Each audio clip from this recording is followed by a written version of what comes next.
بسم الله الرحمن الرحيم. المال والبنون زينة الحياة الدنيا والباقيات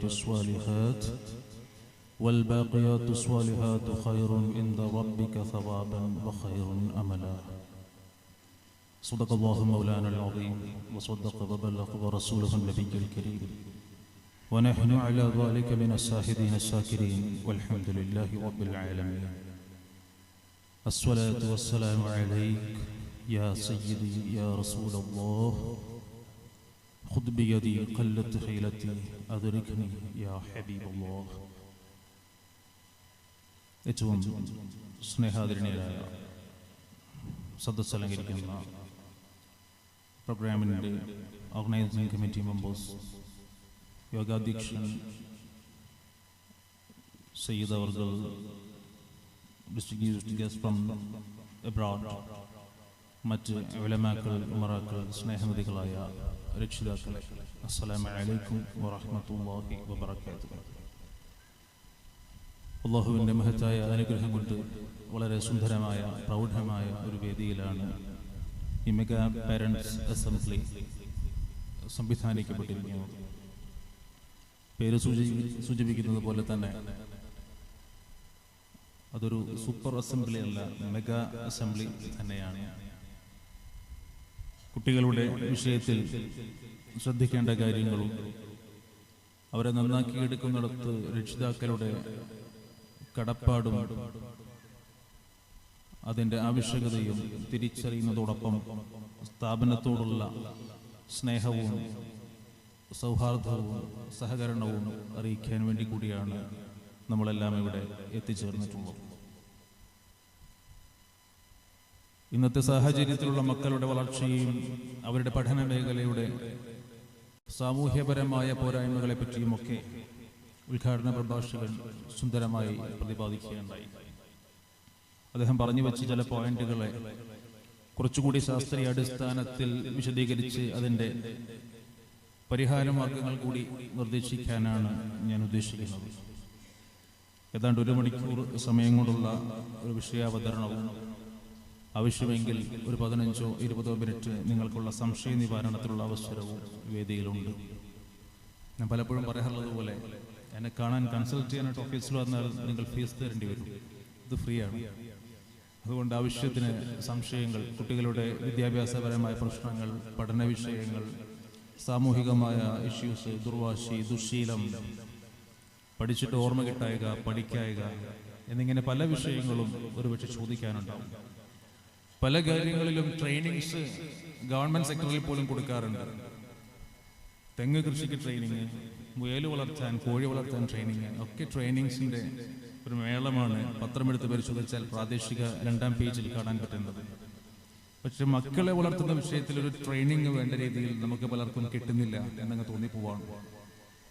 അവരെ നന്നാക്കിയെടുക്കാൻ പറ്റുന്ന ഏറ്റവും നല്ല ടൂൾസ്, സങ്കേതങ്ങൾ നമ്മുടെയൊക്കെ കയ്യിൽ തന്നെ ഉണ്ട്. പക്ഷെ ഉപയോഗിക്കാൻ നമുക്കറിയില്ലാത്തത് കൊണ്ടാണ്. ഞാൻ എൻ്റെ പ്രിയപ്പെട്ടവരോട് ചോദിക്കട്ടെ, നമ്മുടെ മക്കൾ, കൊച്ചുകുട്ടികൾ, അവരുടെ വിഷയത്തിൽ നാം 2 കാര്യങ്ങളൊന്ന് മനസ്സിൽ കാണുക. ഒന്ന്, അവർ ചെറിയ പ്രായത്തിൽ തന്നെ നമ്മെ വിട്ട് പിരിഞ്ഞു പോവാണ്, മരണപ്പെട്ടു പോവാണെന്ന് വിചാരിക്കുക. നമ്മുടെ മക്കൾക്കൊക്കെ ആഫിയത്തോടെ ദീർഘായുസ്സ് കൊടുക്കട്ടെ. എങ്കിലും ഒന്ന് ചിന്തിച്ചു നോക്കുക. അപ്പൊ മനസ്സിനൊരു പ്രയാസമാണ്. എന്നാൽ ഇനി അവരെ തനിച്ചാക്കിയിട്ട് നമ്മൾ ഈ ലോകത്തോട് വേർപെട്ടു പോകുന്നു എന്നൊന്ന് ചിന്തിച്ചു നോക്കുക. ഇത് മനസ്സിലെത്തി ഒരു 5 മിനിറ്റ് സമയമെടുത്ത് ചിന്തിക്കേണ്ട ഒരു പോയിന്റാണ്. നമ്മുടെ മക്കൾ നമ്മെ വിട്ടു പിരിയുന്നു, അവർ മരണപ്പെട്ടു പോകുന്ന രംഗം. അപ്പോൾ നമുക്കുള്ള പ്രയാസത്തെ ഒരു ത്രാസിന്റെ ഒരു തട്ടിൽ വെക്കുക. ഇനി നമ്മുടെ കുഞ്ഞുമക്കളെ ഒറ്റക്കാക്കി നമ്മൾ ഈ ലോകം വിട്ട് പിരിഞ്ഞു കഴിഞ്ഞിട്ട് അവരുടെ അവസ്ഥ എന്താണെന്ന് ചിന്തിക്കുമ്പോഴുള്ള നമ്മുടെ പ്രയാസം, അതിനെ മറ്റൊരു തട്ടിലും വെക്കുക. ഇതിൽ ഏത് പ്രയാസത്തിന്റെ തട്ടിനാണ് ഭാരം കൂടുതൽ എന്ന് ഞാൻ ചോദിച്ചാൽ നിങ്ങൾ ആശങ്കയിലാകും എന്നെനിക്ക് തോന്നുന്നില്ല. മറിച്ച് എന്തായിരിക്കും ആ വിഷയത്തിൽ നിങ്ങൾക്ക് മറുപടി പറയാനുണ്ടാവുക? ഒന്നാമത്തേതാണോ രണ്ടാമത്തേതാണോ? രണ്ടാമത്തേതാണെന്ന് പറയുന്ന ഒരു കൈമുക്കി അല്ലേ? ഇനി ഒന്നാമത്തെ ഞാൻ ചോദിക്കുന്നില്ല. നമ്മുടെ മക്കൾ നമ്മെ വിട്ട് പിരിഞ്ഞു പോയാൽ അവർ വേർപെട്ട് പോയതിന്റെ പ്രയാസത്തെക്കാൾ ഏറെ പ്രയാസമാണ് അവരെ തനിച്ചാക്കി നമ്മൾ പോയാൽ ഇനി അവരുടെ അവസ്ഥ എന്താകും എന്ന് ഓർത്തുള്ള പ്രയാസം. കണ്ടോ, നമ്മളൊക്കെ നമ്മുടെ മക്കളിൽ അഡിക്റ്റഡ് ആണ്, അടിമപ്പെട്ടു പോയി. അത്രയധികം കൽബ് പറിച്ചു കൊടുത്തു മക്കൾക്ക്. ഇതൊരു യാഥാർത്ഥ്യമാണ്. നമ്മൾ പോയാൽ നമ്മുടെ അവസ്ഥ എന്താകുന്നല്ല, നമ്മുടെ മക്കളുടെ അവസ്ഥ എന്താകുന്നതാണ്. പോയ ശേഷമുള്ള ലോകത്തെ പറ്റി അല്ല നമ്മൾ അപ്പോഴും ചിന്തിക്കുന്നത്. മറിച്ച് ഞാൻ വിട്ടുപോയാൽ വേറൊരു ഉപ്പ വന്നാൽ, അങ്ങനെ ഒരു ഉപ്പ വന്നാൽ അവർക്ക് എന്നെ പോലെ ഒരു ഉപ്പയാകുമോ? ഉമ്മ മരിച്ചു പോയാൽ വേറൊരു ഉമ്മ വന്നാൽ, പോറ്റുമ്മ വന്നാലും പെറ്റുമ്മയാകുമോ? അവരെ നോക്കുവോ? അവർക്ക് പ്രയാസാവൂലേ? ഉപ്പ എവിടെയെന്ന് അവർ അന്വേഷിക്കൂലേ? ഇതേപറ്റിയൊക്കെ ചിന്തിക്കുമ്പോൾ മനസ്സിന്റെ ഉള്ളിൽ വല്ലാത്ത നീറ്റലാണ്, സൂചി കൊണ്ട് കുത്തുന്ന വേദനയാണ്. അത്രത്തോളം നമ്മുടെ മക്കളെ നമ്മൾ സ്നേഹിക്കുന്നുണ്ട്. വിവാഹം കഴിഞ്ഞ് ഒരുപാട് വർഷങ്ങൾ ശേഷം മക്കളില്ലാത്ത പ്രയാസം കൊണ്ട് ഒരുപാട് വിഷമിക്കുന്ന ദമ്പതികളുണ്ട്. എന്നാൽ ഞങ്ങളുടെ കൺസൾട്ടേഷൻ റൂമിൽ ഇരുന്നിട്ട് ഞങ്ങൾക്ക് മക്കൾ തന്നെ വേണ്ടിയിരുന്നില്ല സാറേ എന്ന് പറഞ്ഞവരുമുണ്ട്. രണ്ട് തരത്തിലുള്ള കണ്ണീരുകളും നമ്മൾ ഒരുപക്ഷെ പുറത്തും അകത്തുമായിട്ടൊക്കെ കാണുന്നുണ്ട്. എവിടെയാണ് പിഴവ് സംഭവിക്കുന്നത്? എന്താണ് ഇതിനൊക്കെ കാരണം?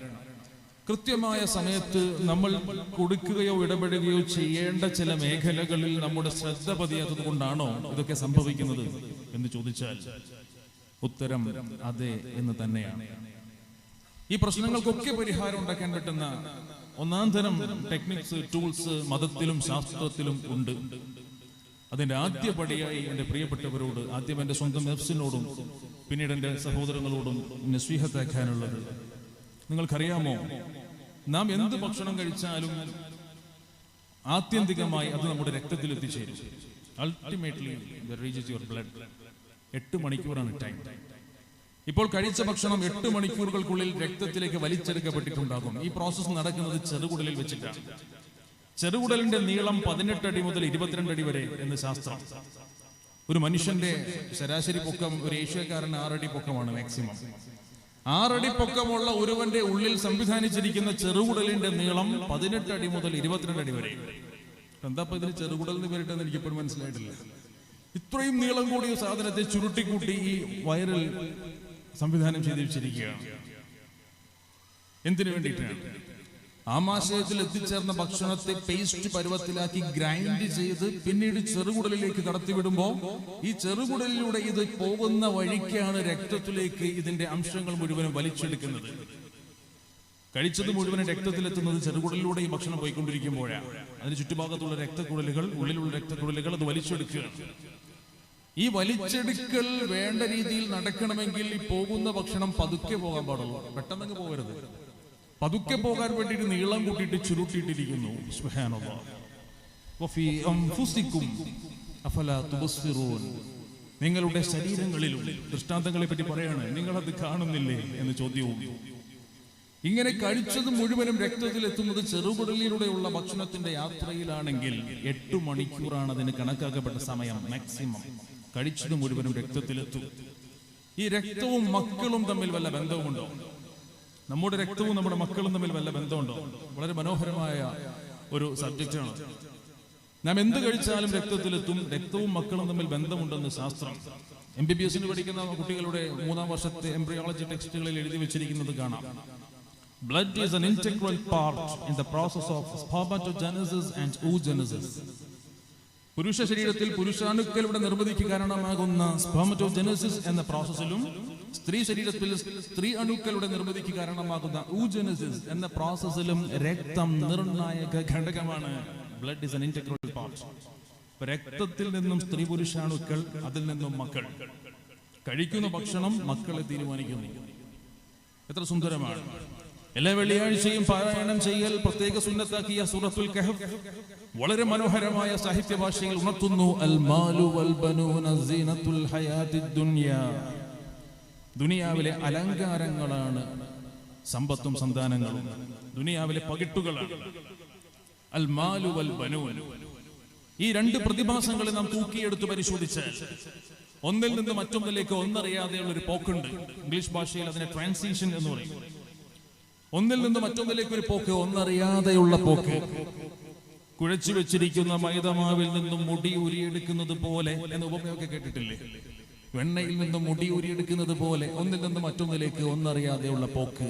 സമ്പത്തിൽ നിന്നും സന്താനങ്ങളിലേക്ക് ഒരു ട്രാൻസിഷൻ എഫക്റ്റ് ഉണ്ട് എന്ന് വിശാരദരായ പണ്ഡിതന്മാർ പഠിപ്പിക്കുന്നു. നമ്മുടെ സമ്പാദ്യം നമ്മുടെ മക്കളെ തീരുമാനിക്കുന്നു. നമ്മുടെ സമ്പാദ്യം ഭക്ഷണമായി മാറുന്നു. ഭക്ഷണം നമ്മൾ കഴിക്കുന്നു, അത് രക്തത്തിലെത്തുന്നു. രക്തവും മക്കളും തമ്മിൽ ബന്ധമുണ്ട്. ഹലാലായ സമ്പാദ്യം, ഹലാലായ ഭക്ഷണം, ഹലാലായ രക്തം, ഹലാലായ മക്കൾ. മക്കളെ കൊണ്ട് ഗുണം കിട്ടി ഒരുപാട് പേരുടെ ചരിത്രം നോക്കിയാൽ കാണാം. ഞങ്ങളുടെ നാട്ടിൽ ആലുവക്കടുത്ത് പാനായിക്കുളം എന്നൊരു സ്ഥലമുണ്ട്.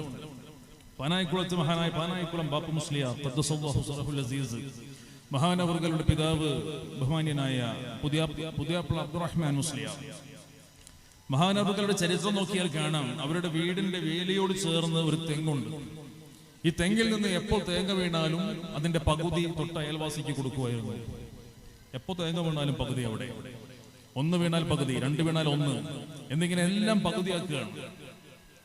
അതൊരു സൂക്ഷ്മതയുടെ ഭാഗമായിക്കൊണ്ട് ഈ ശീലം കൊണ്ടുവരുന്നത് കണ്ടപ്പോ കേവലം ഒരു അയൽപക്ക മര്യാദ മാത്രമല്ല അത് എന്ന് തിരിച്ചറിഞ്ഞ ശിഷ്യന്മാർ ചോദിച്ചു, ഉസ്താദേ എന്താണ് ഇത്രയും കണിശതയിൽ അതങ്ങനെ പകുതിയാക്കുന്നത് എന്ന് ചോദിച്ചപ്പോ മഹാനവറുകൾ കൊടുത്ത മറുപടി എന്താ? അതെന്റെ തെങ്ങാണ്, അതെന്റെ പറമ്പിലാണുള്ളത്, സംശയമൊന്നുമില്ല. പക്ഷേ എന്റെ തെങ്ങ് എന്റെ പറമ്പിനുള്ളിൽ എന്റെ വേലയോട് ചേർന്നാണ് നിൽക്കുന്നത്. അതിന് വളരാൻ ആവശ്യമായ വെള്ളവും വളവും അത് തൊട്ട അയൽവാസിയായ എന്റെ സഹോദരന്റെ പറമ്പിൽ നിന്നുകൂടി വലിച്ചെടുക്കുന്നുണ്ട്. അതുകൊണ്ട് അതിന്റെ പകുതി അവകാശി അവനാണ്. സുബ്ഹാനല്ലാഹ്. ഇത്രത്തോളം ശറഇനപ്പുറത്തെ വറഇന്റെ അതിസൂക്ഷ്മതയുടെ ആളുകൾക്ക് അല്ലാഹു സുബ്ഹാനഹു വ തആല കൊടുക്കുകയാണ് കറാമത്തുള്ള മക്കൾ. മഹാനായ പാനായിക്കുളം ബാപ്പു മുസ്ലിയാരെ പോലെ ഖദ്ദസല്ലാഹു സിറഹുൽ അസീസ് 99% അങ്ങനെ തന്നെയാണ്. വിലായത്ത് 3 തലമുറകൾക്ക് നിൽക്കുമെന്നാണ് മഹാന്മാർ പഠിപ്പിക്കുന്നത്. 3 തലമുറയിലേക്ക് അതിന്റെ എഫക്റ്റ് ഉണ്ടാവുന്ന ആലോചിച്ച് എത്രയോ വലിയ അത്ഭുതമാണ്. 99% അങ്ങനെ, 1% പരീക്ഷണമാണ്. എത്രയോ സ്വാലിഹീങ്ങളെ റബ്ബ് സുബ്ഹാനഹു വ തആല മക്കളെ കൊണ്ട് പരീക്ഷിച്ചിട്ടുണ്ട്. അത് സഹിക്കുകയാണ്, അതിന് കൂലി കിട്ടും. പക്ഷെ ബാക്കി ഒരു പെർസെന്റേജ് നടത്തി പരിശോധിക്കുമ്പോൾ 99ന്റെ പുറകോട്ട് നമ്മൾ പരിശോധിക്കുമ്പോൾ കുറെയൊക്കെ നമ്മുടെ പ്രവർത്തനം കൊണ്ടാണോ എന്ന് ഞാനും നിങ്ങളും സംശയിക്കണം. ഹലാലായ മാർഗത്തിൽ കോടിക്കണക്കിന് പണം ഉണ്ടാക്കാൻ ദീൻ അനുവാദം നൽകുന്നുണ്ട്. കൃത്യസമയത്ത് ടാക്സ് കൊടുക്കുക, സക്കാത്ത് കൊടുക്കുക, ഗവൺമെന്റിനെ പറ്റിക്കാതിരിക്കുക. ഹറാമായ മാർഗത്തിൽ 5 പൈസ സമ്മതിക്കില്ല. ഇത്രത്തോളം കണിശതയിൽ ആ വിഷയത്തെ കൊണ്ടുവന്നിട്ട് അൽ മാലു വൽ ബനൂൻ എന്ന പോയിന്റിൽ ഒന്ന് കോർത്തിണക്കിയിട്ട് സമ്പത്തും സന്താനങ്ങളും തമ്മിൽ ഒരു ഇന്റർ കണക്ഷൻ ഉണ്ട്, ഒരു അന്തർധാരയുണ്ടെന്ന് നമ്മെ മതം പഠിപ്പിക്കുകയാണ്. ശാസ്ത്രം അത് ശരിവെക്കുകയാണ്. ആദ്യത്തെ ചിന്ത അങ്ങനെ വേണം. അത് കഴിക്കുന്ന കാര്യം മാത്രമല്ല.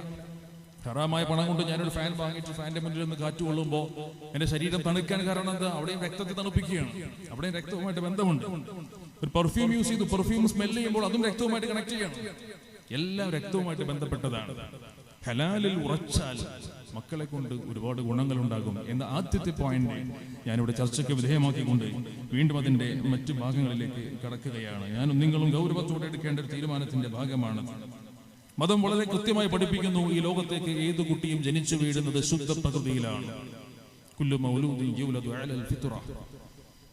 എന്നിട്ട് അവരെ വഴിതെറ്റിക്കുന്നവരാണ് ആരാണ് എന്ന് ചോദിച്ചാൽ മതം പഠിപ്പിക്കുന്നു ഫഅബവാഹു യുഹബ്ബിദാനിഹി ഔ യുനസ്ഫിറാനിഹി ഔ യുമജ്ജിസാനിഹി. സയ്യിദുനാ റസൂലുള്ളാഹി സ്വല്ലല്ലാഹു അലൈഹി വസല്ലം തങ്ങൾ പഠിപ്പിക്കുകയാണ്. ഈ ഹദീസിന്റെ വിശാലാർത്ഥത്തിൽ യുഹബ്ബിദാനിഹി ഔ യുനസ്ഫിറാനിഹി ഔ യുമജ്ജിസാനിഹി 3 വിശ്വാസ വൈകല്യങ്ങളുടെ പേരെടുത്ത് പറഞ്ഞുകൊണ്ട് പഠിപ്പിക്കപ്പെട്ട ഹദീസിന്റെ വിശാലാർത്ഥത്തിൽ പണ്ഡിതന്മാർ പഠിപ്പിക്കുന്നത് കാണാം.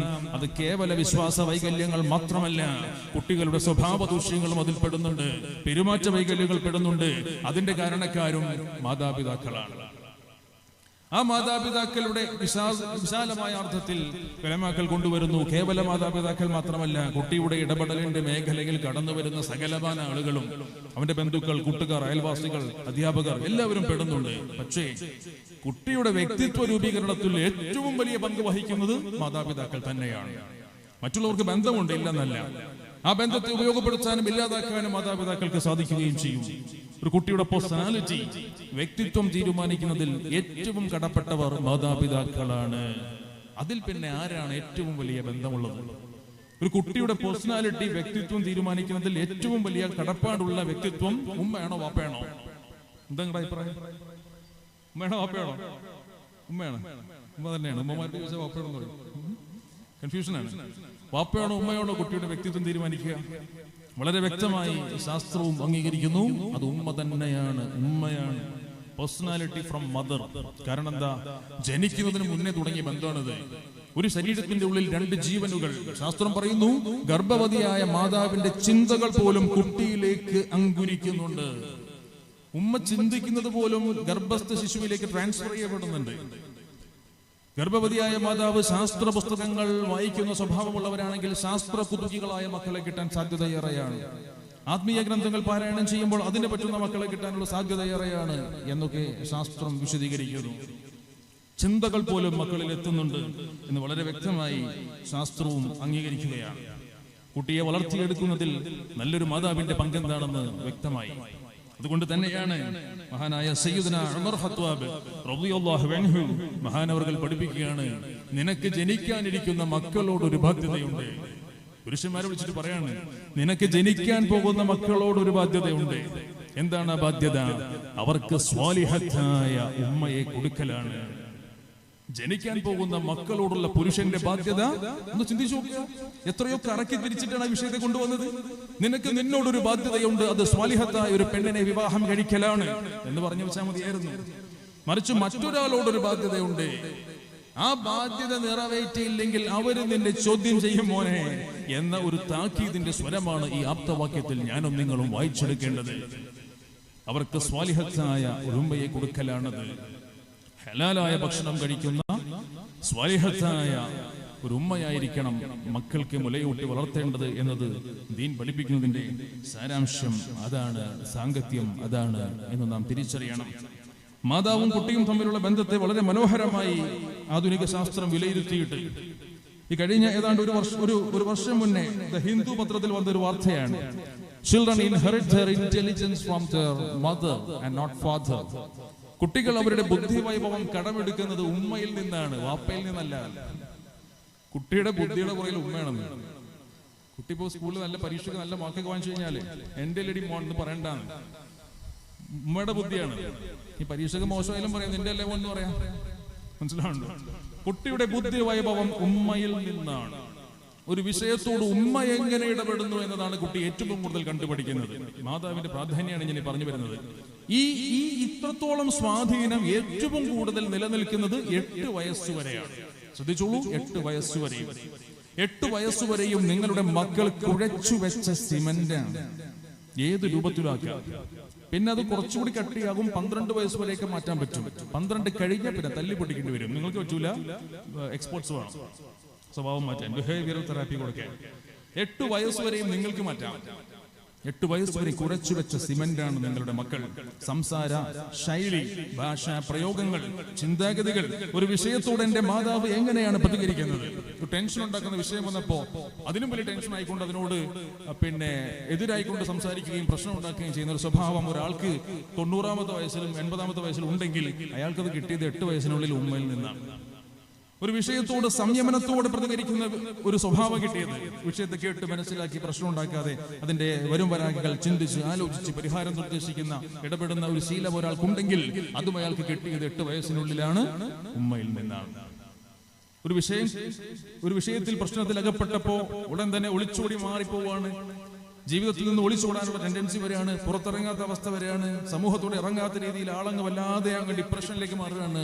ഇതും കിട്ടിയത് 8 വയസ്സിനുള്ളിലാണ്, അതും ഉമ്മയിൽ നിന്നാണ്. 100 വയസ്സ് വരെ ജീവിച്ചിരുന്നാലും സ്വഭാവത്തിന്റെ കാതലായ അംശങ്ങൾ 8 വയസ്സിനുള്ളിൽ ഫിക്സ് ചെയ്യപ്പെടും. സംസാരത്തിന്റെ ശൈലി പോലും. കാസർഗോഡ് ജില്ലയിൽ നിന്നും ഒരാൾ തിരുവനന്തപുരം ജില്ലയിൽ പോയി വിവാഹം കഴിച്ചു കൂട്ടുക. അവിടെ ഒരു കുട്ടി ജനിച്ചു, അവർക്ക് ആ ഭാര്യ ഇവിടെ വന്നു, ആ സ്ത്രീ ഇവിടെ വന്നു, ഇവിടെ ജീവിക്കുകയാണ്. കാസർഗോഡ് നിങ്ങളുടെ പ്രദേശത്ത് ജീവിക്കുകയാണ്. എന്നിട്ട് 8 വയസ്സ് വരെയും അവരിലുണ്ടായി കുട്ടി ഇവിടെ ജീവിക്കുകയാണ്. പിന്നെ 9-ാമത്തെ വയസ്സിൽ വീണ്ടും തിരുവനന്തപുരത്തേക്ക് പോവാണ്.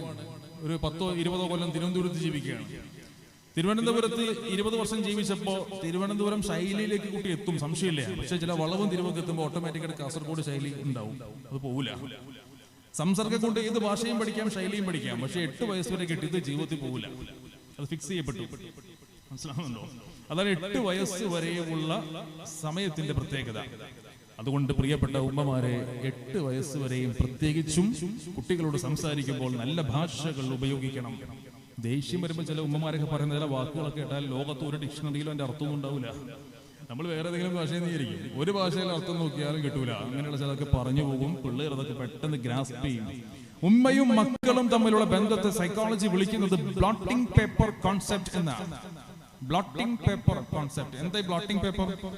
ഞാനൊക്കെ സ്കൂളിൽ പഠിക്കുന്ന സമയത്ത് ഞങ്ങളുടെയൊക്കെ തലമുറയിൽ അറിയാം, ഞങ്ങൾക്ക് 4ാം ക്ലാസ് വരെയും 4th സ്റ്റാൻഡേർഡ് വരെയും പെൻസിൽ കൊണ്ട് മാത്രം എഴുതി പഠിച്ചവരാ. പുസ്തകത്തിൽ നോട്ട്ബുക്കിൽ പെൻസിൽ കൊണ്ട് മാത്രമേ എഴുതാൻ ഞങ്ങൾ അനുവദിച്ചിരുന്നുള്ളൂ. ഓരോ തവണയും ഷാർപ്പനർ കൊണ്ടുപോകും, പിന്നെ ഷാർപ്പൺ ചെയ്തിട്ട് വീണ്ടും വീണ്ടും എഴുതിക്കൊണ്ടിരിക്കും. പിന്നെ പേന കൊണ്ട് എഴുതാൻ അവസരം കിട്ടുന്നത് 5th സ്റ്റാൻഡേർഡിലാണ്. ഞാൻ ഇപ്പോൾ ഓർക്കുന്നു, 5ാം ക്ലാസ് മുതൽ പേന കൊണ്ട് എഴുതിയിരുന്ന കാലഘട്ടത്തിൽ ഞങ്ങൾക്ക് വാങ്ങി തന്നിരുന്ന പേന ഫൗണ്ടൻ പേനാണ്, മഷി നിറയ്ക്കാത്ത പേന. ഹീറോ പെൻ എന്ന് പറയും, ഫൗണ്ടൻ പെൻ. എല്ലാ ദിവസവും രാവിലെ മഷി നിറച്ചിട്ട് പോകുന്ന പോക്കുണ്ട്. ഈ ഫൗണ്ടൻ പെൻ കൊണ്ട് എഴുതുമ്പോൾ വീണ്ടും വടിവത്ത അക്ഷരമാണ്. കാരണം തുമ്പ് ആ പേന ചരിച്ചു പിടിച്ചാൽ എഴുത്ത് ശരിയാവില്ല. ഒറ്റ പോയിന്റിൽ കോൺസെൻട്രേറ്റ് ചെയ്ത് എഴുതണം. 4ാം ക്ലാസ് വരെ 9 വയസ്സ് വരെയും 2 വിരൽ തുമ്പുകൾക്ക് ഫൈൻ മോട്ടോർ മസിൽസിന് മാക്സിമം പവർ കിട്ടാൻ വേണ്ടിയിട്ട് 4th സ്റ്റാൻഡേർഡ് വരെയും ബലം പിടിച്ചെഴുതാൻ വേണ്ടി പെൻസിൽ കൊണ്ട് എഴുതി പഠിപ്പിച്ച കാലഘട്ടം. ബോൾ പേനെ തൊടാൻ സമ്മതിച്ചിട്ടില്ല. 8th സ്റ്റാൻഡേർഡ് മുതലാണ് ബോൾ പെൻ. അതുകൊണ്ട് ആ തലമുറയിൽപ്പെട്ട ആളുകൾക്കൊക്കെ നല്ല ഹാൻഡ് റൈറ്റിംഗ് ആണ്. ഇത് ശീലിച്ചവർക്ക് ഇന്ന് LKG പോയി കഴിഞ്ഞാലും കാണാം ബോൾ പേനെ കൊണ്ട് തൊട്ട ഇങ്ങനെ ഓടിപ്പോവാൻ. ഡോക്ടേഴ്സ് പ്രിസ്ക്രിപ്ഷൻ എഴുതുന്ന പോലെയാണ് കുട്ടികളൊക്കെ എഴുതി പോകുന്നത്. ശരിയല്ലേ? അന്ന് ഞങ്ങളൊക്കെ 5th സ്റ്റാൻഡേർഡ് മുതൽ ഇൻസ്ട്രുമെന്റ് ബോക്സിൽ കൊണ്ടു നടന്നിരുന്ന ഒരു പേപ്പർ ഉണ്ട്. അതിന്റെ പേരാണ് ബ്ലോട്ടിംഗ് പേപ്പർ. മഷി ഒരൽപ്പം തെറിച്ചു വീണാൽ ബ്ലോട്ടിംഗ് പേപ്പർ എടുക്കും, തൊട്ട് കൊടുക്കും. മഷി മുഴുവനും ബ്ലോട്ടിംഗ് പേപ്പർ വലിച്ചെടുക്കും. വെള്ളത്തിന്റെ അംശം അവിടെ ഉണ്ടാവില്ല. അങ്ങനെ കൊണ്ടു നടന്നിരുന്ന ബ്ലോട്ടിംഗ് പേപ്പർ നിങ്ങളുടെ മക്കൾ ബ്ലോട്ടിംഗ് പേപ്പേഴ്സ് ആണ്. ഉമ്മ മഷിയാണ്. മക്കൾ ഉമ്മയെ അതുപോലെ ഒപ്പിയെടുക്കും. വാപ്പയേക്കാൾ ഏറെ ഈ അബ്സോർപ്ഷൻ, വലിച്ചെടുക്കൽ, ആകിരണം നടക്കുന്നത് ഉമ്മയിൽ നിന്നാണ്. സ്വഭാവം അങ്ങനെ വലിച്ചെടുക്കും. ഉമ്മയെ കണ്ടുപഠിക്കും. ഞാനിപ്പോഴും പലപ്പോഴും ചിന്തിക്കുമ്പോൾ കൗതുകത്തോട് ഓർക്കുന്ന ഒരു സംഭവമുണ്ട്. എൻ്റെ വൈഫ് 2nd ഡെലിവറി വെയിറ്റ് ചെയ്യുന്ന സമയത്താണ്. അപ്പൊ എൻ്റെ മൂത്ത മകൾക്ക് 3.5 വയസ്സാണ് പ്രായം. 7 മാസത്തോളം എത്തിയിട്ടുണ്ട് 2nd ഡെലിവറിക്കുള്ള ടൈം. അപ്പോ മിക്കവാറും രാത്രിയിലൊക്കെ നെഞ്ചരിച്ചിൽ കൂടുതലാണ്. ഹാർട്ട് ബേൺ ആയിട്ട് ഉറങ്ങാൻ പറ്റില്ല. അപ്പോൾ ഒരല്പനേരം ചാരി ഇരുന്ന് ആന്റാസിഡ്സ് മരുന്ന് വല്ലതും കഴിച്ച് എരിച്ചിലൊക്കെ ഒന്ന് കുറയുമ്പോഴാണ് കിടന്ന് ഉറങ്ങാറുള്ളത്. 3.5 വയസ്സുള്ള കുട്ടി അത് കണ്ടുകൊണ്ടിരിക്കുകയാണ്. ഒരു ദിവസം രാത്രി ഒരു 11 മണിക്ക് ഞാൻ ഇവർക്ക് ശല്യമില്ലാത്ത രീതിയിൽ ഭിത്തിയോട് ചേർത്തിട്ടിരിക്കുന്ന ഒരു ടേബിൾ ലാമ്പിന്റെ വെളിച്ചത്തിൽ കുറച്ച് നോട്ട്സ് കുറിച്ചുകൊണ്ടിരിക്കുകയാണ്. വെറുതെ തിരിഞ്ഞു നോക്കുമ്പോൾ കാണാം വൈഫ് ഇങ്ങനെ മരുന്ന് കഴിച്ച് ചാരിയിരിക്കുകയാണ്. മോളടുത്ത് കിടക്കുന്നുണ്ട്. ഒരു അരമണിക്കൂർ കഴിഞ്ഞ് വീണ്ടും ഞാൻ ഒന്ന് തിരിഞ്ഞു നോക്കിയപ്പോൾ കാണാം വൈഫ് കിടന്നുറങ്ങുകയാണ്, മോള് ചാരിയിരിക്കുകയാണ്. നേരെ തിരിഞ്ഞു. അപ്പൊ ഞാനിങ്ങനെ കുട്ടിയോട് ചോദിച്ചു, ഏയ് ഉറങ്ങുന്നില്ലേ ചോദിച്ചു. ഉറക്കമൊന്നുമില്ലേ എന്ന് ചോദിച്ചു. കുറെ മോള് പറയാണ്, ഭയങ്കര എരിച്ചിലാണ്. എങ്ങനെ 3 വയസ്സുള്ള 3.5 വയസ്സുള്ള കുട്ടിക്ക് എന്തെരിച്ചിൽ? കുട്ടി മനസ്സിലാക്കുന്ന എന്താ, ഉറങ്ങുന്നതിന് മുന്നേ ഒരു പ്രതിഭാസമുണ്ട്, അതിന് എരിച്ചിൽ എന്നാണ് പറയുക. അത് ഉമ്മ എന്ന് കിട്ടിയതാണ്. ഉറങ്ങുന്നതിന് മുന്നേ കുറച്ചു നേരം ചാരിയിരിക്കണം, എന്നിട്ട് കിടന്ന് ഉറങ്ങാൻ പാടുള്ളൂ എന്നാണ് കുട്ടി മനസ്സിലാക്കുക. മരുന്ന് ചോദിച്ചുമ്പോൾ കൊടുക്കാത്തോണ്ടായിരിക്കും. കുട്ടി അതുപോലെ അബ്സോർപ്ഷൻ, ഇത് ഏറ്റവും കൂടുതൽ നടക്കുന്നത് ഉമ്മയിൽ നിന്നാണ്. ഞാൻ പറയുന്നു, സംസാരിക്കുന്ന ഭാഷ പോലും സൂക്ഷിക്കണം. നല്ല വാക്കുകൾ പറഞ്ഞു കൊടുക്കണം. അസഭ്യ വർത്തമാനങ്ങൾ പറയാൻ പാടില്ല. മാതാപിതാക്കൾ ഒരല്പം കൂടി സൂക്ഷ്മശാലികളാവേണ്ടിയിരിക്കുന്നു മക്കളുടെ മുന്നിൽ. നമ്മുടെ മക്കൾ നമ്മുടെ രഹസ്യമാണ്. നമ്മൾ ആരാണെന്ന് മക്കൾ പറഞ്ഞു കൊടുക്കും എന്നത്. ഇത് ഏറ്റവും കൂടുതൽ ഈ രഹസ്യ സ്വഭാവം പുറത്തു വരുന്നത് 8 വയസ്സിനുള്ളിലാണ് എന്നും പ്രത്യേകം ഇത്തരുണത്തിൽ ഉണർത്തുകയാണ്. എങ്ങനെയാണ് ഈ കുട്ടികളുമായി ഇടപെടേണ്ടത്? LKG ക്ലാസ് മുതലുള്ള പ്ലേ സ്കൂൾ മുതലുള്ള കുട്ടികളുടെ രക്ഷിതാക്കൾ ഇവിടെ കൂടിയിട്ടുണ്ടെന്നാണ് ഞാൻ മനസ്സിലാക്കുന്നത്. പ്രത്യേകിച്ചും 2ാം ക്ലാസ് വരെ 7 വയസ്സ് വരെയുമുള്ള സമയത്ത് പെൺകുട്ടികൾ കൂടുതൽ നമ്മളോട് സംസാരിക്കും. വീട്ടിൽ വന്ന കുട്ടികൾ ഏറ്റവും കൂടുതൽ സംസാരിക്കുന്നത് പെൺകുട്ടികളാണ്. അതും ഉമ്മയോടായിരിക്കും കൂടുതൽ സംസാരിക്കുക. ഈ സമയം ഉമ്മ പരമാവധി പ്രയോജനപ്പെടുത്തണം. ഏതെങ്കിലും ഒരു വിഷയത്തെ പറ്റി പറഞ്ഞാൽ അതേപറ്റി മിനിമം ഒരു 3 ചോദ്യമെങ്കിലും കുട്ടിയോട് ചോദിച്ചിരിക്കണം. ഉദാഹരണം, കുട്ടി വീട്ടിൽ വന്നിട്ട് പിന്നെ ഫ്രഷ് ആയിട്ട് അടുക്കളയിൽ വന്നിരിക്കുകയാണ്. ഉമ്മ ദോശ എവിടെയാണ് അല്ലെങ്കിൽ എന്തെങ്കിലും ഭക്ഷണം ഉണ്ടാക്കുകയാണ് കുട്ടിക്ക് കൊടുക്കാൻ വേണ്ടി. അപ്പൊ കുട്ടി പറയണം, ഉമ്മ ഇന്ന് ക്ലാസ്സിൽ നല്ല ഭംഗിയുള്ള ഒരു ബട്ടർഫ്ലൈ ഇങ്ങനെ പറന്നു വന്നു എന്ന് പറയണം. അപ്പൊ നമ്മുടെ ഉമ്മമാരെന്താ മറുപടി പറയാ? ചിലപ്പോ ഒന്നും മിണ്ടാതിരിക്കും അല്ലെ. ചോദിക്കുകയാണെങ്കിൽ എന്ത് പറയും? നല്ല ഭംഗിയുള്ള ബട്ടർഫ്ലൈ ഇന്ന് ക്ലാസ്സിൽ പറന്നു വന്നു എന്ന് പറയും. ഉമ്മ എന്താ പറയാ? പലപ്പോഴും എന്താ പറയാറുള്ളത്? നിങ്ങൾ പറയും എന്താ പറയാ, നീ ഇങ്ങനെ ബട്ടർഫ്ലൈ നോക്കിക്കൊണ്ടിരുന്നോട്ടാ, പഠിക്കാനും വേണ്ടാന്ന് പറയും അല്ലേ? എന്താ പറയാ അല്ലേ? മിനിമം 3 ചോദ്യം.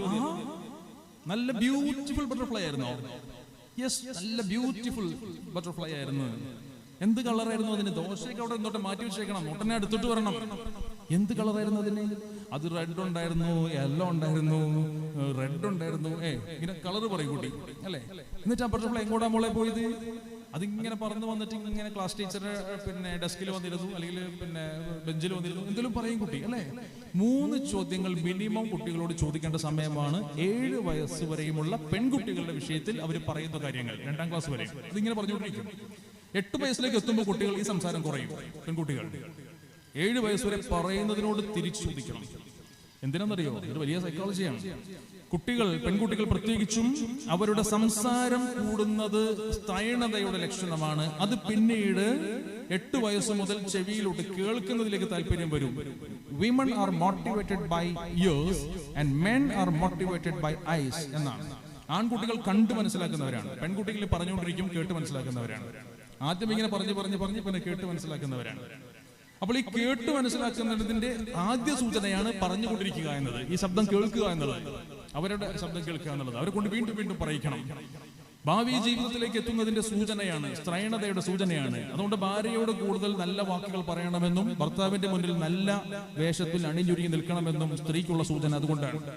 പുരുഷൻ മോട്ടിവേറ്റഡ് ആകുന്നത് ഭംഗി കണ്ടിട്ടാണ്, ഭർത്താവിന്റെ മുന്നിൽ അണിഞ്ഞൊരുങ്ങി നിൽക്കണം. സ്ത്രീ മോട്ടിവേറ്റഡ് ആകുന്നത് ചെവിയിലാണ്. അതുകൊണ്ട് ഭാര്യയോട് നല്ല രീതിയിൽ സംസാരിക്കണമെന്ന് ശാസ്ത്രം പഠിപ്പിക്കുകയാണ്. കഴിക്കാൻ ഒരു ടേസ്റ്റ് ഇല്ലാത്ത ഭക്ഷണമാണെങ്കിലും ഇതറിയില്ല, നീ ഉണ്ടാക്കിയ ഭക്ഷണത്തിന് നല്ല ടേസ്റ്റ് ആണല്ലോ എന്ന് പറഞ്ഞാൽ നല്ല ഉഷാറായിരിക്കും അല്ലേ? മനസ്സിലാവുന്നുണ്ടോ? അപ്പൊ നല്ല വാക്കുകൾ കേൾക്കും. ഇതിന്റെ തുടക്ക സൂചന കുട്ടികളിൽ കൃത്യമായി കാണാൻ പറ്റുന്നത് 7 വയസ്സിനുള്ളിൽ പെൺകുട്ടികളിലാണ്. അപ്പോൾ ആ സൂചന അവരുടെ ഭാവി ജീവിതത്തിലേക്കുള്ള ചെവിയുടെ സ്റ്റിമുലേഷനിലേക്ക് കാരണമാകേണ്ട തരത്തിൽ ഈ സംസാരത്തെ പ്രോത്സാഹിപ്പിച്ചു കൊടുക്കണം എന്ന് ശാസ്ത്രം. പ്രത്യേകിച്ചും ആ വിഷയം ഒന്ന് ശ്രദ്ധിക്കേണ്ടതുണ്ട്. കുട്ടികളുടെ അച്ചടക്കത്തിന്റെ വിഷയത്തിൽ ഒരുപാട് പരാതികൾ കേൾക്കുന്നവരാണ് ഞങ്ങൾ. ഒരു അച്ചടക്കവുമില്ല. വന്നു കഴിഞ്ഞാൽ ബാഗ് വലിച്ചൊരൊറ്റ എയറാണ്. അതേ വേഷത്തിൽ കളിക്കാൻ പോകും, തിരിച്ചു വരുന്ന കണ്ട പൊക്കിയെടുത്ത് അങ്ങനെ തന്നെ വാഷിംഗ് മെഷീനിൽ ഇട്ടാലും തോന്നിപ്പോവും. ഇതുപോലെയാണ്. രാവിലെ സ്കൂളിൽ പോകാൻ നേരത്ത് പുസ്തകങ്ങൾ നോക്കി കാണില്ല. ഇംഗ്ലീഷിന്റെ പുസ്തകം കട്ടിന്റെ അടിയിലാണ്, മലയാളത്തിന്റെ പുസ്തകം അലമാരയുടെ മുകളിലാണ്, ഹിന്ദിയുടെ പുസ്തകം കാണാൻ ഉണ്ടാവില്ല. ഇതെന്താണ് സാറേ ഇങ്ങനെ? എന്ത് ചെയ്യാൻ പറ്റും? ചോദ്യമാണ്. ഇത് അച്ചടക്കമില്ലായ്മ എന്നാണ് അതിന് പറയുന്നതെങ്കിൽ അച്ചടക്കം എന്താണെന്ന് ഞാനും നിങ്ങളും മനസ്സിലാക്കണം. അച്ചടക്കം എന്ന് വെച്ചാൽ എന്താണ്? സ്റ്റെപ്പ് ബൈ സ്റ്റെപ്പ് പ്രോസസ്സാണ് അച്ചടക്കം. എന്തു കാര്യം ഘട്ടം ഘട്ടമായി ചെയ്യുക എന്ന ശീലത്തെയാണ് അച്ചടക്കം എന്ന് പറയുക. ഇതിന് വർഷങ്ങൾക്ക് മുന്നേ കൊല്ലം ജില്ലയിൽ ഞാനൊരു പ്രോഗ്രാമിന് വേണ്ടിയിട്ട് പോകുമ്പോൾ റെയിൽവേ സ്റ്റേഷനിൽ ഇറങ്ങിയിട്ട് ഒരല്പം വെള്ളം കുടിക്കാൻ വേണ്ടി തൊട്ട് ഫ്രണ്ടിലുള്ള, പുറത്തിറങ്ങിയ ശേഷം ഫ്രണ്ടിലുള്ള ഒരു C ക്ലാസ് കടയിൽ കയറിയിരുന്നു. ഒരു നാരങ്ങ വെള്ളം ചോദിച്ചു. മൂപ്പര് നാരങ്ങ വെള്ളം തന്ന രംഗം ഞാനിങ്ങനെ കണ്ട് ആസ്വദിച്ചു പോയി. ഒരു പ്രായമുള്ള ഒരു കാരണവരാണ്. അദ്ദേഹം ആദ്യം എന്നോട് ചോദിച്ചു, സോഡ വേണോ വെള്ളം വേണോ? അപ്പൊ വെള്ളം എനിക്ക് അത്ര ഉറപ്പില്ലാത്തതുകൊണ്ട് സോഡ. ഇപ്പോഴത്തെ അവസ്ഥ 2 കണക്കാണ്, തൽക്കാലം സോഡ മതി എന്ന് പറഞ്ഞു. മൂപ്പർ ആദ്യം എടുത്തത് എന്താണ്? ഒരു ഗ്ലാസ് എടുത്തിട്ട് കഴുകി മേശപ്പുറത്ത് വെച്ചു. എന്നിട്ട് ഒരു ചെറുനാരങ്ങ എടുത്തു വെച്ചു, കത്തി എടുത്തു വെച്ചു, മുകളിൽ നിന്ന് സോഡ ഓപ്പണർ എടുത്തു വെച്ചു, ഒരു സോഡ എടുത്തിട്ടൊന്ന് കഴുകിയിട്ട് വീണ്ടും അതിന് മേശപ്പുറത്ത് വെച്ചു. ഇത്ര സാധനം ആദ്യം ഒരുക്കി. എന്നിട്ട് എത്ര രസകരമായിട്ടാണ് കത്തിയെടുത്ത് ചെറുനാരങ്ങ മുറിച്ചു. എന്നിട്ട് കത്തി എന്ന് വെള്ളത്തിൽ മുക്കിയിട്ട് നേരെ കത്തി എടുത്തടുത്ത് തന്നെ വെച്ചു. കണ്ടോ? എന്നിട്ട് നാരങ്ങ പിഴിഞ്ഞു. അതിനുശേഷം അതിലേക്ക് ഒരല്പം പഞ്ചസാര ഇട്ടു. എന്നിട്ട് ഈ ഓപ്പണർ കൊണ്ട് ഇത് പൊട്ടിച്ച് കംപ്ലീറ്റ് ഒഴിച്ച ശേഷം ഓപ്പണർ കൃത്യമായിട്ട് എടുത്തെടുത്ത് വീണ്ടും വെച്ചു. സോഡ ഓപ്പണർ ഓരോന്നും ഇങ്ങനെ ചെയ്ത് കണ്ട് കഴിയുമ്പോൾ തന്നെ അത് പറയാൻ സ്ഥലത്തേക്ക് കൃത്യമായിട്ട് മാറ്റിയാണ്. സോഡ നാരങ്ങളും കയ്യിലോട്ട് തന്നപ്പോൾ സംഭവം നീറ്റാണ്. അവിടെ നമ്മളാണ് കടയിലിരിക്കണമെങ്കിലോ 2 പേർക്ക് സോഡ നാരങ്ങളും കുടിക്കും. 3ാമത്തെ വരുമ്പോൾ ഓപ്പണർ കാണൂല, വെള്ളം പോരെ അല്ലേ? സോഡ പൊട്ടിക്കാൻ ഓപ്പണർ ഉണ്ടാവില്ല. ഇതിനെയാണ് അച്ചടക്കമില്ലായ്മ. അച്ചടക്കം അത് ചെറുപ്പത്തിൽ കിട്ടേണ്ട സാധനമാണ്. അത് കിട്ടിയാൽ പിന്നെ ഒരിക്കലും പോകില്ല. ഇത് കൊടുക്കാനുള്ള, അച്ചടക്കമുള്ളവരാക്കി മാറ്റാനുള്ള ഏറ്റവും നല്ല മാർഗം ചെയ്യേണ്ട കാര്യങ്ങൾ മുഴുവനും അത് ഇത് ചെയ്യുമോനെ എന്നും പറഞ്ഞ് പുറകെ നടക്കലല്ല. ചെയ്യാൻ പാടില്ലാത്തൊരു കാര്യം അത് ചെയ്യല്ലേ എന്നും പറഞ്ഞ് പുറകെ നടക്കലുമല്ല. അത് പറഞ്ഞതുകൊണ്ട് ചെയ്യേണ്ടത് ചെയ്യണമെന്നും ചെയ്യാൻ പാടില്ലാത്തത് ചെയ്യാതിരിക്കണം എന്നും നിർബന്ധമില്ല. മറിച്ച് ദിനേന ചെയ്യുന്ന കാര്യങ്ങളിൽ കൃത്യമായ നിയമങ്ങൾ കൊണ്ടുവന്ന് ശീലിപ്പിക്കലാണ് അച്ചടക്കത്തിന്റെ ആദ്യ പാഠം. നിത്യേന ചെയ്യുന്ന കാര്യങ്ങൾ എങ്ങനെ ചെയ്യുന്ന പഠിപ്പിച്ചു കൊടുക്കണം. അതെങ്ങനെയാണ്? ജീവിത ചര്യകളാണ്, ജീവിത രീതികളാണ്. രാവിലെ ഉറക്കം എഴുന്നേറ്റാൽ ആദ്യം എന്ത് ചെയ്യണം? ടോയ്ലറ്റിൽ പ്രവേശിക്കുമ്പോൾ എന്തൊക്കെ കാര്യങ്ങൾ ശ്രദ്ധിക്കാനുണ്ട്? എന്നിങ്ങനെ നിത്യേന ചെയ്യുന്നത്, ഒരു ദിവസം പോലും ഒഴിവില്ലാത്തത്. അതിങ്ങനെ പറഞ്ഞ് അതിലൊരു കറക്ഷൻ വരുമ്പോൾ ഓട്ടോമാറ്റിക്കായിട്ട് കുട്ടിയുടെ ബ്രെയിനിൽ കമ്പാർട്ട്മെന്റ്സ് ഫോം ചെയ്യും. ടോയ്ലറ്റിൽ കയറുമ്പോൾ ചെരുപ്പ് ധരിക്കണം, ഇടത്തെ കാല് വെക്കണം, തല മറക്കണം, വലത്തെ കാൽ വെച്ചുകൊണ്ട് ഇറങ്ങണം. ഇതിങ്ങനെ കുറെ കാര്യങ്ങൾ കുട്ടി തന്നെ മനസ്സിലാക്കും. ഒരു കാര്യം ചെയ്യാൻ അതിന് ചില സ്റ്റെപ്പുകൾ ഉണ്ടെന്ന് അവന്റെ ഉപബോധ മനസ്സ് തിരിച്ചറിയും. ഈ ശീലം അവൻ ബുക്സ് അടുക്കി വെക്കുന്നതിൽ കാണാൻ പറ്റും, യൂണിഫോം മാറ്റുന്നതിൽ കാണാൻ പറ്റും. അധികം താമസിച്ചത് നിങ്ങൾക്ക് കുട്ടികൾ അത്തരം അച്ചടക്കത്തിന്റെ രംഗത്ത് പടിപടിയായി ഉയർന്നു വരുന്ന കാഴ്ച കാണാൻ പറ്റും. ഇതിങ്ങനെ പറഞ്ഞു കൊടുക്കാൻ വേണ്ടിയിട്ട് വെറുതെ പറഞ്ഞാൽ അത് ചെയ്യണമെന്നില്ല. മറിച്ച് കുട്ടികൾ മെറ്റീരിയലിസ്റ്റിക് ആണ്, സാധനങ്ങളോട് താല്പര്യമുള്ളവരാണ്. അത്തരം സാധനങ്ങൾ വാങ്ങിച്ചു കൊടുത്തുകൊണ്ട് ഈ ശീലം ഉണ്ടാക്കിക്കണം. എങ്ങനെയാണത്? വീട്ടിൽ മനോഹരമായ ഒരു തൊപ്പി വാങ്ങിക്കുക, കളർഫുൾ തൊപ്പി വേണം. നമ്മളൊക്കെ വെച്ചുകൊണ്ടിരിക്കുന്ന പോലത്തെ വെള്ള തൊപ്പിയൊന്നും പറ്റില്ല, നെറ്റിന്റെ വെള്ള തൊപ്പിയൊന്നും പറ്റില്ല. മറിച്ച് കളർഫുൾ ആയ കളറുകളുള്ള മനോഹരമായ തൊപ്പി വാങ്ങിച്ചിട്ട് ഡോറിന്റെ ഫ്രണ്ടിൽ 2 രൂപ കൊടുത്ത് ഞാൻ സ്റ്റിക്ക് ചെയ്യുന്ന ഹുക്ക് കിട്ടും, ഇല്ലേ? 2 രൂപ കൊടുത്ത് കിട്ടും, സ്റ്റിക്ക് ചെയ്യുന്ന ഹുക്ക് കിട്ടും, ഒട്ടിച്ചു വെക്കുന്നത്. അതിലൊരു നൂല് കെട്ടുക, അതിന് ചിലവൊന്നുമില്ലല്ലോ. അതിന്റെ അറ്റത്ത് ഒരു 2 രൂപ കൊടുത്താൽ ക്ലിപ്പ് കിട്ടും. തുണിയൊക്കെ പറന്നു പോകാതിരിക്കാൻ വേണ്ടി വെക്കുന്ന ക്ലിപ്പില്ലേ, അത് കിട്ടും. അത് കെട്ടുക, എന്നിട്ട് അതിന്റെ അറ്റത്ത് ഇത് തൂക്കിയിടുക. ഇത് കണ്ട് ഏതെങ്കിലും കുട്ടി അത് വെക്കാതെ അകത്ത് കയറുമോ? നമ്മളിങ്ങനെ തലയിൽ തൊപ്പി വെക്കട, അല്ലെ? ചെരുപ്പ് ധരിക്കട. നമ്മൾ ചെരുപ്പ് കണ്ടു കഴിഞ്ഞാൽ കുട്ടി അത് ഇടൂല. ഏതാ നമ്മൾ ഇടുന്ന പിന്നെ വെള്ള കളറിലെ നീല വാറിലെ ചെരുപ്പ് നോക്കിയിട്ട് കുട്ടിയോട് തരാൻ പറഞ്ഞാൽ ഒറ്റ നോട്ടം നോക്കിയാൽ നമ്മൾ തന്നെ അതൊക്കെ പലപ്പോഴും കണ്ടിട്ട് ഉപയോഗിക്കാറുണ്ടാവില്ല. ശരിയല്ലേ? അത് കുട്ടി ചെയ്യില്ല. മറിച്ച് കളർഫുൾ ആയ അവന്റെ പാകത്തിന് പറ്റിയ ഒരു ജോഡി ചെരുപ്പ് വാങ്ങിക്കുക. നീല, മഞ്ഞ, പിന്നെ ചുവപ്പ് കളേഴ്സ് മിക്സ് ആയിട്ടുള്ള ചെരുപ്പ് കിട്ടും. അത് വാങ്ങിയിട്ട് ടോയ്ലറ്റിന്റെ ഫ്രണ്ടിൽ ഒരു ചെറിയ കാർപ്പറ്റ് വിരിച്ചിട്ട് വെച്ചിട്ട് പറയാം, മോനെ ഇത് മോന്റെ ചെരുപ്പാണ്, ഈ തൊപ്പി കൊണ്ട് ഇത് മോന്റെയാണ്, മറ്റത് വാപ്പയുടെയാണ്. ഇനി മുതൽ ഇത് വെച്ചിട്ട് വേണം ടോയ്ലറ്റിൽ കയറാൻ. സാധനം കാണുമ്പോൾ ചെയ്യാൻ താല്പര്യം വരും. കുട്ടികൾ മെറ്റീരിയലിസ്റ്റിക് ആണ്, സാധനങ്ങളോട് താല്പര്യമുള്ളവരാണ്. ഈ മെറ്റീരിയലിസ്റ്റിക് മെന്റാലിറ്റിയെ എക്സ്പ്ലോയിറ്റ് ചെയ്യണം. Exploit the materialistic mentality of the children. അതാണ് വേണ്ടത്. മോനെ ഈ ഭക്ഷണം മുഴുവൻ കഴിക്കുകയാണെങ്കിൽ മോന് ഉമ്മ നല്ലൊരു സമ്മാനം തരാം എന്ന് പറഞ്ഞ കുട്ടി എന്ത് പറയും? ഞാൻ ഭക്ഷണം മുഴുവൻ കഴിക്കാം, മോനത് കഴിക്കുകയാണെങ്കിൽ ഉമ്മ ഒരു സമ്മാനം തരാം. കുട്ടി എന്ത് ചോദിക്കും? എന്ത് തരും? ഉമ്മ എന്തോ സമ്മാനം തരാന്ന് പറഞ്ഞില്ല, അത് ഞാൻ കഴിച്ചോളാം എന്ന് പറയുമോ? ഉമ്മ എന്ത് തരൂന്ന് പറ, അല്ലെ? അല്ല, നീ ഇത് മുഴുവൻ കഴിക്കുകയാണെങ്കിൽ സമ്മാനം തരാം, ഉമ്മ ആദ്യം എന്ത് തരൂന്ന് പറ എന്ന് പിന്നെയും പറയും. അപ്പൊ ഉമ്മ പറയാണ്, മോനത് മുഴുവനും കഴിക്കുകയാണെങ്കിൽ ഉമ്മ മോന് നല്ലൊരു ഉമ്മ തരാം എന്ന് പറഞ്ഞാൽ എങ്ങനെ ഉണ്ടാവും? കുട്ടി ഇങ്ങനെ ഇഞ്ചി കടിച്ച കുരങ്ങിന്റെ കൂടെ, അല്ലേ? ആർക്ക് വേണം? ഈ ഉമ്മക്കും ഉമ്മ തന്നെ പേരുണ്ടായത് ഏത് നേരം ഉമ്മ കൊടുക്കണോണ്ടെന്ന് എന്റെ അഭിപ്രായം, അല്ലെ? കുട്ടിക്ക് അത് വേണ്ട. മറിച്ച് അവന് ഐറ്റംസ്, സാധനങ്ങൾ വല്ലതും കൊടുക്കാന്ന് പറയുമ്പോൾ താല്പര്യം കൂടും. കുട്ടികൾ മെറ്റീരിയലിസ്റ്റിക് ആണ്. ടോയ്ലറ്റിൽ കയറുമ്പോൾ തൊപ്പി വെക്കടാ, ചെരുപ്പ് ധരിക്കടാ, പറ്റൂല. അത് വാങ്ങിച്ചു കൊടുത്ത് അവന് കാണാൻ ഭംഗിയുള്ള, അവന് ഇഷ്ടമുള്ള സാധനം വാങ്ങിച്ചു കൊടുത്തിട്ട് ഇത് ശീലിപ്പിക്കണം. ഡെയിലി പ്രാക്ടീസ് ചെയ്യുമ്പോൾ ബ്രെയിൻ, ഉപബോധ മനസ്സിൽ കമ്പാർട്ട്മെന്റ്സ് ഫോം ചെയ്യും. ടോയ്ലറ്റിൽ പോകണമെങ്കിൽ ചില നിയമങ്ങളുണ്ട്. അതിന് ആദ്യം തൊപ്പി വെക്കണം, ചെരുപ്പ് ധരിക്കണം, ഇടത്തെ കാല് വെച്ച് കയറണം, വലത്തെ കാല് വെച്ച് ഇറങ്ങണം. കണ്ടോ? This is what is called discipline. ഇതാണ് ഡിസിപ്ലിൻ. നിത്യേന ചെയ്യേണ്ട കാര്യങ്ങളിലൂടെ ട്രെയിനിങ് കൊടുത്ത ഒരു ഉമ്മാക്ക് അച്ചടക്കമുള്ള കുട്ടിയെ കിട്ടും. അവന്റെ സ്റ്റഡി റൂം നോക്കി കഴിഞ്ഞാൽ ബുക്സ് അടക്കി വെച്ചത് കാണാൻ പറ്റും. അതോടൊപ്പം തന്നെ യൂണിഫോംസ് ഒക്കെ മാറ്റിയിട്ട് ലോണ്ടറി ബാഗിലിട്ടത് കാണാൻ പറ്റും. റൂമിൽ അടുക്കും ചിട്ടയും ഉള്ളതായിട്ട് നിങ്ങൾക്ക് മനസ്സിലാക്കാൻ പറ്റും. ഇതൊന്നും പറഞ്ഞു കൊടുക്കണ്ട, മറ്റത് റെഡിയാക്കിയാൽ ഇത് ഓട്ടോമാറ്റിക്കായിട്ട് വരും. ഒരു ചാനൽ റെഡിയാക്കിയാൽ അതിലൂടെ അങ്ങ് പോക്കാ. പിന്നെ രാവിലെ ഉറക്കം എഴുന്നേറ്റാൽ മുൻകൈകൾ രണ്ടും വൃത്തിയായി കഴുകാൻ പഠിപ്പിക്കണം. അതിന് പിറകിൽ അത്ഭുതകരമായ ശാസ്ത്ര രഹസ്യങ്ങളുണ്ട്. എന്നിങ്ങനെ ഓരോന്നും ചെയ്തു വരുമ്പോൾ മെറ്റീരിയൽസ് വാങ്ങിച്ചു കൊടുത്ത് ചെയ്യിക്കാൻ പറ്റാത്ത പല കാര്യങ്ങളും പിന്നെ ചെയ്യിക്കാൻ ശ്രമിക്കണം. അപ്പോൾ ഓട്ടോമാറ്റിക്കായിട്ട് ആ ചാനലിലൂടെ കാര്യങ്ങൾ ക്ലിയറായി വരുന്ന സുന്ദരമായ കാഴ്ച നിങ്ങൾക്ക് അവിടെ കാണാൻ സാധിക്കും. ഇത്തരം കാര്യങ്ങളൊക്കെ ഇടപെടേണ്ടത് ഉമ്മയാണ്. വെള്ളം കുടിക്കുമ്പോഴും ഭക്ഷണം കഴിക്കുമ്പോഴും ഇരുന്നു കൊണ്ട് വേണമെന്ന് കുട്ടിയെ പഠിപ്പിക്കുക. കുറെ പറയേണ്ടി വരും. ചിലപ്പോൾ 1, 2, 3 തവണ പറയണം, ചിലപ്പോൾ ഒരു മാസം പറയണം, ചിലപ്പോൾ ഒരു കൊല്ലം പറയേണ്ടി വരും. പക്ഷെ പറഞ്ഞുകൊണ്ടിരിക്കുക, ഓർമ്മപ്പെടുത്തിക്കൊണ്ടിരിക്കുക. കുടിക്കാനും കഴിക്കാനും അവിടെ നിയമമുണ്ടെന്ന് കുട്ടിക്ക് മനസ്സിലായി. ഓരോ കാര്യത്തിനും നിയമങ്ങളുണ്ടെന്നും അതൊന്നിനു ശേഷമാണ് അടുത്തതെന്നും തിരിച്ചറിയുന്നതോടുകൂടി അച്ചടക്കത്തിന്റെ ബാലപാഠത്തിലേക്ക് കുട്ടിയുടെ ഉപബോധ മനസ്സ് എത്തുകയും ഓട്ടോമാറ്റിക്കായിട്ട് ആ കുട്ടി അച്ചടക്കമുള്ള കുട്ടിയായിക്കൊണ്ട് മറ്റേത് ജീവിത മേഖലയിലും കുട്ടിയെ നിങ്ങൾക്ക് കാണാൻ സാധിക്കുകയും ചെയ്യും. പറഞ്ഞുകൊണ്ടിരുന്ന മാത്രം പോരാ, നമ്മൾ പ്രാക്ടീസ് ചെയ്യാൻ പോകണം. അവിടെയാണ് ഉദ്ഘാടന പ്രാസംഗികൻ പറഞ്ഞ വിഷയത്തിന്റെ പ്രസക്തി. നമ്മൾ കുറച്ച് മാറാനുണ്ട് എന്നിങ്ങനെ നോക്കിക്കഴിഞ്ഞാൽ മാതാവിന്റെയും പിതാവിന്റെയും ഒരു കൂട്ടായ പ്രയത്നത്തിന്റെ ഭാഗമാണ് ഈ പറയപ്പെട്ട രക്ഷാകർതൃത്വം. എങ്കിലും വലിയ ഒരു പങ്കുള്ളത് ഉമ്മക്കാണ്, മാതാവിനാണ്. പിതാവിന്റെ പങ്ക് എവിടെയാണ് കിടക്കുന്നത്? പ്രിയപ്പെട്ടവരെ, ശരിക്കും മനസ്സിലാക്കണം. 2 കാര്യങ്ങളിൽ വാപ്പ തന്നെ ഇടപെടണം. 2 കാര്യങ്ങൾ കുട്ടിക്ക് ഗുണം കിട്ടണമെങ്കിൽ പിതാവിലൂടെ മാത്രമേ കിട്ടൂ. ഏതൊക്കെയാണ് രണ്ട് കാര്യങ്ങൾ? ഒന്ന്, സുരക്ഷിതത്വ ബോധം, ഫീലിംഗ് ഓഫ് സെക്യൂരിറ്റി. രണ്ട്, കോൺഫിഡൻസ്, ആത്മവിശ്വാസം. ഇത് രണ്ടും നിങ്ങളുടെ മക്കൾക്ക് വേണോ? അത് വാപ്പയിൽ നിന്ന് കിട്ടുള്ളൂ. എന്താണ് സുരക്ഷിതത്വ ബോധം?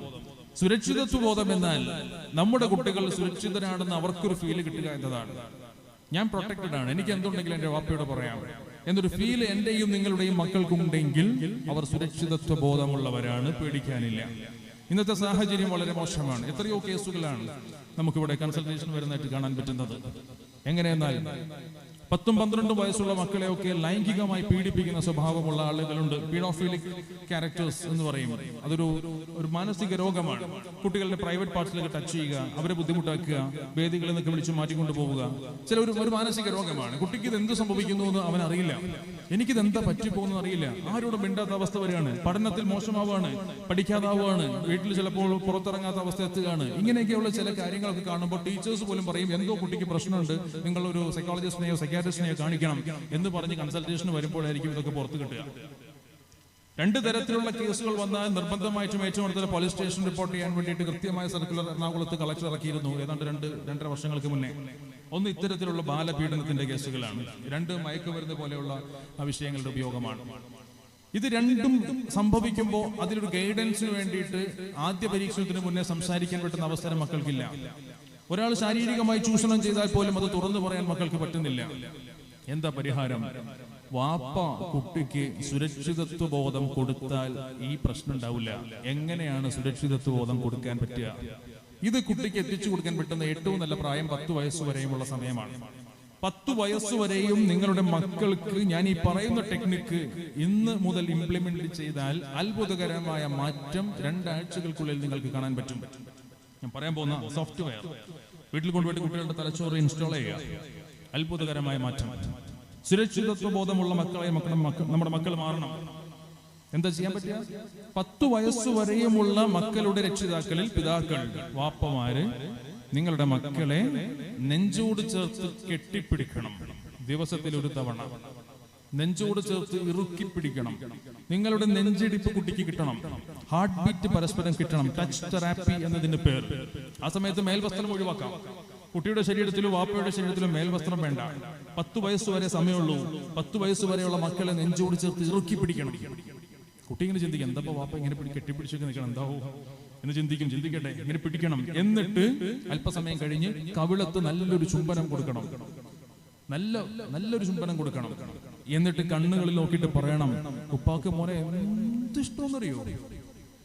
ശൈലി കണ്ടോ? വാപ്പാക്ക് മോനെ എന്തൊരു ഇഷ്ടമെന്നറിയോ? മോളെ വാപ്പാക്ക് എന്ത് ഇഷ്ടമെന്നറിയോ? ഇങ്ങനെ കുട്ടിയുടെ ശൈലിയിൽ സംസാരിക്കണം. കുട്ടിയുടെ കണ്ണുകൾ വിടരും. കുട്ടി ഇങ്ങനെ അത്ഭുതത്തോടെ നോക്കും. ആ കൺതടങ്ങളിലൂടെ അവളുടെ മനസ്സിലേക്ക് നിങ്ങൾ കുത്തി നിറയ്ക്കുന്ന വികാരത്തിന്റെ പേരാണ് ഫീലിംഗ് ഓഫ് സെക്യൂരിറ്റി, സുരക്ഷിതത്വ ബോധം. ഇത് ഇങ്ങനെ കൊടുക്കാൻ പറ്റുള്ളൂ. അല്ല മോനെ വിളിച്ചിട്ട് മോനെ നിനക്ക് എന്ത് പ്രശ്നം ഉണ്ടെങ്കിൽ വാപ്പാടെ പറഞ്ഞോട്ടോ എന്ന് പറയാനല്ല പരിഹാരം. അങ്ങനെ ഒരിക്കൽ പറഞ്ഞോ, അതുവരെ എന്ത് പറഞ്ഞ കുട്ടി അന്നുമില്ല പിന്നെ ഒന്നും അറിയില്ല. മനസ്സിലാവുന്നുണ്ടോ? സുരക്ഷിതത്വ ബോധമുള്ള മക്കളെ കിട്ടണോ? 10 വയസ്സ് വരെയുമുള്ള മക്കളുടെ രക്ഷിതാക്കളെ, പിതാക്കളെ, നിങ്ങൾ മക്കളെ നെഞ്ചോട്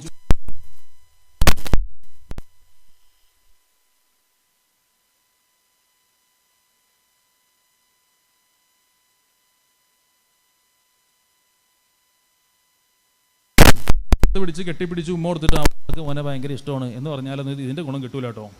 ഈ ശൈലി അസെൻഡിങ് ഗ്രാഫ് ഉണ്ടോ? Ascending slanting graph. എന്ത് ഇഷ്ടമെന്ന് അറിയോ? സ്റ്റേറ്റ്മെന്റ്സ് പറ്റൂല.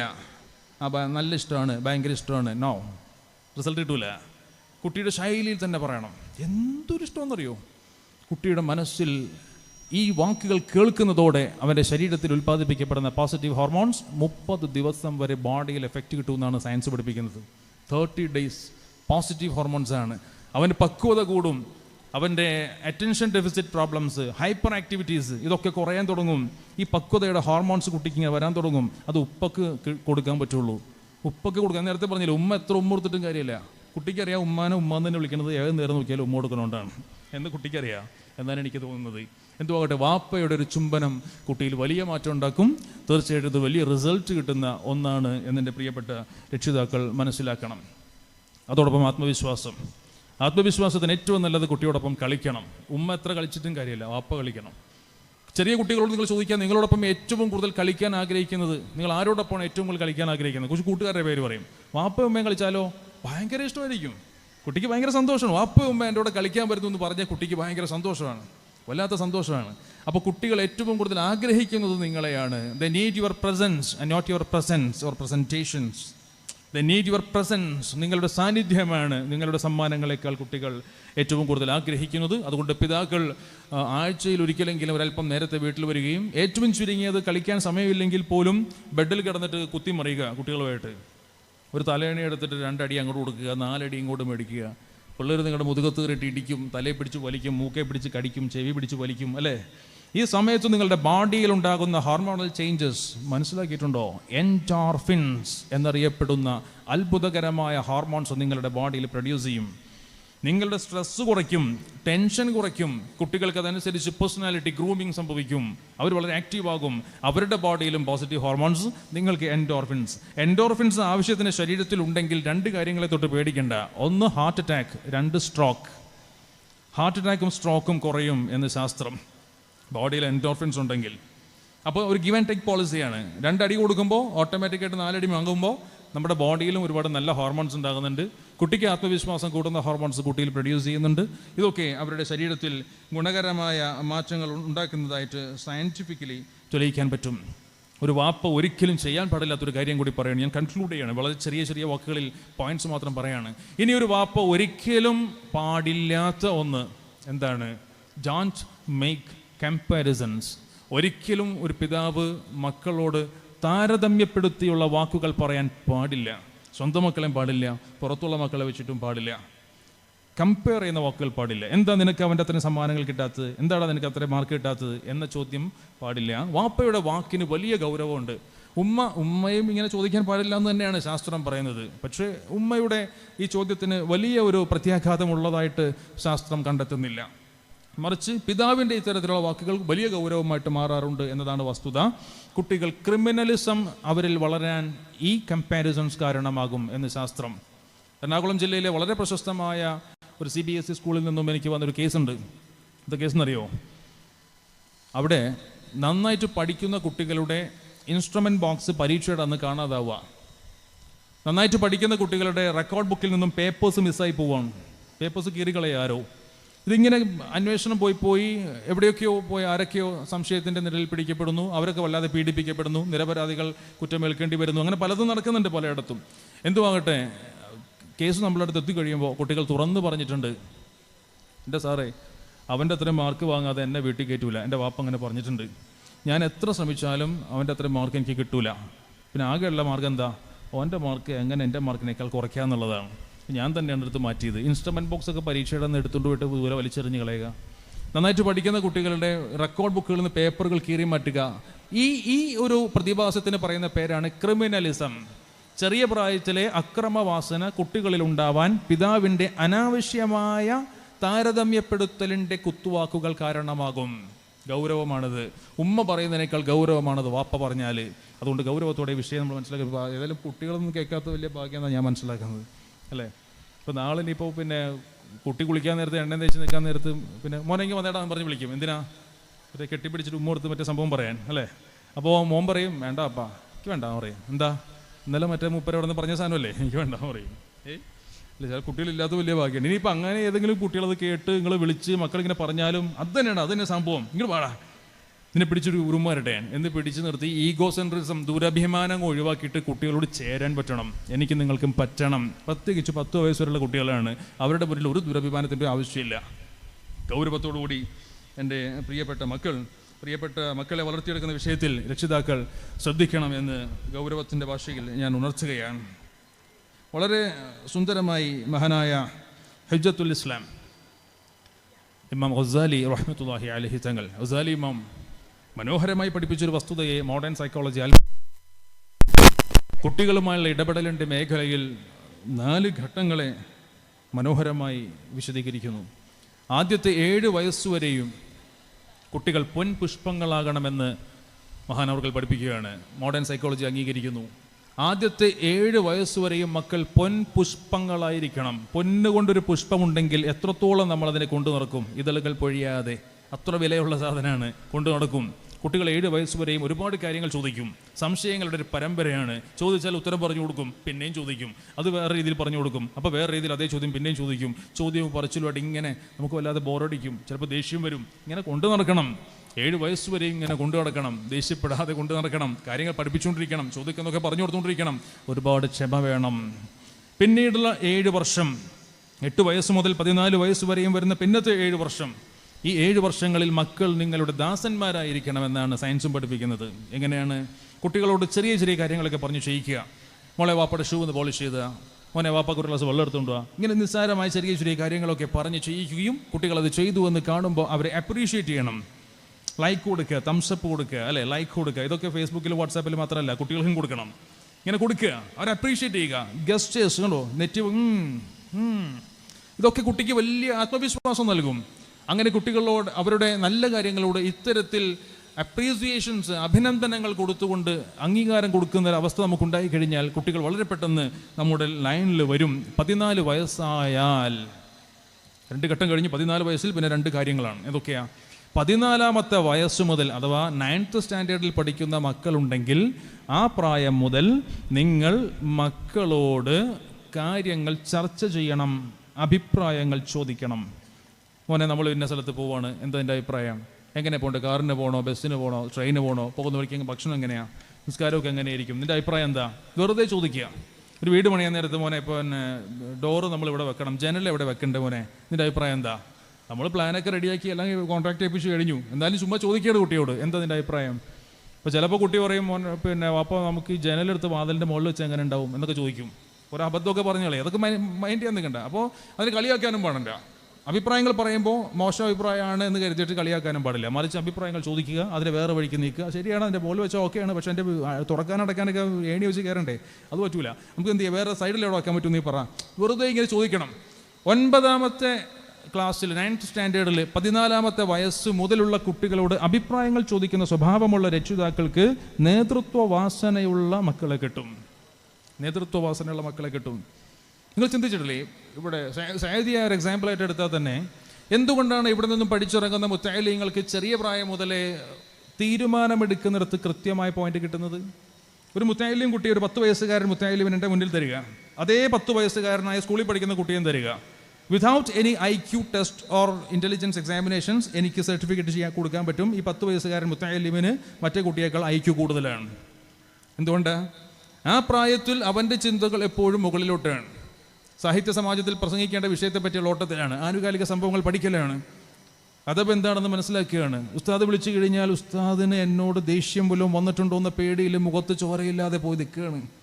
സ്കൂളിൽ പഠിക്കുന്ന പിള്ളേരെ അധ്യാപകൻ വിളിച്ചാലോ, മോനെ വേണമെന്ന് പറഞ്ഞാൽ സാറ് പോലെ പണിയുണ്ടെന്ന് നോക്കാൻ പറയും, അല്ലേ? ആ കാലമാണ്. ഇവിടെ അദബ് എന്താണെന്ന് കൃത്യമായിട്ട് മനസ്സിലാക്കുകയാണ്. ഒരു 50-60 മുത്തഅല്ലിമീങ്ങൾ ഒന്നിച്ച് താമസിക്കുന്ന പള്ളിയുടെ ഒരു ദറസിൻ്റെ ഉള്ളിലേക്ക് ഈ 50 പേരെ മാറ്റിയിട്ട് വേറെ സ്കൂളിൽ പഠിക്കുന്ന വിവിധ പ്രായത്തിലുള്ള 50 പേരെ കൊണ്ടുവന്ന് പൂട്ടിയിട്ടിട്ട് 1 മണിക്കൂർ കഴിഞ്ഞ് തുറന്നു നോക്കിയാൽ എങ്ങനെ ഉണ്ടാവും? ചിന്തിച്ചു നോക്കി. അപ്പോൾ ഇവിടെ ഞാൻ പറഞ്ഞു വരുന്നത് കുട്ടികളുടെ ഇൻ്റലിജൻസ്, അവരുടെ ബുദ്ധി, അവരുടെ പക്വത, ഇതിലൊക്കെ വലിയ പ്രാധാന്യമുണ്ട്. അത് ട്രെയിനിങ് ആയിട്ട് ദറസുകളിൽ കൊടുക്കുന്നുണ്ട്. അതേസമയം തന്നെ നമുക്ക് വീട്ടിൽ ഇത്തരം കാര്യങ്ങളിൽ ശ്രദ്ധ കൊടുക്കാൻ പറ്റും. 14 വയസ്സ് മുതൽ പരിഗണനകൾ കൊടുക്കണം, അവർക്ക് സംസാരിക്കാൻ അവസരം കൊടുക്കണം, അവരോട് സംശയങ്ങൾ ചോദിക്കണം, അഭിപ്രായങ്ങൾ പറയാൻ അവസരം കൊടുക്കണം. നേതൃത്വ വാസനയുള്ള മക്കളായിക്കൊണ്ട് നമ്മുടെ മക്കൾ മാറുന്ന സുന്ദരമായ കാഴ്ച നമുക്ക് ആ വിഷയത്തിൽ കാണാൻ സാധിക്കും എന്ന് പ്രത്യേകം ഉണർത്തുകയാണ്. അവസാനമായി ഞാൻ ഏകദേശം എൻ്റെ പോയിന്റിൻ്റെ അവസാന ഭാഗത്തേക്ക് എത്തുകയാണ്. അത് മറ്റൊന്നുമല്ല, നമ്മുടെ വിനിമയത്തിൻ്റെ അപഗ്രഥനം എങ്ങനെയാണെന്നതാണ്. എങ്ങനെയാണ് നമ്മുടെ ബന്ധങ്ങൾ അകന്നു പോകുന്നത്? സന്തുഷ്ടകരമായൊരു കുടുംബം, അതല്ലെങ്കിൽ സ്വാലിഹീങ്ങളായ സന്താനങ്ങൾ, മക്കളും മാതാപിതാക്കളും തമ്മിലുള്ള ബന്ധം, ഇതൊക്കെ മുറിഞ്ഞു പോകാനും അകന്നു പോകാനും ഒക്കെയുള്ള കാരണങ്ങൾ പ്രധാനമായും സംഭവിക്കുന്നത് നിസ്സാരമായൊരു പോയിന്റിലാണ്. ഒരു മനുഷ്യൻ്റെ ശരീരത്തിൽ ഏറ്റവും കൂടുതൽ കട്ടിയുള്ള ഭാഗം ഏതാണെന്നറിയാമോ? The hardest part in a human body. മനുഷ്യ ശരീരത്തിൽ ഏറ്റവും കട്ടിയുള്ള ഭാഗം ഏതാണെന്ന് പറയാമോ? ആർക്കെങ്കിലും പറയാമോ? ഒന്ന് നിങ്ങളുടെ അഭിപ്രായം കേൾക്കാൻ പറ്റിയ? തലയാണോ? തലയല്ല, അതൊക്കെ ഒരൊറ്റടിക്ക് പൊട്ടിപ്പോവും. ഏറ്റവും കട്ടിയുള്ള ഭാഗം, മനുഷ്യ ശരീരത്തിൽ ഏറ്റവും കട്ടിയുള്ള ഭാഗം ഏതാണ്? ആൻസർ അവിടെ പറയുന്നുണ്ട്. അതിലേക്ക് എത്തുന്നതിന് മുന്നേ വേറൊരു പോയിന്റ് ഉണ്ട്. നിങ്ങളുടെ ഉത്തരത്തിൽ കൃത്യമായിട്ട് എത്താനായിട്ട് വേറൊരു ചോദ്യമാണ് ഈ ചോദിക്കുന്നത്. മനുഷ്യ ശരീരത്തിൽ ഏറ്റവും കട്ടിയുള്ള ഭാഗം പല്ലിൻ്റെ ഇനാമലാണ്, ഡെൻറ്റൈൻ ഇനാമൽ, അതിന് കവർ ചെയ്യുന്ന ഇനാമൽ പല്ലാണ്, പ്രത്യേകിച്ച് അണപ്പല്ല് ഏറ്റവും കട്ടിയുള്ള സാധനമാണ്. ഇത്രത്തോളം കട്ടിയുള്ള ഡെൻറ്റൈൻ ഇനാമൽ കൊണ്ട് നിർമ്മിച്ച ഈ പല്ല് കൊണ്ട് ദന്തനിരയുണ്ടാക്കി മതിൽ കെട്ടി മതിലിൻ്റെ ഉള്ളിൽ തളച്ചിട്ടിരിക്കുന്ന അവയവമാണ് നാക്ക്. അവിടെ നിങ്ങളുടെ ആൻസർ നാക്ക്. ഒരുപാട് നല്ല ബന്ധങ്ങൾ ഈ നാവിലൂടെ കിട്ടും. ഉള്ള നല്ല ബന്ധങ്ങളൊക്കെ ഈ നാവ് കൊണ്ട് ഇല്ലാതാവുകയും ചെയ്യും. ഈ ബന്ധങ്ങളൊക്കെ ഇല്ലാതാവുന്നിടത്ത് അറസ്റ്റഡ് ആണ് ടങ് അഥവാ നാവ്, അറസ്റ്റഡ് ആണ്. കട്ടിയുള്ള മതിലിൻ്റെ ഉള്ളിൽ അറസ്റ്റഡ് ആണ്. എന്നിട്ട് അതിൻ്റെ പുറത്ത് വീണ്ടും മാംസലമായ 2 ചുണ്ടുകൾ, 2 മതിലുകൾക്കുള്ളിൽ തളയ്ക്കപ്പെട്ടിരിക്കുന്ന ഈ നാവ് കൊണ്ട് പറയുന്ന പല കാര്യങ്ങൾ കൊണ്ടും നല്ല ബന്ധങ്ങൾ കിട്ടും. അതേ നാവ് കൊണ്ട് ഉള്ള നല്ല ബന്ധങ്ങൾ ഇല്ലാതാവുകയും ചെയ്യും. മക്കളുമായിട്ട് എന്തെങ്കിലും പറഞ്ഞ് ശണ്ട കൂടി തെറ്റുപോയി, പിന്നെ ചൂടായി അകന്നുപോയി, പിന്നെ അടുപ്പിക്കാൻ അറിയില്ല. 14 വയസ്സ് മുതലുള്ള പ്രശ്നമായി പറയുന്നത്. ഈ കുട്ടിയോട് ദേഷ്യപ്പെടാം. ഞാൻ പലപ്പോഴും ട്രെയിനിങ് ക്ലാസ്സുകളിൽ പറയുന്ന ഒരു പോയിന്റ് ആയിക്കൊണ്ട് പുസ്തകങ്ങളിൽ വായിച്ചിട്ടുണ്ട്. ഒരു കാറിന് എന്തിനാണ് ബ്രേക്ക്? കാറിന് ബ്രേക്ക് എന്തിനാണ്? Why do we have a brake for the car? എന്താ കാറിന് എന്തിനാ ബ്രേക്ക്? നമ്മുടെ ഉത്തരം എന്തായിരിക്കും അല്ലേ? പെട്ടെന്ന് നിർത്താൻ, അപകടം വരുമ്പോൾ പെട്ടെന്ന് ചവിട്ടി നിർത്താനാണ് ബ്രേക്ക് അല്ലേ? എന്നിട്ട് യഥാർത്ഥ ആൻസർ എന്താണ്? കാർ എത്ര വേഗതയിലും ഓടിക്കാൻ വേണ്ടിയിട്ടാണ് കാറിൽ ബ്രേക്ക് ഉള്ളത്. ഏത് സ്പീഡിലും ബ്രേക്ക് ഉണ്ടെന്ന് ഉറപ്പുണ്ടെങ്കിൽ എന്ത് സ്പീഡിൽ ഓടിക്കാൻ പാടില്ല. ചവിട്ടിയാൽ നിൽക്കുമെന്ന് ഉറപ്പുണ്ടെങ്കിൽ എന്തും പറയാം, എങ്ങനെയും ഗുണദോഷിക്കാം, തല്ലാം, ഒരു പ്രശ്നമില്ല. പക്ഷെ കൺട്രോൾ നിങ്ങളുടെ കയ്യിലായിരിക്കണം. ഇത് പറഞ്ഞു പോയി പിന്നെ എങ്ങനെ സോൾവ് ആക്കുമെന്ന് അറിയില്ല. വാപ്പാനെ കാണുമ്പോൾ മോൻ അങ്ങോട്ട് പോകും, മോനുള്ളപ്പോൾ വാപ്പ താഴെയുള്ളപ്പോൾ മോൻ ഇറങ്ങി വരില്ല. ആകെ പ്രശ്നമാണ്. 14-നും 18-നും ഇടയിലുള്ള പ്രശ്നമാണ് ഈ പറയുന്നത്. എന്ത് ചെയ്യണം? മക്കൾ കേൾക്കേ, എന്നാൽ അവർ കേൾക്കാൻ വേണ്ടി എന്ന് തോന്നാതെ മകനെ പറ്റി ഭാര്യയോട് ചോദിക്കുക, അവൻ ഭക്ഷണം കഴിച്ചോടി, അവൻ കഴിച്ചോ? ഭക്ഷണത്തിന് വേണ്ടിയിട്ട് ഭർത്താവിനെ വിളിക്കുന്ന ഭാര്യയോട് മോൻ കഴിച്ചോ എന്ന് ചോദിക്കണം. അവൻ കേൾക്കണം. കുട്ടികൾ മർഹബാ.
വിനിമയ അപഗ്രഥനത്തിൻ്റെ അഭാവമാണ് ബന്ധങ്ങൾ അകലാൻ പ്രധാനപ്പെട്ട കാരണം. ഓരോരുത്തരോടും എന്ത്, എങ്ങനെ, എപ്പോൾ എന്നുള്ളത് അറിയാത്തത് കൊണ്ടാണ് പ്രശ്നം. സോൾവ് ചെയ്യാനുള്ള അവസരങ്ങളും ബുദ്ധിപരമായി നമ്മൾ ഉപയോഗിക്കാത്തത് കൊണ്ടാണ് ബന്ധങ്ങൾ അകന്നു പോകുന്നതും. 18 വയസ്സിനും 22 വയസ്സിനും ഇടയിലുള്ള ഒരാൺകുട്ടിയുടെ ജീവിതത്തിലെ ഏറ്റവും വലിയ ശത്രു അവൻ്റെ വാപ്പയായിരിക്കും. 18-നും 22-നും ഇടയിലാണ്. അതുവരെ എത്രയൊക്കെ എങ്ങനെയൊക്കെ നല്ല കുട്ടിയെന്ന് നിങ്ങൾ പറഞ്ഞാലും ഈ പ്രായം വല്ലാത്തൊരവസ്ഥയാണ്. ഇത് ഏത് മനുഷ്യനും അങ്ങനെ തന്നെയാണ്. 18-നും 22-നും ഇടയിൽ ഒരു റിബലിസം കുട്ടികളിലുണ്ടാവും. അവരുടെ ഏറ്റവും വലിയ ശത്രു പിതാവായിരിക്കും. 22 വയസ്സ് കഴിയണം. പിന്നെ അപ്പോൾ പറയും എൻ്റെ ഏറ്റവും വലിയ റോൾ മോഡൽ എൻ്റെ വാപ്പയാണ് എന്ന് 22 കഴിയുമ്പോൾ അവർ പറയും. അപ്പോൾ 18-നും 22-നും ഇടയിൽ കാര്യമായ അധ്വാനം വേണ്ട ഒരു സമയം തന്നെയാണ്, കാര്യമായ ക്ഷമ വേണ്ട ഒരു സമയവുമാണ് എന്ന് പ്രത്യേകം ഉണർത്തുന്നു. അതേ സംബന്ധിക്കുന്ന പ്രശ്നങ്ങൾ സോൾവ് ചെയ്യുമ്പോൾ കുറച്ച് ബുദ്ധിപരമായ ഇടപെടലുകൾ വാപ്പയുടെ ഭാഗത്തു നിന്നുണ്ടായാൽ ഒരു പരിധിവരെയും വലിയ പ്രശ്നങ്ങളൊക്കെ ഇല്ലാതെ പോകാൻ സാധിക്കും. അറുത്തുമുറിച്ച വാക്കുകൾ സംസാരിക്കാൻ പാടില്ല, ഒരുപാട് മനസ്സിനെ വിഷമിപ്പിക്കുന്ന വാക്കുകൾ പ്രയോഗിച്ചു പോകാൻ പാടില്ല. എന്നാൽ ഗുണദോഷിക്കുന്നതൊക്കെ മാന്യമായ ഭാഷയിലായിരിക്കണം എന്ന് മാത്രം. ഇനിയിപ്പോൾ അകന്നു നിൽക്കുന്ന മകനെ അടുപ്പിക്കാനുള്ള ഏറ്റവും നല്ല മാർഗ്ഗം എന്താ? 18 വയസ്സുള്ള കുട്ടിയോട് ദേഷ്യപ്പെട്ട് അവനിങ്ങനെ പിണങ്ങി പിന്നെ വീട്ടിൽ വേറെ റൂമിലോട്ട് പോയി. പിന്നെ 2 ദിവസമായിട്ടും മിണ്ടുന്നില്ല. 3-ാം ദിവസം വാപ്പ ഇങ്ങനെ ഇരിക്കുക, മോൻ വരുമെന്ന് കാണുന്ന വഴിയിൽ വെയിറ്റ് ചെയ്യുക, ആ റൂട്ടിൽ വെയിറ്റ് ചെയ്യുക, പെട്ടെന്ന് നേരിട്ട് കാണുന്ന പോലെ കാണുക. എന്നിട്ട് പെട്ടെന്ന് ഇങ്ങനെ എന്താണത്, കുരുവാ, കൊതുകായിരുന്നല്ലേ, ചുമ്മാ ടച്ച് ചെയ്താൽ മതി, വെറുതെ ടച്ച് ചെയ്യുക, എന്തത് കുരുവാണ്, അല്ല കൊതുകായിരുന്നല്ലേ, കുരുവല്ലായിരുന്നു, കണ്ടോ. ടച്ച് ചെയ്യുമ്പോൾ സൂര്യതാപമേറ്റ മഞ്ഞുവല പോലെ കുട്ടികളങ്ങ് ഉരുകും. അത്രേ ഉള്ളൂ. എങ്ങനെ സോൾവ് ചെയ്യണമെന്നറിയില്ല. അവിടെയാണ് ബ്രേക്ക് ഉണ്ടെന്ന് ഉറപ്പുണ്ടെങ്കിൽ നിങ്ങൾക്ക് എങ്ങനെയും ദേഷ്യപ്പെടാം. ബ്രേക്ക് കിട്ടൂല എന്ന് ഉറപ്പുണ്ടെങ്കിൽ പതുക്കെ പോകലാണ് നല്ലത്. അതിന് നമ്മൾ മാറി നിന്നിട്ട് എക്സ്പേർട്സിനെ ഏൽപ്പിച്ചു കൊടുക്കുക, അല്ലേ? ബ്രേക്ക് ഇല്ലാത്ത വണ്ടി ഓടിക്കാതിരിക്കലാണ് നല്ലത്. അപ്പോൾ അതിനും മെത്തേഡ്സ് ഉണ്ട്, പാരൻറ്റിംഗ് കൊണ്ട് അതിനാണ് പ്രോഗ്രാംസ് വെച്ചിട്ടുള്ളത്. പക്ഷേ എന്തെങ്കിലുമൊക്കെ പറഞ്ഞു തരണമെങ്കിൽ എന്തെങ്കിലുമൊക്കെ ചോദിക്കണം. എല്ലാ വിഷയങ്ങളും വിശദീകരിക്കാൻ ഒരു പക്ഷേ പറ്റിയെന്ന് വരില്ല. സ്പെസിഫിക് ആയിട്ടുള്ള ചോദ്യങ്ങൾ നിങ്ങൾക്ക് ചോദിക്കാൻ അവസരമുണ്ട്, മൈക്ക് സദസ്സിലുണ്ട്. എല്ലാവർക്കും ഗുണപ്പെടുമെന്ന് തോന്നുന്ന കാര്യങ്ങൾ ചോദിക്കാം. കുട്ടികളുടെ പഠന സംബന്ധമായ പ്രശ്നങ്ങൾ, ഓർമ്മക്കുറവ്, പഠിക്കാൻ താല്പര്യമില്ലായ്മ, പഠിച്ചിട്ട് കിട്ടായിക, പഠനത്തിൻ്റെ ശൈലിയുടെ പ്രശ്നമാണെന്ന് മനസ്സിലാക്കണം. അവരുടെ പേഴ്സണാലിറ്റിയായിട്ട് ബന്ധപ്പെട്ട വിഷയങ്ങൾ മനസ്സിലാക്കണം. ദുശ്ശീലങ്ങൾ, ദുർവാശി, കടയിൽ കൊണ്ടുപോകാൻ പറ്റൂല, സാധനങ്ങൾ വേണമെന്ന് പറയും, പുറത്തിറക്കാൻ പറ്റൂല, ആകെ പ്രശ്നങ്ങൾ. ഇതിനൊക്കെ എങ്ങനെ സോൾവ് ചെയ്യണം? സുന്ദരമായ ടൂൾസ് സൈക്കോളജി പഠിപ്പിക്കുന്നുണ്ട്. നമുക്കതേ പറ്റിയിട്ട് ചർച്ച ചെയ്യാം നിങ്ങളുടെ ചോദ്യങ്ങളിലൂടെ മാത്രം. അതിൻ്റെ പോയിന്റിലേക്ക് എത്താനുള്ള അവസാനമായ സെക്ഷനിൽ ഞാൻ പറയുന്നു, 3 തരത്തിലാണ് ആളുകൾ ചിന്തിക്കുന്നത്, സംസാരിക്കുന്നത്, ഇടപെടുന്നത്.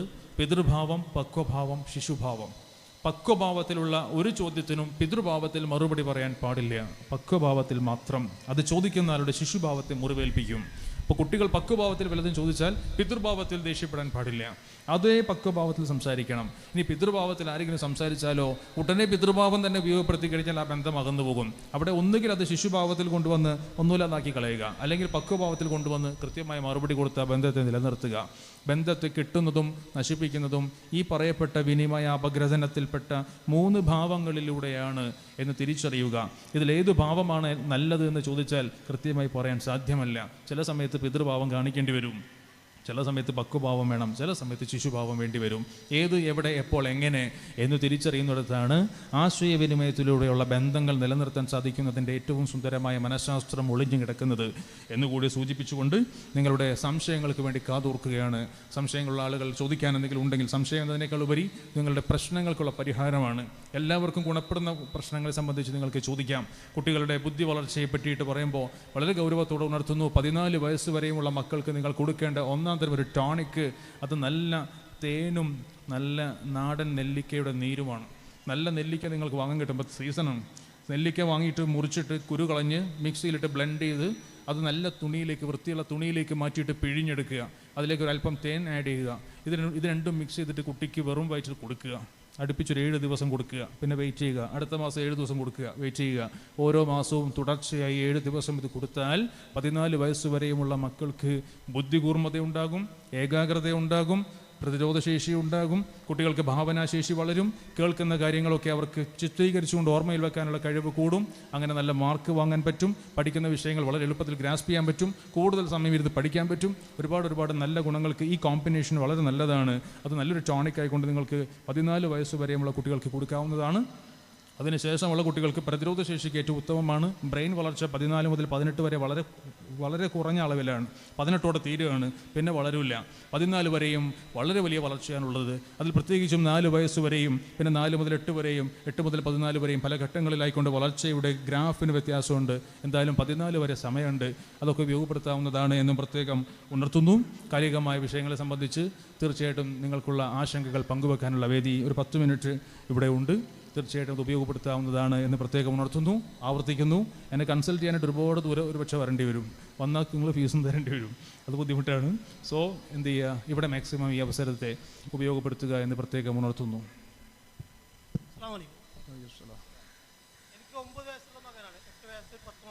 സൗണ്ട് ക്ലിയർ അല്ല. അതോ എനിക്ക് 9 വയസ്സുള്ള മകനാണ്, 8 വയസ്സ് 10 മാസമായി. എനിക്ക് ഗൾഫിലാണ് ജോലി. മോന് നാട്ടിൽ ഞാൻ വരുമ്പോൾ അവൻ നല്ല സ്വഭാവവും കൃത്യമായിട്ട് ഭക്ഷണം കഴിക്കും, എല്ലാവരുമായിട്ടും നല്ലതായിട്ട് പെരുമാറും.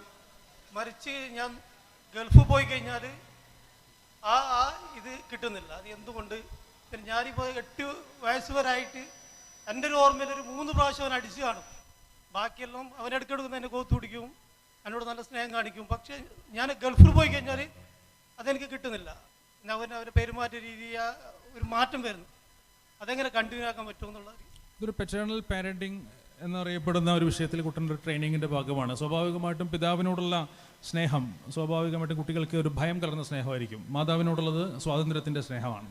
സ്വാഭാവികമായിട്ടും അങ്ങനെയാണ് സംഭവിക്കാറുള്ളത്. ഇതിനെ നിങ്ങൾക്ക് ഫോളോ അപ്പ് ചെയ്യാനായിട്ട് ടെലിഫോൺ കോൺവെർസേഷൻസ് ആണ് സാധ്യതയുള്ളൂ. കാരണം വാപ്പയുടെ സാന്നിധ്യത്തിലൂടെ കിട്ടേണ്ട ഒരു പരിധി വരെ, നിങ്ങൾ കേട്ടില്ലേ, നേരത്തെ പറഞ്ഞു കെട്ടിപ്പിടിച്ച് ഉമ്മ കൊടുക്കുന്ന വിഷയം. എന്തുകൊണ്ടാണ് ഒരു തവണ വാപ്പ നെഞ്ചോട് ചേർത്ത് കെട്ടിപ്പിടിച്ച് കവിള് തുമ്മ കൊടുത്ത് കണ്ണുകളിൽ നോക്കി ഇഷ്ടമറിയിക്കുമ്പോൾ 30 ദിവസം വരെ നീണ്ടു നിൽക്കുന്ന പോസിറ്റീവ് ഹോർമോൺ ഒരു കുട്ടിക്ക് കിട്ടുന്നത്? ഞാൻ ചിന്തിച്ചു പോയി. ഒരുപാട് അതിൻ്റെ പുറകെ ഞാൻ അലഞ്ഞു. എന്തായിരിക്കും അതിൻ്റെ റീസൺ? ഒരു തവണ പിതാവിൻ്റെ ഈ ഹഗ്ഗിങ്, കിസ്സിങ്, പിന്നെ കുട്ടിയുടെ കണ്ണിൽ നോക്കിയിട്ടുള്ള സ്നേഹം അറിയിക്കൽ, 30 ദിവസത്തേക്ക് കുട്ടിയിൽ പോസിറ്റീവ് ഹോർമോൺസ് നിറയുന്നു. എന്തുകൊണ്ട്? മേ ബി നിങ്ങളെപ്പോലുള്ള ആളുകൾക്ക് വേണ്ടിയിട്ടായിരിക്കും. കാരണം എന്താ, ഒരു വർഷം ഗൾഫിൽ നിന്ന് ജോലി ചെയ്ത ഒരാൾക്ക് വർഷത്തിൽ ഒരിക്കൽ വരണമെങ്കിൽ മിനിമം 10 ദിവസം ലീവ് കിട്ടൂലേ? ഞാൻ പറഞ്ഞ ബെയർ മിനിമം ഏറ്റവും ചുരുങ്ങിയത് 10 ദിവസം ലീവ് ഉണ്ടാവില്ലേ? 2 കൊല്ലം കൂടി വരുന്ന ആൾക്ക് എന്തായാലും 40 ദിവസം കിട്ടുന്ന കാലത്താണ് നമ്മൾക്ക് ജോലി ചെയ്യുന്നത് അല്ലേ? മിനിമം 10 ദിവസം ഉണ്ടാവും. ഈ 10 ദിവസവും കുട്ടിക്ക് ഈ ചുംബനം കൊടുത്തു കഴിയുമ്പോൾ 10 × 30 300 ഒരു കൊല്ലത്തേക്കുള്ള അപ്പം തന്നെയായി. ഇതാണ് ഇതിൻ്റെ പുറകിൽ സയൻസ്. അല്ലാഹു അലം. എന്താ റബ്ബ് സുബ്ഹാനഹു വ തആല ഇങ്ങനൊരു ഹിക്മത്ത് കൊടുത്തത്? 30 ദിവസം നീണ്ടു നിൽക്കുന്ന പോസിറ്റീവ് ഹോർമോൺസ്. ADHD എന്നൊരു പ്രോബ്ലം ഉണ്ട്, attention deficit hyper active disorder. ഏകാഗ്രത ഉണ്ടാവില്ല, ഭയങ്കര എന്താ നമ്മുടെയൊക്കെ നാടൻ ഭാഷയിൽ പറഞ്ഞാൽ ഭയങ്കര വെകിളിയാണെന്ന് പറയും. കുട്ടി ഇങ്ങനെ ഒരിടത്ത് ഇരിക്കൂല, പൊരുവരുപ്പ് എന്നൊക്കെ പല ഭാഷയിൽ പാരൻസ് കംപ്ലയിൻറ്റ് ചെയ്യും. ഇതിന് മെഡിസിൻസ് കൊടുക്കേണ്ട കേസുകളുണ്ട്. പക്ഷെ നല്ലൊരു ശതമാനവും പിതാവിൻ്റെ ഈ ലാളനയിലൂടെ ഇത് ക്ലിയർ ആകുന്നത് കാണാൻ പറ്റും. പിതാവ് ഈ രീതിയിൽ ഇടപെടുന്നതോട് കൂടിയിട്ട് ഇത് ക്ലിയർ ആയി വരുന്ന സുന്ദരമായ കാഴ്ച നമുക്ക് കാണാൻ പറ്റും. കുട്ടിയിൽ പോസിറ്റീവ് ഹോർമോൺസ് നിറയുമ്പോൾ അറ്റൻഷൻ ഡെഫിസിറ്റ് കുറയും, ഹൈപ്പർ ആക്ടിവിറ്റി കുറയും. ഗുഡ് ഹോർമോൺസ്, പോസിറ്റീവ് ഹോർമോൺസ് ബോഡിയിൽ നിറയുമ്പോൾ കുട്ടിയുടെ പക്വത വർദ്ധിക്കുന്നതായിട്ട് നമുക്ക് മനസ്സിലാക്കാൻ പറ്റും. ഇങ്ങനെ പല കാര്യങ്ങളിലും പാരൻറ്റിങ്. അപ്പോൾ അങ്ങനെ ഒരു ഇടപെടുന്ന ഒരാളാണ് നിങ്ങളെന്നും അതുകൊണ്ട് കുട്ടിക്ക് അതിൻ്റെ മാറ്റങ്ങളുണ്ട് എന്നും നമ്മൾ തിരിച്ചറിഞ്ഞാൽ പിന്നെ ഈ പെറ്റേണൽ പാരൻറ്റിങ്ങിനെ, പിതാവിൽ നിന്ന് കിട്ടേണ്ട രക്ഷാകർതൃത്വത്തെ ടെലഫോണിക്കിലൂടെയോ അല്ലെങ്കിൽ ഒരു വീഡിയോ കോൺഫറൻസിലൂടെയോ ഒക്കെ ദിവസത്തിലൊരിക്കലോ 2 ദിവസം കൂടുമ്പോഴോ ഒക്കെ ഉപദേശിക്കുകയും അതനുസരിച്ച് കുട്ടിയിലേക്ക് താല്പര്യം ഉണ്ടാക്കിയെടുക്കാൻ ശ്രമിക്കുകയും പിതാവിനെ സംബന്ധിച്ച് നല്ല നല്ല കാര്യങ്ങൾ മാതാവ് പറഞ്ഞു കൊടുക്കുന്ന സാഹചര്യം ഉണ്ടാക്കുകയും അതിനുവേണ്ടി ഉമ്മ കുട്ടിയെ ഉറക്കാൻ കിടത്തുന്ന സമയത്ത് 9 വയസ്സുള്ള കുട്ടിയെ അടുത്ത് കിടത്തുന്ന ഉമ്മ ഇടത്തെ കയ്യിൽ കിടത്തണം. എന്നിട്ട് കുട്ടിയോട് ചരിഞ്ഞ് കിടക്കണം. കുട്ടിയോട് ചരിഞ്ഞ് കിടന്നിട്ട് കുട്ടിയോട് അവനെ തല്ലോടിക്കൊണ്ട് ഒരുപാട് കാര്യങ്ങൾ പറഞ്ഞു കൊടുക്കാൻ പറ്റുന്ന സമയം. അതിന് താഴെയുള്ള കുട്ടികളെ 10 വയസ്സ് വരെയാണ് ഇതിൻ്റെ സമയം. 10 വയസ്സ് വരെയുള്ള സമയത്ത് പറഞ്ഞു കൊടുക്കുന്ന കഥകളെ ചിത്രീകരിച്ചെടുക്കാനുള്ള കഴിവ് കുട്ടികൾക്ക് കൂടുതലാണ്. അതാണ് പഠനശേഷിയെ സ്വാധീനിക്കുന്നത്. ഇന്നതില്ല. ഇന്ന് ചിത്രങ്ങൾ, വീഡിയോസ് നേരിട്ട് കണ്ടിട്ട് കിടന്നുറങ്ങുന്നത്. ബ്രെയിൻ്റെ പണി കുറവാണ്, ആസ്വാദനം മാത്രമേ ഉള്ളൂ. മറ്റത് കഥ കേട്ടിട്ട് ചിത്രങ്ങൾ വീഡിയോസ് ആക്കി മാറ്റും. അപ്പോൾ ബ്രെയിൻ കൂടുതൽ വർക്ക് ചെയ്യും. അങ്ങനെ ഈ കിടക്കുന്ന സമയത്ത് ഉമ്മ പറയുന്ന കാര്യങ്ങൾ ഉറങ്ങുന്നതിനോടടുത്ത സമയത്തെ ടൈം ഓഫ് റിഗ്രറ്റിംഗ് എന്നാണ് സയൻസ് വിളിക്കുന്നത്. ടൈം ഓഫ് റിഗ്രറ്റിംഗ്, പശ്ചാത്താപത്തിൻ്റെ സമയം. ഉറക്കത്തിലേക്ക് പോകുന്ന സമയത്ത് കുട്ടി ചെയ്യുന്ന ചെറിയ ചെറിയ നിസ്സാരമായ കുറ്റങ്ങളെ, അവൻ അങ്ങനെ ചെയ്തത് ശരിയാണോ, അത് കേട്ടാൽ വാപ്പാക്ക് വിഷമാവൂലേ, അങ്ങനെ ചെയ്യാമോ? അപ്പോൾ കുട്ടി എപ്പോഴും മൂളുന്ന സമയമാണ്. ഇത്രേ ഉള്ളൂ, മറുപടിയില്ല, ന്യായീകരണമില്ല. ഞാൻ അങ്ങനെ ചെയ്തത് എന്നെ മറ്റൊരാൾ ഇങ്ങനെ പറഞ്ഞുകൊണ്ടാണ്. ഇത് പറയില്ല കുട്ടി. ഉറക്കത്തോടെടുക്കുന്ന സമയത്ത് ടൈം ഓഫ് റിഗ്രറ്റിങ്ങിനെ പരമാവധി ഉപയോഗപ്പെടുത്തേണ്ടത് ഉമ്മയാണ്. എനിക്ക് നല്ല അമ്മമാരെ തരൂ, I will give you a good nation. ആരാ? നെപ്പോളിയൻ ബോണപ്പാർട്ട് പറയാണ്, give me good mothers, I will give you a good nation. നിങ്ങൾ എനിക്ക് നല്ല അമ്മമാരെ തരൂ, ഞാൻ നിങ്ങൾക്ക് നല്ലൊരു രാജ്യം തരാം. കണ്ടോ, ഇങ്ങനെ വാപ്പാര്, ഉമ്മമാര്, വല്ലുമാര്, കൂട്ടുകാരൊക്കെ ആയിരിക്കണം, കൂട്ടുകാരോട് എങ്ങനെ ഇടപെടണം, ഇങ്ങനെ പല കാര്യങ്ങളും ചോദിച്ചും പറഞ്ഞും കഥകളിലൂടെയും മറ്റുമൊക്കെ കുട്ടികളിലേക്ക് സന്നിവേശിപ്പിച്ചു കൊടുക്കാൻ പറ്റുന്ന ആ സന്നിവേശം കൃത്യമായി നടക്കുന്ന സമയമാണ് ഉറക്കത്തോടടുത്ത സമയത്തുള്ള ഉമ്മയുടെ കൈത്തട്ട്. അതിന് ഉമ്മ പ്രയോജനപ്പെടുത്തുകയും അതുമായി ബന്ധപ്പെടുത്തിയ കാര്യങ്ങളിൽ പിതാവുമായി ഒരു ടെലിഫോൺ കോൺഫറൻസ് ഉപയോഗിക്കാൻ പറ്റുന്ന 2020 അടുത്ത കാലഘട്ടത്തിലാണ് ഞാനും നിങ്ങളും ഉള്ളത്. അങ്ങനെ കുട്ടിയെ ഒന്ന് മാൾഡ് ചെയ്ത് 14 വയസ്സ് വരെ ഇങ്ങനെ കൊണ്ടു നടക്കണം. 14 വയസ്സ് കഴിഞ്ഞാൽ അതുവരെയുള്ള മാൾഡിംഗ് ആണ് അതിന് ശേഷമുള്ള ബന്ധങ്ങൾ തീരുമാനിക്കുന്നത്. അതിൽ പ്രത്യേകിച്ച് ശ്രദ്ധിക്കുക, 14 മുതൽ പിന്നെ കുട്ടികൾ നിങ്ങളുടെ കൈവിട്ട് പറക്കും. അവർക്ക് 4 കാര്യങ്ങൾ കിട്ടുന്ന ആളുകളെ മതി.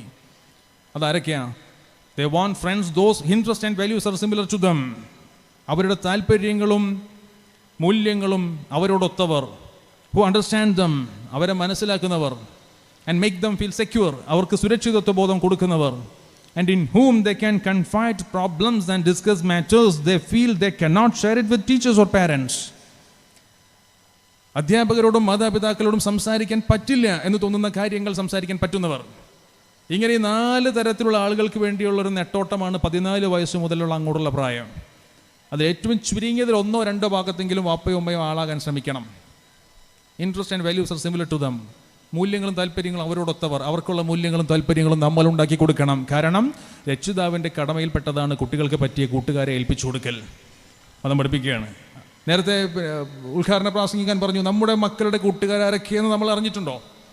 വെറുതെ കുട്ടിയോട് പറയണം, മോനെ അടുത്ത ശനിയാഴ്ച അല്ലെങ്കിൽ ഞായറാഴ്ച കൂട്ടുകാരെയൊക്കെ വിളിച്ചു വീട്ടിലിട്ട് കൊണ്ടുപോകുമ്പോൾ നല്ലൊരു ബിരിയാണിയൊക്കെ ഉണ്ടാക്കിയിട്ട് എല്ലാവരും സ്വീകരിക്കട്ടെ എന്ന് പറയുക. അപ്പോൾ വരുമ്പോൾ അറിയാൻ പറ്റും ആരൊക്കെയാണ് കൂട്ടുകാരെന്നുള്ളത്. നമുക്ക് നോക്കിയാൽ കാണാൻ പറ്റും, അറിയാൻ പറ്റും.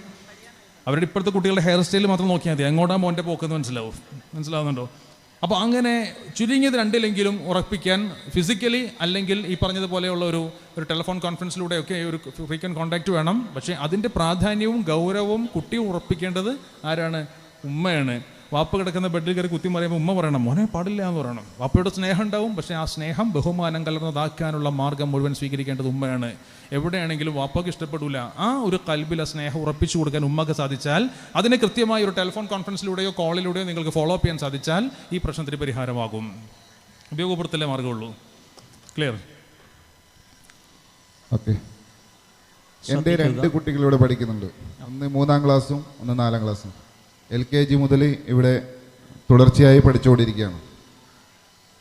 എനിക്ക് ഇവിടെ പറയാനുള്ളത്, LKG മുതൽ ഈ 4ാം ക്ലാസ് എത്തുന്നവരെ മൂത്ത കുട്ടിക്ക് ഈ വിദ്യാഭ്യാസപരമായിട്ടുള്ള ഈ ഏറ്റവും മുന്നിൽ നിൽക്കുന്ന ഈ അവസരത്തിൽ മറ്റുള്ള കുട്ടികൾ അതിൻ്റെ പ്രാധാന്യത്തോടെ പോകുമ്പോൾ അതിലേക്ക് കൂടുതൽ ശ്രദ്ധ കൊടുക്കാനുള്ള ആ പക്വത, കാര്യങ്ങൾ കുറേ കൂടുതലാണെങ്കിലും ആ രീതിയിൽ പ്രവർത്തിച്ചു കൊണ്ടുപോകാൻ തീരെ ആവുന്നില്ല. 2ാമത്തെ കുട്ടിയാണെങ്കിൽ കുറച്ചൊക്കെ വിദ്യാഭ്യാസപരമായി പഠിക്കുവാനും അതുപോലെ ഓതുവാനും മറ്റുള്ള കാര്യങ്ങളിൽ ശ്രദ്ധിക്കുവാനൊക്കെ പറ്റുന്നുണ്ട്.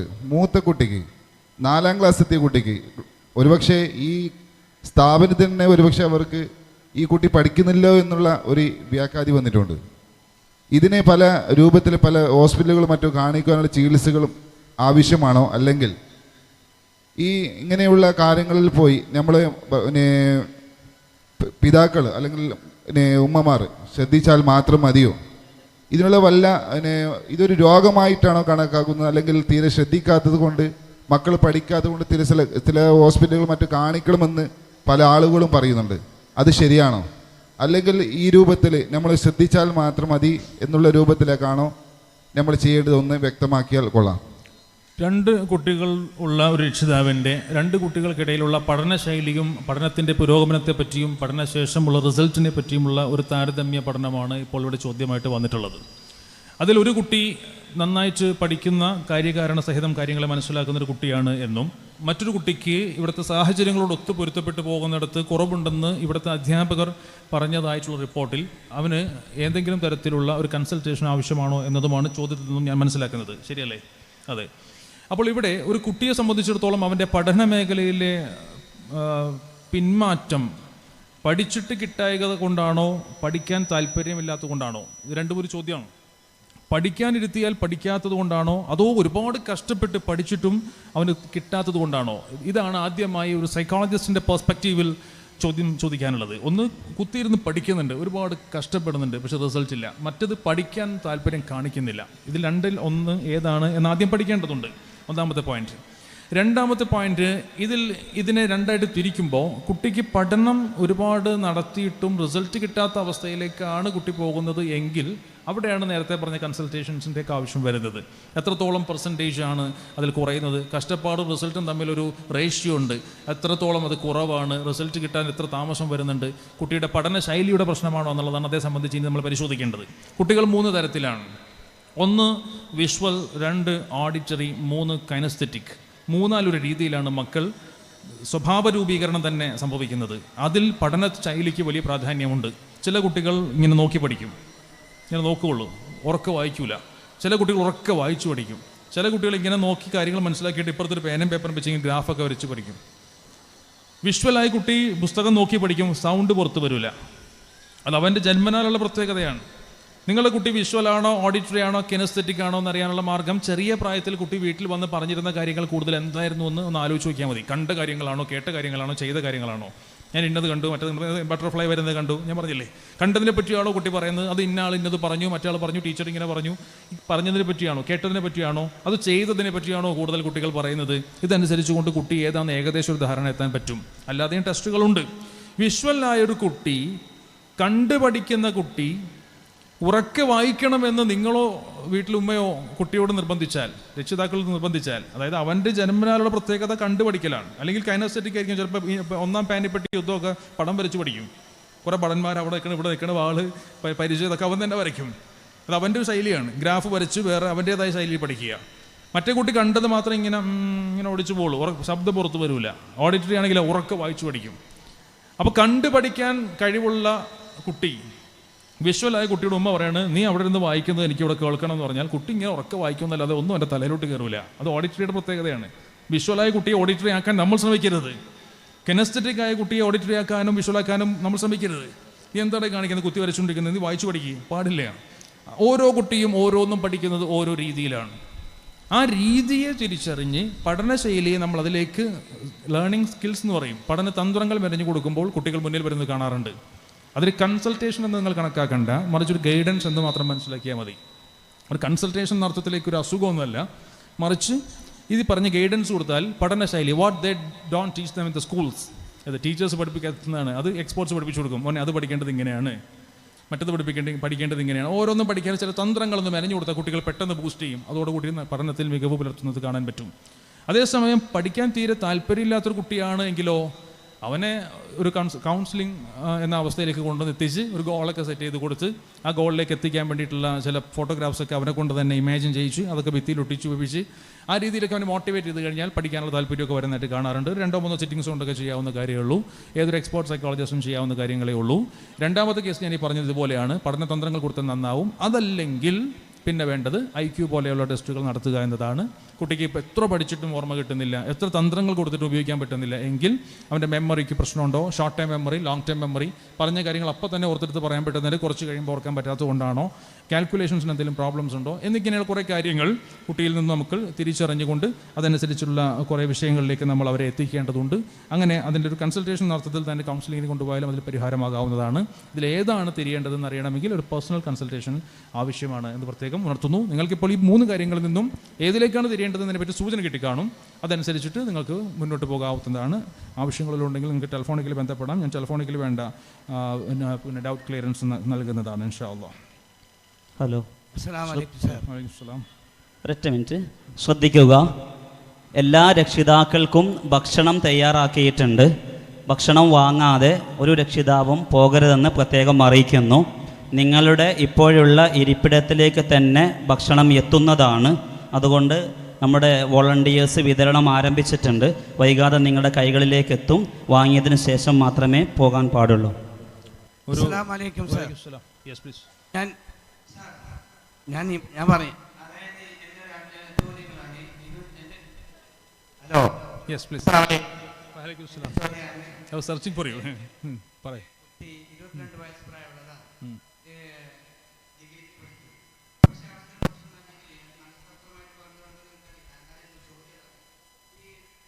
ടെൻഷനുകൾ കൂടുമ്പോൾ കയ്യിൽ ഒരുപാട് വെള്ളങ്ങൾ വരും. അപ്പോൾ ഡ്രോയിങ് ചെയ്യാനോ മറ്റോ പറ്റുന്നില്ല. ഇതിന് ഈ മനസ്സസ്വസ്ഥമായിട്ട് എന്തെങ്കിലും ബന്ധമുണ്ടോ, ഇതിനെല്ലാം എന്തെങ്കിലും പരിഹാരമുണ്ടോ എന്ന് എനിക്ക് അറിയാൻ ആഗ്രഹമുണ്ട്. ടെൻഷൻസ് വരുമ്പോൾ അതിനെ സൊല്യൂഷൻ കണ്ടെത്താൻ വേണ്ടി ഇത്തരത്തിൽ ക്രിയേറ്റീവായ കാര്യങ്ങളൊക്കെ തിരിയുന്നു. അതല്ലേ നമ്മൾ കാണുന്നത്?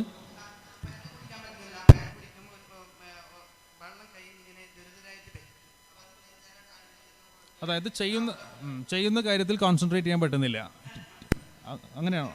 ബുദ്ധിമുട്ടാണ്. ഓക്കെ, 22 വയസ്സുണ്ട്. അത് നിർബന്ധമായിട്ടും കൺസൾട്ടേഷന് വേണ്ടി വരും. ചില കേസുകളിൽ നമുക്കൊരു മൈൻഡ് പ്രോഗ്രാമിംഗ് എന്നറിയുന്ന ടെക്നിക്കുണ്ട്. Changing the language of the brain. തലച്ചോറിൻ്റെ ഭാഷ മാറ്റി കൊടുത്തിട്ട് ഒരു കോൺഫിഡൻസ് ബിൽഡ് ചെയ്ത് കൊടുക്കാൻ പറ്റും. ഒരു 3-4 സിറ്റിങ്സ് വേണ്ടി വന്നു കഴിഞ്ഞാൽ, ഉപയോഗിച്ച് കഴിഞ്ഞാൽ ഒരു സൈക്കോളജിക്കൽ കൺസൾട്ടേഷനിൽ ക്ലിയർ ചെയ്യാം. പക്ഷേ അതിൽ ക്ലിയർ ആകുന്നില്ല എങ്കിൽ നമ്മളൊരു പക്ഷേ മെഡിക്കൽ കൺസൾട്ടേഷൻസിലേക്ക് ഒരുപക്ഷെ മാറേണ്ടി വരും. ഒരു ഓവർ ആയിട്ടുള്ള സ്ട്രെസ് ആൻഡ് സ്ട്രെയിൻ കുട്ടിക്കുണ്ടോ, അയാൾക്കുണ്ടോ എന്ന് നമ്മൾ മനസ്സിലാക്കാൻ വേണ്ടിയിട്ട് അതുമായിട്ട് ബന്ധപ്പെട്ട ചില ടെസ്റ്റുകൾ നടത്തുകയും വേണ്ടി വന്നാൽ മെഡിക്കേഷൻസിലേക്ക് പോകേണ്ടി വരും. പിന്നെ അത്രയും ഒരു ഗൗരവം അല്ലെങ്കിൽ നമുക്ക് സൈക്കോളജിക്കൽ കൺസൾട്ടേഷനിൽ തന്നെ അത് ക്ലിയർ ചെയ്യാവുന്നേ ഉള്ളൂ.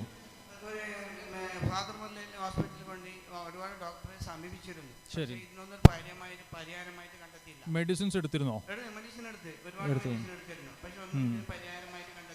ശരി.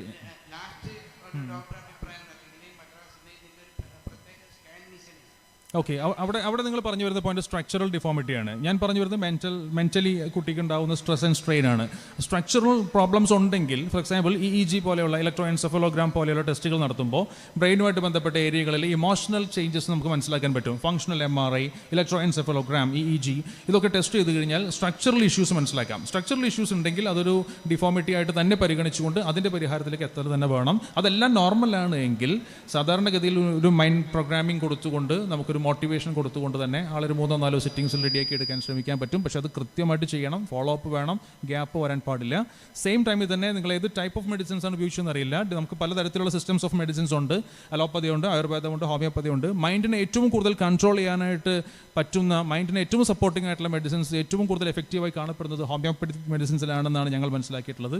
അപ്പോൾ അങ്ങനെ ഒരു കൺസൾട്ടേഷൻ നടത്തിയിട്ടില്ലെങ്കിൽ അതുകൂടി ഒന്ന് ശ്രമിച്ചു നോക്കാവുന്നതാണ്. സെയിം ടൈം ഒരു എക്സ്പേർട്ട് സൈക്കോളജിസ്റ്റിനെ കൂടെ സമീപിച്ചാൽ കുട്ടിക്ക് വേണ്ട മൈൻഡ് പ്രോഗ്രാമിംഗ് കൊടുക്കും, അതിനെ ഫോളോ അപ്പ് ചെയ്യും. ഒരു മെൻറ്റർ ആയിക്കൊണ്ട് ഫോളോ അപ്പ് ചെയ്യാൻ പറ്റുന്ന ഒരാളെ കിട്ടിക്കഴിഞ്ഞാൽ ഈ 2 കോമ്പിനേഷൻസിൽ റിസൾട്ട് കിട്ടുമെന്നുള്ളതാണ് എൻ്റെ അഭിപ്രായം. പ്രൊവൈഡഡ് വേറെ സ്ട്രക്ചറൽ ഡിഫോമിറ്റീസ് ഒന്നും സ്കാനിങ്ങിൽ കണ്ടെത്തിയിട്ടില്ലെങ്കിൽ, അല്ലാത്ത പക്ഷം ഒരു ന്യൂറോളജിസ്റ്റ് കൂടി ആ വിഷയത്തിൽ ഇടപെടേണ്ടി വരും എന്ന് പ്രത്യേകം ഉണർത്തുന്നു.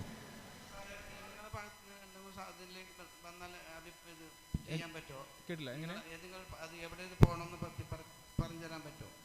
ഞാൻ ഗൈഡ് ചെയ്ത് തരാം. നിങ്ങൾക്ക് എൻ്റെ നമ്പർ കളക്ട് ചെയ്യാവുന്നതാണ്, എന്നെ കോൺടാക്ട് ചെയ്യാവുന്നതാണ്. ഇതിൽ ഏത് ലെവലിലേക്കാണെന്നുള്ളത് ഗൈഡൻസ് നമുക്ക് തരാവുന്നതാണ് ഇൻഷാ അല്ലാഹ്. ഒരു ചോദ്യം വന്നിട്ടുള്ളത്, I told that only father can give security feeling and confidence to a child. പിതാവിന് മാത്രമാണ് കുട്ടിക്ക് ആത്മവിശ്വാസവും സുരക്ഷിതത്വബോധവും കൊടുക്കാൻ പറ്റുള്ളൂ എന്ന് പറയുകയുണ്ടായല്ലോ. So I'm asking, in case if father is not there, can't a mother give the same to a child? വലിയ ചോദ്യമാണ്. ഇപ്പോൾ ഇല്ലെങ്കിൽ ഉമ്മക്ക് കൊടുക്കാൻ പറ്റൂല. If yes, what should A mother do? അതൊരു വലിയ ക്വസ്റ്റ്യനാണ്. പക്ഷേ ഇതിൻ്റെ ആൻസർ ഇതാണ്: വാപ്പ അല്ലെങ്കിൽ വാപ്പയോടൊത്തവർ, മൂത്താപ്പ, വല്ലുപ്പ, അത്ര പറ്റുള്ളൂ. ഉമ്മക്ക് ഉമ്മ കൊടുത്തിട്ട് കാര്യമില്ല. ഞാൻ പറഞ്ഞില്ലേ, ഉമ്മ എത്ര ഉമ്മ കൊടുത്താലും ഉമ്മയുടെ ഉമ്മ ഉമ്മയുടെ പേരൻ്റെ ഉമ്മയാണ്.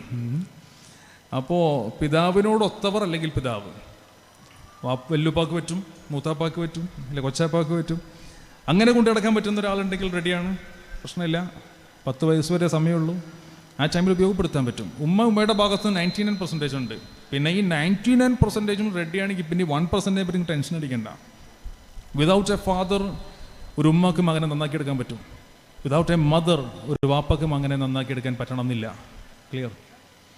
വാപ്പ ഇല്ലെങ്കിൽ ഉമ്മക്ക് 99% അവിടെ പറഞ്ഞത് അതുകൊണ്ടാണ്. 99% കിടക്കുന്ന ഉമ്മയിലാണ്. ഈ 1% പറ്റി നിങ്ങൾ ടെൻഷൻ അടിക്കണ്ട. ഉമ്മയില്ലാതെ വാപ്പയുടെ സ്വാധീനത്തിൽ മാത്രം വളരുന്ന ഒരു മകൻ എന്നുള്ളത് റിസ്ക്കാണ്. വാപ്പ ഇല്ലെങ്കിൽ ഒരു ഉമ്മക്ക് മോനെ നന്നായിട്ട് മോൾഡ് ചെയ്യാൻ പറ്റും. അതുകൊണ്ടാണ് നെപ്പോളിയൻ ബോണപ്പാർട്ട് പറഞ്ഞത്, ഗിവ് മീ ഗുഡ് മദേഴ്സ്. നിങ്ങൾ എനിക്ക് നല്ല ഉമ്മമാരെ തരൂ, I will give you a good nation. നിങ്ങൾക്ക് നല്ലൊരു രാജ്യം തരാം. കണ്ടോ, രാജ്യം ഭരിക്കാൻ പറ്റുന്ന ആൾക്കാരെ നല്ല ഉമ്മ ഉണ്ടെങ്കിൽ പറ്റും. പിന്നെയാണ് നമുക്ക് ജീവിതത്തിൽ അവനെ തന്നെ വളർത്തിയെടുക്കാൻ പറ്റുന്ന, അവനെ മോട്ടിവേറ്റ് ചെയ്യാൻ പറ്റുന്ന ഒരാളായിക്കൊണ്ട് ഉമ്മക്ക് മാറാൻ പറ്റാത്തത് പറ്റും. അപ്പോൾ അവിടെ നമ്മൾ ഈ 1% ടെൻഷൻ അടിക്കേണ്ട. ബട്ട് ഇത് കിട്ടും. ഏതിലൂടെ? വാപ്പയോടൊത്തവരിൽ നിന്നും ഇത് കിട്ടും. കിട്ടായികയില്ല, അതും ഗുണപ്പെടും എന്ന് പ്രത്യേകം അറിയുക. ഓക്കെ. എൻ്റെ പേര് അജ്മൽ. എൻ്റെ അങ്കിളിൻ്റെ മകൻ ചെറിയ ചെറിയ കാരണങ്ങൾ കൊണ്ട് ടെൻഷൻ അടിച്ചിട്ട് ആൾക്ക് ശ്വാസം മുട്ട് പോലുള്ള ഇത് വരുന്നത്. 12 വയസ്സേ ഉള്ളൂ. എക്സാമ്പിൾ ആയിട്ട് ഇങ്ങനെ ഫിഷ് അങ്ങനെയൊക്കെ വാങ്ങിച്ചു കൊടുക്കാൻ പറഞ്ഞിട്ട് കൊടുക്കുന്നില്ലെങ്കിൽ കുട്ടിക്ക് ഭയങ്കര ടെൻഷനാവുന്നു, കുട്ടിക്ക് ശ്വാസം കിട്ടാത്ത പോലെ അവസ്ഥയാവുന്നു. ഈ കുട്ടിയെ സംബന്ധിച്ച് അത്യാവശ്യം ഞാൻ ചോദിക്കുന്ന ഹിസ്റ്ററീസ് പറയാനായിട്ട് നിങ്ങൾക്ക് സാധിക്കുമോ? അജ്മലിന് സാധിക്കുമോ? എൻ്റെ ചോദ്യം, നിങ്ങൾ അത്രയും അടുത്ത ഫാമിലിയുടെ അടുത്ത് അല്ലേ, ഈ 8 വയസ്സിന് മുന്നേ ഈ കുട്ടി ഏതെങ്കിലും തരത്തിലുള്ള അപകടത്തിൽ പറ്റിയിട്ടുണ്ടോ? വെള്ളത്തിൽ മുങ്ങി പൊങ്ങുക, മോളിൽ നിന്ന് നിലത്ത് വീഴുക, അങ്ങനെ എന്തെങ്കിലും കണ്ട് പേടിക്കുക, അങ്ങനെ എന്തെങ്കിലും സംഭവം ഉള്ളതായിട്ടോ അതിനെ സംബന്ധിച്ച് കൺസൾട്ടേഷന് പോയതായിട്ടോ ഓർമ്മയിലുണ്ടോ? ഓർമ്മ, അതെ. 8 വയസ്സിനുള്ളിൽ ഇതുപോലെ എന്തെങ്കിലും തരത്തിലുള്ള, അതിന് ശരിക്കും മലയാള ഭാഷയിൽ ആന്തൽ എന്ന് പറയാം, ഉള്ളിലുണ്ടാകുന്നൊരു ഭയം. ഇത് 100 വയസ്സിലും ഉണ്ടാകും, 100ാമത്തെ വയസ്സിലും ഇതിൻ്റെ സൈഡ് എഫക്ട്സ് തിരിച്ചു വരാറുണ്ട്. 8 വയസ്സിനുള്ളിൽ കിട്ടുന്ന ഈ ഷോക്ക്, ഇത്തരത്തിലുള്ള മെൻ്റൽ ഷോക്സ് സംഭവിക്കുന്ന, എന്തിനറിയാം, ടോയ്ലറ്റിൽ കയറുന്ന സമയത്ത് പെട്ടെന്ന് തൊട്ടടുത്ത് വലിയൊരു 8 കണ്ടാൽ മതി, അത് കുട്ടിയിൽ പെട്ടെന്നൊരു ഷോക്ക് ഉണ്ടാക്കിയാൽ ഇതും ഭാവിയിൽ ഏത് പ്രായത്തിലും അതോടനുബന്ധിക്കുന്ന നിസ്സാരമായ ടെൻഷൻസിനെ അഗ്രവേറ്റ് ചെയ്യും, കൂട്ടും എന്നുള്ള അവസ്ഥയിൽ എത്താറുണ്ട്. അതിനൊക്കെ ഡീസെൻസിറ്റൈസ് ചെയ്യുകയാണ് വേണ്ടത്. ഡീസെൻസിറ്റൈസേഷൻ എന്നൊരു പ്രോസസ്സ് സൈക്കോളജിയിലുണ്ട്. ഡീസെൻസിറ്റൈസ് ചെയ്തുകൊണ്ട് ഇത്തരത്തിലുള്ള വിഷയങ്ങൾ നമുക്ക് പരിഹരിക്കാവുന്നുള്ളൂ. അതിന് നമുക്കൊരു എക്സ്പേർട്ട് സൈക്കോളജിസ്റ്റിൻ്റെ CBT, കോഗ്നിറ്റീവ് ബിഹേവിയറൽ തെറാപ്പിയിലൂടെ അത് പരിഹരിക്കാം. മോട്ടിവേഷൻസ് കൊടുത്തും ക്ലിയർ ചെയ്യാം. ഇത് വേണ്ടി വന്നാൽ മാത്രം നമുക്കതനുസരിച്ചിട്ട് മെഡിക്കേഷൻസിലോട്ട് കൂടി സപ്പോർട്ട് വേണ്ടി വന്നാൽ അതും നമുക്ക് കൊടുക്കാവുന്നതാണ്. പരിഹരിക്കാവുന്ന വിഷയമുള്ളൂ. 12 വയസ്സായതുകൊണ്ട് തന്നെ നമുക്ക് റെഡിയാക്കി എടുക്കാൻ പറ്റും. പിന്നെ അതിന് വേണ്ടിയിട്ട് എക്സ്പേർട്ട് സൈക്കോളജിസ്റ്റിനെയോ സൈക്യാട്രിസ്റ്റിനെയോ രണ്ടുപേരുടെയും കൂടി ഒരു കോമ്പിനേഷൻ ആകുന്ന ഒരു ട്രീറ്റ്മെൻറ്റിനെ പറ്റി നിങ്ങൾക്ക് ആലോചിക്കാവുന്നതാണ്.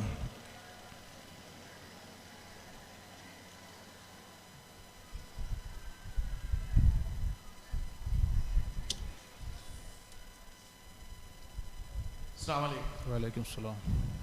ഈ ചോദ്യത്തിന് ഇത്ര പ്രസക്തി ഉണ്ടെന്ന് അറിയില്ല, എന്നാലും ഇപ്പൊ സാറിൻ്റെ അടുത്തൊരു പേപ്പർ വന്നിരുന്നു, ബാപ്പ കൂടെ ഇല്ലെങ്കിൽ മൂത്താപ്പ അല്ലെങ്കിൽ ഇളയപ്പ. ഇന്നത്തെ കാലഘട്ടത്തിൽ എന്ന് വെച്ചാൽ എല്ലാം ചിന്തിക്കുന്ന ഒരു പ്രശ്നമാണ്, വീട് മാറിയിട്ട് എല്ലാം.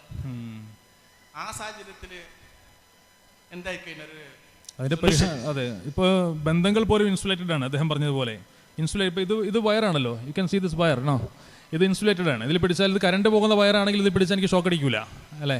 കറണ്ട് പോകുന്ന വയറാണെങ്കിൽ ഇതിൽ പിടിച്ചാൽ എനിക്ക് ഷോക്ക് അടിക്കില്ല, ബിക്കോസ് ഇറ്റ് ഇസ് ഇൻസുലേറ്റഡ്. ഇതുപോലൊരു വയറ് തൊട്ടടുത്ത് കിടപ്പുണ്ടെങ്കിലോ അങ്ങോട്ടും ഇങ്ങോട്ടും ഷോക്ക് പാസ് ചെയ്യില്ല. ഇതുപോലെയാണ് അടുത്ത് കിടക്കുന്ന ഭാര്യയും ഭർത്താവും, ഇമോഷണലി ഇൻസുലേറ്റഡ് ആണ്. അപ്പുറത്ത് കിടക്കുന്ന ആളുടെ വികാരം എന്താണെന്ന് ഇവിടെ അറിയില്ല, അവിടെ എന്ത് ചിന്തിക്കുന്ന ഭർത്താവിന് മനസ്സിലാവുന്നില്ല, ഭർത്താവിൻ്റെ ടെൻഷൻസ് ഭാര്യ തിരിച്ചറിയുന്നില്ല. ആ ബന്ധങ്ങളിൽ പോലും ഈ ഇൻസുലേഷൻ ഉണ്ട്. അപ്പോഴാണ് പിന്നെ മൂത്താപ്പ കൊച്ചാപ്പയൊക്കെ ഇത്രത്തോളം ഗൗരവത്തിൽ ഇടപെടാനും റിസൾട്ട് കിട്ടാനും ഒക്കെയുള്ള സാധ്യതയെ സംബന്ധിക്കുന്ന ചോദ്യം. അതൊരു സോഷ്യൽ ഇഷ്യൂ ആണ്. ഈ ന്യൂക്ലിയർ ഫാമിലി ആയിട്ട്, കൂട്ടുകുടുംബങ്ങൾ ന്യൂക്ലിയർ ഫാമിലി ആയിട്ട് മാറിപ്പോയപ്പോൾ അതിലുണ്ടായ സ്വാർത്ഥതയുടെ ഭാഗമായി കൊണ്ടൊക്കെ വരുന്ന ആശങ്കയുടെ ഭാഗമാണ് ആ ചോദ്യം. അത് ഒരു സോഷ്യൽ ഇഷ്യൂ തന്നെയാണ്. പക്ഷേ അവിടെയുള്ള പരിഹാരം എന്താണ്? ഈ 99% ഉറച്ചു നിന്നുകൊണ്ട് ഉമ്മ കുട്ടിയെ മോൾഡ് ചെയ്യുക എന്നതേ അതിൽ പരിഹാരമുള്ളൂ. ഇപ്പം ഞാൻ ഈ 1% ഒരു 0.5% ആക്കാൻ പറ്റുന്നൊരു മോഡാണ് ഞാൻ ഈ പറഞ്ഞത്, വാപ്പയോടൊത്തവർ. അതിന് സാധ്യതയില്ല എന്ന് തന്നെ കണക്കാക്കിക്കൊണ്ട് ഒരു ഉമ്മാക്ക് പറ്റും. 99% തന്നെ ധാരാളമാണ്. തുടക്കം മുതലേ ഞാൻ പറയാനുള്ള കാരണം അതാണ്. 99% of the personality is from the mother. Intelligence also is from the mother. പിന്നെ 1% വാപ്പാക്ക് സ്വാധീനമുണ്ട്, സാന്നിധ്യമുണ്ട്. അതുകൂടി ഉപയോഗപ്പെടുത്തി കഴിഞ്ഞാൽ അതിൽ ഗുണമുണ്ടാകും. പക്ഷേ ഇല്ലാത്ത പക്ഷം മറ്റേ 99% തന്നെ ധാരാളമാണ്. അതേസമയം അതൊരു 50% താഴെയാണെങ്കിലാണ് വിഷയ ഗൗരവമാവുകയുള്ളൂ. അതിന് സാധ്യത എന്താണെങ്കിലും ഇല്ല എന്ന് പ്രത്യേകം ഉണർത്തുന്നു. ഇന്നത്തെ കുട്ടികൾക്ക് കൂടുതലായി മറവി എന്നുള്ളൊരു രോഗമാണ് എന്ന് പറയാം. എങ്കിൽ ഈ മറവിനെ മാറ്റാനുള്ള എന്തെങ്കിലും ബ്രെയിൻ എക്സസൈസുകളുണ്ടോ? മറവി എന്നുള്ള വിഷയം പഠന സംബന്ധമായ കാര്യങ്ങളിൽ ഏറ്റവും വലിയ വില്ലനായി കടന്നു വരുന്ന രംഗം നമുക്കിപ്പോൾ പലപ്പോഴും പഠന മേഖലയിൽ കാണാറുണ്ട്. ഈ മറവി പഠന മേഖലയിൽ മാത്രമല്ല, ഈ ചോദ്യത്തെ കുട്ടികളിലേക്ക് മാത്രം ഒതുക്കിക്കൊണ്ടല്ല ഞാൻ മറുപടി പറയാൻ ഉദ്ദേശിക്കുന്നത്. മറ്റ് ചെറുപ്പക്കാരിലെയും കൂടെ എടുത്ത് പരിശോധിക്കുക. ദിനേന ചെയ്യുന്ന ഇടപെടുന്ന കാര്യങ്ങൾ പോലും മറന്നു പോകുന്നൊരവസ്ഥ ഇന്ന് ചെറുപ്പക്കാരിലുണ്ട്. ഡെയിലി ഉപയോഗിക്കുന്ന സാധനങ്ങൾ, ഇപ്പോൾ പിന്നെ വീട്ടിൽ നിന്ന് പുറത്തിറങ്ങാൻ നേരത്ത് അതെവിടെ, ഏത്, അല്ല മറ്റേതേ, ഇത് കാറിൻ്റെ താക്കോലാണ് ചോദിക്കുന്നത്. കാറിൻ്റെ താക്കോൽ എവിടെ നിന്നാണ് ഭാര്യയോട് ചോദിക്കുന്നത്. ഈ താക്കോൽ എന്ന വാക്ക് പെട്ടെന്ന് കിട്ടുന്നില്ല. മറ്റേ ഇതെവിടെ, ഏതാണ് മനുഷ്യ, പക്ഷേ ഇത് മറ്റേ ഈ കാറിൻ്റെ താക്കോലാണ്. ആ താക്കോൽ അതെവിടെ, കണ്ടാ. ചായക്കടയിൽ കയറി ഇരുന്നിട്ട് ചായ ഓർഡർ ചെയ്യും. എന്താ വേണ്ടത്? ആ പിന്നെ ഷെൽഫിൻ്റെ ഉള്ളിൽ പൊരിച്ചു വെച്ചിരിക്കുന്ന ഉണ്ടംപൊരി നോക്കിയിട്ട് അതല്ല മറ്റത്, അതല്ല ഇത്. ഈ ഉണ്ടംപൊരി എന്നുള്ള പേര് പെട്ടെന്ന് കിട്ടുന്നില്ല. ഇത് ഇന്നത്തെ കാലഘട്ടത്തിൽ ഏറ്റവും കൂടുതലായി കാണാൻ പറ്റുന്നുണ്ട്. അൽഷിമേഴ്സ്, ഡിമെൻഷ്യ പോലെയുള്ള അസുഖങ്ങളുടെ സൂചനയായിക്കൊണ്ട് പണ്ട് 60 വയസ്സിന് മുകളിൽ വരുന്ന സാധനം ഇന്ന് 30 വയസ്സിന് ശേഷം കാണാൻ തുടങ്ങി. ബേസിക് പ്രോബ്ലം എന്ന് പറയുന്നത് ഇന്ന് സയൻറ്റിഫിക് എവിഡൻസസ് പ്രകാരം അത് റേഡിയേഷൻസുമായിട്ട് ബന്ധപ്പെട്ട ഇഷ്യൂ ആണ്. മൊബൈൽ ഫോണിൻ്റെ അനിയന്ത്രിതമായ ഉപയോഗമാണെന്ന് സയൻസ് പറയുന്നു. അത് ബ്രെയിനിലെ വാട്ടർ കണ്ടൻറ്റിൻ്റെ കുറയ്ക്കുന്നുണ്ട്. ബ്രെയിനിൽ നിന്ന് വാട്ടർ കണ്ടൻറ്റ് കുറയാണ് ചൂടാകുമ്പോൾ, അല്ലെങ്കിൽ റേഡിയേഷൻസ് തട്ടുമ്പോൾ. അത് ഇത്തരത്തിലുള്ള ഇഷ്യൂസിലേക്ക് ആളുകളെ എത്തിക്കുന്നതായിട്ട് കാണപ്പെടുന്നു. അതുകൊണ്ട് പ്രത്യേകിച്ചും 12 വയസ്സ് വരെയുമുള്ള കുട്ടികൾക്ക് മൊബൈൽ ഫോൺ ഡയറക്റ്റ് ചെവിയിൽ വെക്കാൻ കൊടുക്കാൻ പാടില്ല എന്ന് വളരെ വ്യക്തമായി പീഡിയാട്രീഷ്യൻസ് അഭിപ്രായപ്പെടുന്നു. 12 വയസ്സ് വരെയും പീഡിയാട്രിക് സ്റ്റേജാണ്. ഈ 12 വയസ്സ് വരെയും ബ്രെയിൻ ബൂസ്റ്റിംഗ് ടൈം 14 വയസ്സ് വരെ ഉണ്ട്. പീഡിയാട്രീഷ്യൻസ് 12 വയസ്സ് വരെയുള്ള കുട്ടികളെ കൈകാര്യം ചെയ്യുന്നതുകൊണ്ടാകാം 12 വയസ്സ് വരെയുമുള്ള കുട്ടികൾക്ക് മൊബൈൽ ഡയറക്റ്റ് ചെവിയിൽ വെക്കാൻ കൊടുക്കരുത് എന്ന് കർശനമായി നിഷ്കർഷിക്കുന്നു. കുട്ടികളുടെ ബ്രെയിൻ ബൂസ്റ്റ് ചെയ്ത് വളരെ വേഗം വളരുന്ന സമയമായതുകൊണ്ടാണത്. അപ്പോൾ ഇതൊക്കെ ഓർമ്മക്കുറവിന് കാരണമാണ്. ഇനി എന്താണ് പരിഹാരം? ഇതിൻ്റെ പരിഹാരം പഠിക്കുന്ന വിഷയങ്ങളെ സംബന്ധിച്ചാണ് നിങ്ങളുടെ ചോദ്യമെങ്കിൽ, പഠിക്കുന്ന വിഷയങ്ങളിൽ പഠിക്കുന്ന കാര്യങ്ങളെ നേരത്തെ പറഞ്ഞതുപോലെ ഭാവനാത്മകമായി ഓർത്ത് വെക്കാനുള്ള കഴിവ് കുട്ടികൾക്ക് ഉണ്ടാക്കി കൊടുക്കലാണ്. ഭാവനാത്മകമായി വിഷയങ്ങളെ കൈകാര്യം ചെയ്യാനുള്ള കഴിവ് നിങ്ങൾ നോക്കുക. തലച്ചോറിന് 2 ഭാഗങ്ങളുണ്ട്. ഒരു ഇടതുവശമുണ്ട്, ഒരു വലതുവശമുണ്ട്. ഇടതുവശത്തെ തലച്ചോറിനെ ഇൻ്റലക്ച്വൽ ബ്രെയിൻ എന്നാണ് വിളിക്കുന്നതെങ്കിൽ വലത്തെ തലച്ചോറിനെ ഇമോഷണൽ ബ്രെയിൻ, വൈകാരിക തലച്ചോറ് എന്നാണ് വിളിക്കുന്നത്. ഈ വൈകാരികമായ തലച്ചോറ് ഭാവനാശേഷി കൂട്ടുന്ന സാധനമാണ്. ഇൻ്റലക്ച്വൽ തലച്ചോറ് കാണാപ്പാഠം പഠിപ്പിക്കുന്ന സാധനമാണ്. എന്തും കാണാതെ പഠിക്കാൻ വേണ്ടിയിട്ട് ഇങ്ങനെ വായിച്ച് പഠിക്കൽ എടുത്തുകൊണ്ടാണ്. അതേസമയം ഈ പഠിക്കുന്ന കാര്യങ്ങളെ ഒരല്പം കഥയിലൂടെയും കവിതയിലൂടെയും സൂത്രവാക്യങ്ങളിലൂടെ ഓർത്തെടുക്കാനുള്ള ബുദ്ധി ഒരു കുട്ടിക്ക് കൊടുക്കുന്നത് വലത്തെ തലച്ചോറാണ്. അതിൻ്റെ സ്വാധീനവും സാന്നിധ്യവും വേണ്ടതാണ്, ഒരുപാടായി പോകരുതെന്ന് മാത്രം. അതിന് വേണ്ടിയിട്ട് നോക്കുക, എൻ്റെ വലത്തെ കൈ ഞാൻ പൊക്കണമെങ്കിൽ എൻ്റെ ഇടത്തെ ബ്രെയിൻ വിചാരിക്കണം. ഇടത്തെ കൈ പൊക്കണമെങ്കിൽ എൻ്റെ വലത്തെ ബ്രെയിൻ ആക്റ്റീവായിരിക്കണം. ഇടത്തെ ബ്രെയിനിന് എന്തെങ്കിലും പ്രോബ്ലം ഉണ്ടെങ്കിൽ വലതുവശം തന്നെ തളർന്നു പോകും. വലത്തെ ബ്രെയിനിന് എന്തെങ്കിലും ഇഷ്യൂസ് ഉണ്ടെങ്കിൽ ഇടതുവശം തളർന്നു പോകും. ഇങ്ങനെയാണ് ബ്രെയിനുടെ കണക്ഷൻ. അപ്പോൾ 2 കൈകൾ കൊണ്ടും ചെയ്യുന്ന ചില എക്സസൈസുകൾ, അതേപ്പറ്റി ചോദിച്ചു. ഓർമ്മ നിലനിർത്താൻ പറ്റുന്ന എക്സസൈസ് ഉണ്ടോ? ശരിയാണ്. ശരീരത്തിൻ്റെ ആരോഗ്യം കൂട്ടാനും വെയിറ്റ് പൊക്കാനും വേണ്ടി നമ്മൾ ജിമ്മിൽ പോയിട്ട് പണിയെടുക്കാറുണ്ട്, അല്ലേ? ജിമ്മിൽ പോയിട്ട് വർക്കൗട്ട് ചെയ്യാറുണ്ട്. അപ്പോൾ ബോഡിയുടെ മസിൽസ് നല്ല സ്ട്രോങ് ആവും. അതനുസരിച്ച് വെയിറ്റ് എടുക്കുക. 5 കിലോ വെയിറ്റ് എടുത്തു, 10 എടുത്തു, 20 എടുത്തു, 25 കിലോ വെയിറ്റ് വരെയും എടുക്കുന്നത് ഒരു സുപ്രഭാതത്തിലല്ല. മറിച്ച് ട്രെയിൻ ചെയ്ത് 25 kg ഒക്കെ നിങ്ങൾ ഒരു കൈ കൊണ്ട് എടുത്തേക്കാം. അത് ട്രെയിനിങ്ങിൻ്റെ ഭാഗമാണ്. ഇതുപോലെ തന്നെ തലച്ചോറിൻ്റെ കഴിവ് കൂട്ടാൻ വേണ്ടിയിട്ടുള്ള ജിമ്മുണ്ട്. That is what is called brain gym. ആ എക്സസൈസുകൾ 14 വയസ്സ് വരെയുള്ള കുട്ടികൾക്ക് പഠിപ്പിച്ചു കൊടുക്കണം. 2 കൈകൾ കൊണ്ടും ചെയ്യാൻ പറ്റുന്ന കാര്യങ്ങൾ. ഉദാഹരണം, 2 വേറെ കാര്യങ്ങൾ. ഇത് ബ്ലിങ്ക് ചെയ്യുക, ഇത് റബ്ബ് ചെയ്യുക. ഓക്കെ, ഇങ്ങനെ ചെയ്യാൻ നിങ്ങൾക്ക് പറ്റുമെന്നുണ്ടോ ഒന്ന് ശ്രമിച്ചു നോക്കി. അത് ഞാൻ ബ്ലിങ്ക് ചെയ്യുകയാണ്, ഇത് റബ്ബ് ചെയ്യാണ്. കണ്ടോ, ഒരേ സമയം കണ്ടോ. ഇതുപോലെ കുട്ടികളെ കൊണ്ടൊന്ന് പ്രാക്ടീസ് ചെയ്യുക, തിരിച്ച് പ്രാക്ടീസ് ചെയ്യുക. കണ്ടോ, മാറിപ്പോരുത്. ഇതുപോലെ ഒന്ന് കോൺസെൻട്രേറ്റ് ചെയ്യുക. ഇത് കാണിക്കുന്നത് വളരെ സിമ്പിളാണ്, പക്ഷേ ഉള്ളിൽ നടക്കുന്ന പണി വളരെ വലുതാണ്. ബ്രെയിൻ ജിം ചെയ്തുകൊണ്ടിരിക്കുകയാണ്, ബ്രെയിൻ ആക്റ്റീവ് ആയിക്കൊണ്ടിരിക്കുകയാണ്, അവൻ പണിയെടുത്തുകൊണ്ടിരിക്കുകയാണ്. ഇങ്ങനെയുള്ള ചെറിയ എക്സസൈസുകളൊക്കെ ബ്രെയിൻ ബൂസ്റ്റിങ്ങിന് വേണ്ടിയിട്ട് സപ്പോർട്ട് ചെയ്യും. നേരത്തെ പറഞ്ഞ ടോണിക് റൈറ്റ് ബ്രെയിനെ ഒരുപാട് സപ്പോർട്ട് ചെയ്യും. ഏത് നെല്ലിക്കയും തേനും മിക്സ് ചെയ്തിട്ടുള്ള ടോണിക് വളരെയധികം കുട്ടികളുടെ ബ്രെയിൻ ആക്റ്റീവ് ആക്കും, ഭാവനാശേഷി കൂട്ടും. അതോടൊപ്പം തന്നെ അവർക്ക് ചില പഠനതന്ത്രങ്ങൾ പറഞ്ഞു കൊടുക്കുക, ഓരോന്നിനെയും കണക്ട് ചെയ്യാൻ. സൈക്കോളജിയിൽ പ്രധാനപ്പെട്ട ചില ടെക്നിക്സ് ഉണ്ട്. Principle of association. ഒരു 30 വാക്കുകൾ എഴുതിയിട്ടാൽ ഈ 30 വാക്കും കാണാപ്പാഠം പഠിച്ച് അതുപോലെ അതേ ഓർഡറിൽ പറയാൻ കുട്ടികൾക്ക് പറ്റണം. 60 വാക്ക് വരെ എത്താൻ പറ്റണം. 140 വാക്കുകൾ വരെ ബൈഹാർട്ട് ചെയ്യാനും തിരിച്ചു പറയാനും, ഒരെണ്ണം ചോദിച്ചാൽ അതിൻ്റെ മുന്നും പുറകും പറയാനും, എത്ര നമ്പർ എന്ന് ചോദിച്ചാൽ അത് പറയാനും പറ്റുന്ന ബ്രെയിനാണ് ഇന്ന് ജനറലി കുട്ടികൾക്കുള്ളത്. 140 world record. 140 വാക്കുകൾ വരെയും പറയാൻ പറ്റുന്ന ട്രെയിനിങ് കുട്ടികൾക്ക് കൊടുക്കാറുണ്ട്. ഏറ്റവും ചുരുങ്ങിയത് 60 വാക്കുകളെങ്കിലും ബൈഹാർട്ട് ചെയ്യാനായിട്ട് കുട്ടിയെ പ്രോത്സാഹിപ്പിക്കുക. അത് കാണാപ്പാഠം വായിക്കലല്ല, ഒന്ന് വായിച്ച് അതിനടുത്തതിനോട് കണക്ട് ചെയ്ത് പിക്ചർ ഉണ്ടാക്കി ഫിക്സ് ചെയ്യുക, അതിനടുത്തിനോട് ഫിക്സ് ചെയ്യുക, പിന്നെ ഫിക്സ് ചെയ്യുക. ഈ കഥയിലൂടെ കുട്ടി കടന്നു വരുമ്പോൾ ഓട്ടോമാറ്റിക്കായിട്ട് ഇവൻ്റെ ബ്രെയിൻ ശരിക്കും ഡെവലപ്പ് ചെയ്യും. അതൊരു പഠന തന്ത്രത്തിൻ്റെ ഭാഗമാണ്. ഇതുപോലെ തന്നെ ഒരു വലിയ എസ്സേ ബൈഹാർട്ട് ചെയ്യാൻ വേണ്ടിയിട്ട് നമുക്ക് എന്ത് ചെയ്യാൻ പറ്റും? എസ്സേ ബൈഹാർട്ട് ചെയ്യാൻ വേണ്ടിയിട്ട് കുട്ടികൾക്ക് ഇതുപോലെ തന്നെ ഓരോ വാക്കുകളെ സംബന്ധിച്ചും കൃത്യമായ സൂചനകൾ കൊടുത്തുകൊണ്ട് ആ വാക്കുകൾ മാത്രം കണക്ട് ചെയ്ത് കീ നോട്ടിംഗ് എന്ന് പറയും, അതിനെ കഥയാക്കുക. ആ വാക്ക് കേൾക്കുമ്പോൾ ആ സെൻറ്റൻസ് ഓർമ്മ വരും. അങ്ങനെ സെൻറ്റൻസുകൾ കൂട്ടിയിട്ട് എസ്സേ ഉണ്ടാക്കാൻ പറ്റും. 4 പേജ് വരുന്ന എസ്സേ പഠിക്കാൻ 20 മിനിറ്റ് മതി. 60 വാക്കുകൾ ബൈഹാർട്ട് ചെയ്യാനായിട്ട് 5 മിനിറ്റ് മതി. ജീവിതത്തിൽ ഒരിക്കലും മറക്കൂല. ഈ ടെക്നിക്സ് കൊടുക്കുക, ബ്രെയിൻ ബൂസ്റ്റിങ്ങിന് വേണ്ടിയിട്ട് ടോണിക്സ് സപ്പോർട്ട് ചെയ്യുക, 2 ബ്രെയിനും ഒരുപോലെ സ്റ്റിമുലേറ്റ് ചെയ്യാൻ പറ്റുന്ന എക്സസൈസുകൾ കുട്ടികൾക്ക് ശീലിപ്പിച്ചു കൊടുക്കുക. അതിൽ ഏറ്റവും നല്ല എക്സസൈസാണ് പാത്രം കഴുകുക എന്നുള്ളത്. 2 കൈയും ഒരുപോലെ വർക്ക് ചെയ്യുന്ന എക്സസൈസാണ് പാത്രം കഴുകുക എന്നുള്ളത്. 1 മണിക്കൂർ പഠിച്ചു കഴിയുമ്പോൾ 5 മണിക്കൂർ പാടത്ത് കളിക്കുന്ന എനർജിയാണ് യൂസ് ചെയ്യുന്നത്. You are using energy equal to playing in the field for 5 hours. 5 മണിക്കൂർ പാടത്ത് കളിക്കുമ്പോൾ ഉപയോഗപ്പെടുന്ന എനർജിയാണ് 1 മണിക്കൂർ കോൺസെൻട്രേറ്റ് ചെയ്ത് പഠിക്കുമ്പോൾ. അപ്പോൾ 1 മണിക്കൂർ പഠിച്ചു കഴിഞ്ഞിട്ട് കുട്ടിയെ എന്തെങ്കിലും ഒരു ആക്ടിവിറ്റീസിന് വിടണം. അത് ഏറ്റവും നല്ല എന്താ, അടുക്കളയിലോട്ട് പോട്ടെ, പാത്രം എടുക്കട്ടെ, കഴുകട്ടെ, ഗ്ലാസ് വാഷ് ചെയ്യുക, പാത്രം കഴുകുക. 2 ബ്രെയിനും ആക്റ്റീവ് ആവും, റൈറ്റും ലെഫ്റ്റും. പിന്നെ കുറച്ചുകൂടി ആക്റ്റീവായിട്ട് വീണ്ടും വന്ന് പഠിക്കാൻ പറ്റും. ഇടയ്ക്കിടയ്ക്ക് വെള്ളം കുടിച്ചുകൊണ്ടിരിക്കൽ ബ്രെയിന് നല്ല സപ്പോർട്ടിങ് ടോണിക്കാണ് വെള്ളം.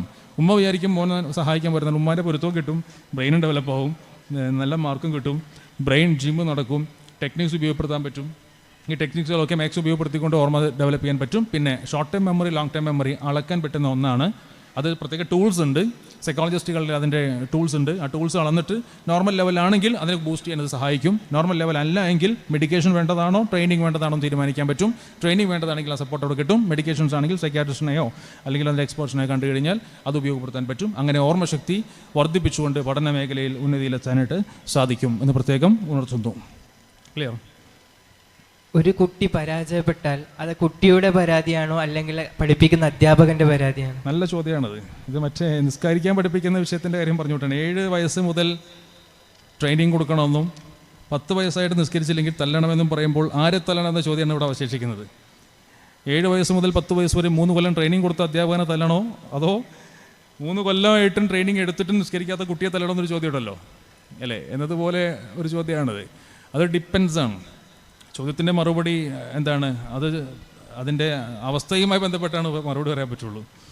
പിന്നെ പഠിപ്പിച്ച അധ്യാപകൻ പഠിപ്പിച്ചതിൻ്റെ കുഴപ്പമാണോ, പഠിപ്പിച്ച അധ്യാപകൻ പഠിപ്പിച്ച എല്ലാ കുട്ടികളും അങ്ങനെയാണോ, പഠിപ്പിച്ച അധ്യാപകൻ്റെ കുട്ടികൾ ഈ കുട്ടി മാത്രമാണ് ഇങ്ങനെ, അങ്ങനെ ഒരുപാട് കാര്യങ്ങൾ പരിശോധിക്കണം. അപ്പോൾ ഈ ചോദ്യം എന്നെ കൊടുക്കാനുള്ള ചോദ്യമായി തീരരുത് എന്ന് ഞാൻ പ്രത്യേകം ആഗ്രഹിക്കുന്നു. അപ്പോൾ പ്രത്യേകിച്ചൊരു അധ്യാപകനെ കണ്ടുകൊണ്ടല്ല നിങ്ങൾ ചോദിച്ചത് എന്ന് ഞാൻ പ്രതീക്ഷിക്കുന്നു. ഏതായാലും അത് വിവിധ സാഹചര്യങ്ങളിൽ ഡിപ്പെൻഡ് ചെയ്യും. ക്ലിയർ? 2ാം ക്ലാസ്സിൽ പഠിക്കുന്ന മകൻ പറഞ്ഞത് തീരെ അനുസരിക്കുന്നില്ല, പഠിക്കാൻ തീരെ താല്പര്യമില്ല. സ്കൂളിൽ നിന്ന് വന്നാൽ ടി വിയുടെ മുന്നിലാണ്, രാവിലെ എഴുന്നേറ്റാൽ ടി വിയുടെ മുന്നിലിരിക്കും, വല്ലാത്ത വാശിയാണ്. കുട്ടിയുടെ 2ാം ക്ലാസ്സിൽ പഠിക്കുന്ന കുട്ടിയുടെ 7 വയസ്സുകാരനെ സംബന്ധിച്ചിടത്തോളം കേട്ടോളൂ, കുട്ടിക്ക് 3 വയസ്സുവരെയും ടെലിവിഷൻ കാണിച്ചു കൊടുക്കുന്ന ശീലമുണ്ടോ, കുട്ടിയുടെ സംസാരശേഷി കുറയും. 3 വയസ്സ് മുതൽ 5 വയസ്സ് വരെയുള്ള സമയത്ത് റീസണിങ് നടക്കുകയാണ്, കാര്യകാരണ സഹിതം വിഷയങ്ങളെ പഠിക്കുന്ന സമയമാണ്. ആ സമയത്ത് ടി വിക്ക് മുന്നിലെടുത്തി കഴിഞ്ഞാൽ കുട്ടികളിൽ അക്രമവാസന കൂടും. ഈ ടോം ആൻഡ് ജെറി പോലെയുള്ള കാർട്ടൂൺസ് തീരെ കാണിച്ചു കൊടുക്കാൻ പാടില്ല, പ്രത്യേകിച്ചും 5 വയസ്സിനുള്ളിൽ. കാരണം ടോമും ജെറിയും തമ്മിലുള്ള അടിയാണ് കുട്ടി കാണുന്നത്. കത്തി എടുത്തിട്ട് ഇങ്ങനെ കുത്തിയ ഉടനെ തന്നെ കത്തി പുറത്തൊരു വലിച്ചൂരി കളഞ്ഞിട്ട് പിന്നെ ഇവൻ്റെ പുറകെ ഓടുക. റീസണിങ് നടക്കുന്ന സമയമാണ്. റീസണിങ് വെച്ചാൽ കാര്യകാരണ സഹിതം കുട്ടി മനസ്സിലാക്കുന്ന സമയം. അതായത് വാപ്പ നോക്കിയിട്ട് പറയും, ഉമ്മയുടെ ഭർത്താവാണല്ലേ വാപ്പ. 5 വയസ്സുള്ള കുട്ടി ചോദിക്കും, ഉമ്മയുടെ ഭർത്താവാണല്ലേ വാപ്പ. കണ്ടോ, കണക്ഷനാണ്, ബന്ധങ്ങളെ കുട്ടി മനസ്സിലാക്കുകയാണ്. ഈ റീസണിങ് നടക്കുന്നത് 3 വയസ്സിനും 5 വയസ്സിനും ഇടയിലാണ്. ആ സമയത്ത് കാർട്ടൂൺസ് കാണിച്ചു കഴിഞ്ഞാൽ എന്താ പറ്റുക, ആരുടെ വയറ്റിൽ കത്തി കയറ്റിയാലും അതൊക്കെ ഇങ്ങനെ വലിച്ചെടുത്ത് കളയാനുള്ളൂ. വേദനയും ഫീലിംഗ് ഒന്നും കുട്ടിക്ക് മനസ്സിലാവില്ല. മനസ്സിലാവുന്നുണ്ടോ? കാർട്ടൂൺസ് 5 വയസ്സിന് താഴെ പാടില്ല.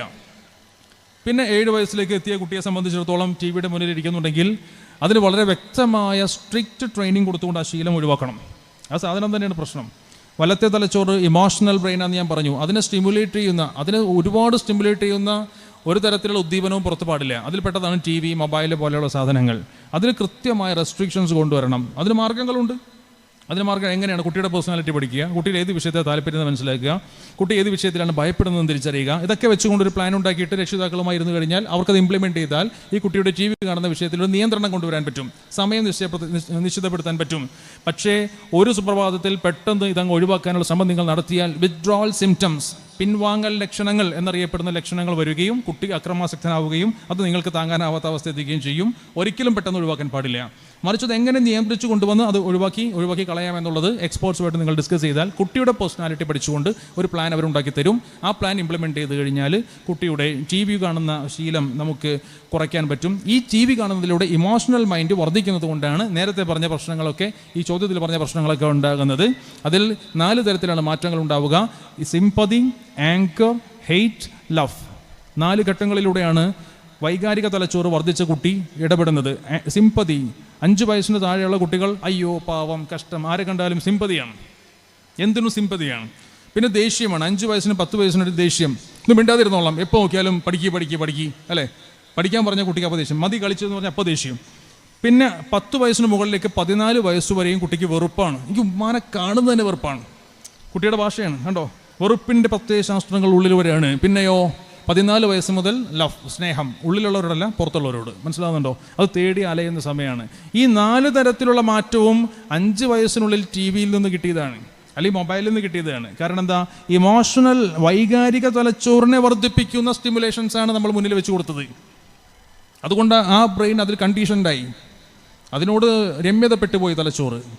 അതിൽ നിന്ന് പിൻവാങ്ങിക്കൊണ്ടുവരണം. ഒറ്റയടിക്കത് പാടില്ല, മറിച്ച് അതിനെ കൺട്രോൾ ചെയ്ത് ടൈം ഫിക്സ് ചെയ്ത് കുട്ടിയുമായി എഗ്രിമെൻറ്റിലെത്തി, ഒരു ദിവസം ഇത്ര സമയം അനുവദിക്കാം എങ്കിൽ മാത്രം എന്താ ചില എഗ്രിമെൻറ്റിലെത്തി കുട്ടി ഭയക്കുന്ന വിഷയങ്ങളെ പഠിച്ച് അവൻ്റെ താല്പര്യങ്ങൾ മനസ്സിലാക്കി അങ്ങനെ ഒരു പ്ലാൻ ഉണ്ടാക്കിയിട്ട് സാധാരണ ഞങ്ങൾ കൊടുക്കാറുണ്ട്. അത് ഉപയോഗപ്പെടുത്തി കഴിഞ്ഞാൽ ഈ ശീലം കുറയും. ഇത് കുറയുന്നതോട് കൂടിയിട്ട് മറ്റു വിഷയങ്ങൾ തന്നെ മാറുന്നതായിട്ട് നിങ്ങൾക്ക് കാണാൻ പറ്റും. അനുസരണശീലം വരുന്നതായിട്ട് കാണാൻ പറ്റും. കുട്ടിയുടെ അനാവശ്യമായ വാശിയും ദുശീലവും ഒക്കെ കുറയുന്നതായിട്ടും നിങ്ങൾക്ക് കാണാൻ സാധിക്കും. ക്ലിയർ? എക്സ്പേർട്ട് അസിസ്റ്റൻസ് ഇല്ലാതെ ഈ വിഷയം പരിഹരിക്കാൻ നിങ്ങൾക്ക് സാധ്യമല്ല. ക്ലിയർ?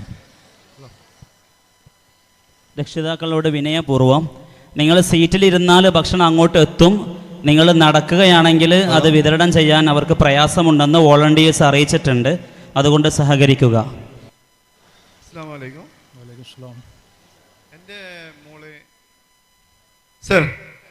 എൻ്റെ മോള് മലയാളം ഭയങ്കര മോശമാണ്. ഇംഗ്ലീഷ്, ഹിന്ദി, ബാക്കിയുള്ള വിഷയത്തിലൊക്കെ നല്ല മാർക്ക് വാങ്ങുന്നുണ്ട്. പക്ഷെ 1 തൊട്ട് ഇപ്പം 5 വരെ മലയാളത്തിൽ ഭയങ്കര മോശമാണ്. എത്ര പറഞ്ഞു കൊടുത്താലും മൂപ്പർക്ക് തൽക്കറുന്നില്ല.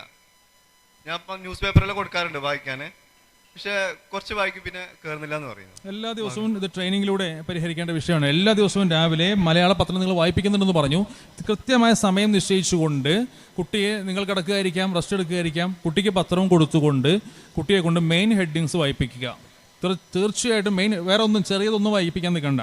മെയിൻ പത്രത്തിൻ്റെ ഫ്രണ്ട് പേജ് എടുക്കുക, മെയിൻ ഹെഡിങ്സ്, നെക്സ്റ്റ് പേജ് എടുക്കുക, മെയിൻ ഹെഡിങ്സ്. അതിനിടയിൽ പത്രം മടക്കാൻ പഠിപ്പിക്കുക. അതെല്ലാം നിവർത്തി പിടിച്ച് ഒരെണ്ണം വായിച്ചത് മറ്റേത് വലിച്ചെറിഞ്ഞ് കളഞ്ഞ് പിടിക്കുക പാടില്ല.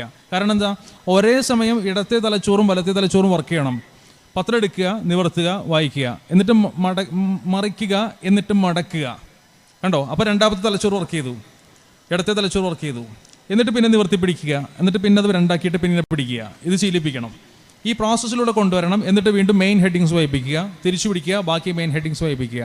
മിനിമം ഒരു 3 പേജെങ്കിലും ഒരു ദിവസം, ഒരു ചുരുക്കിയത് ഒരു 3 മാസം, ഒരു 90 ദിവസമെങ്കിലും കുട്ടിയെ കൊണ്ട് വായിപ്പിക്കുക.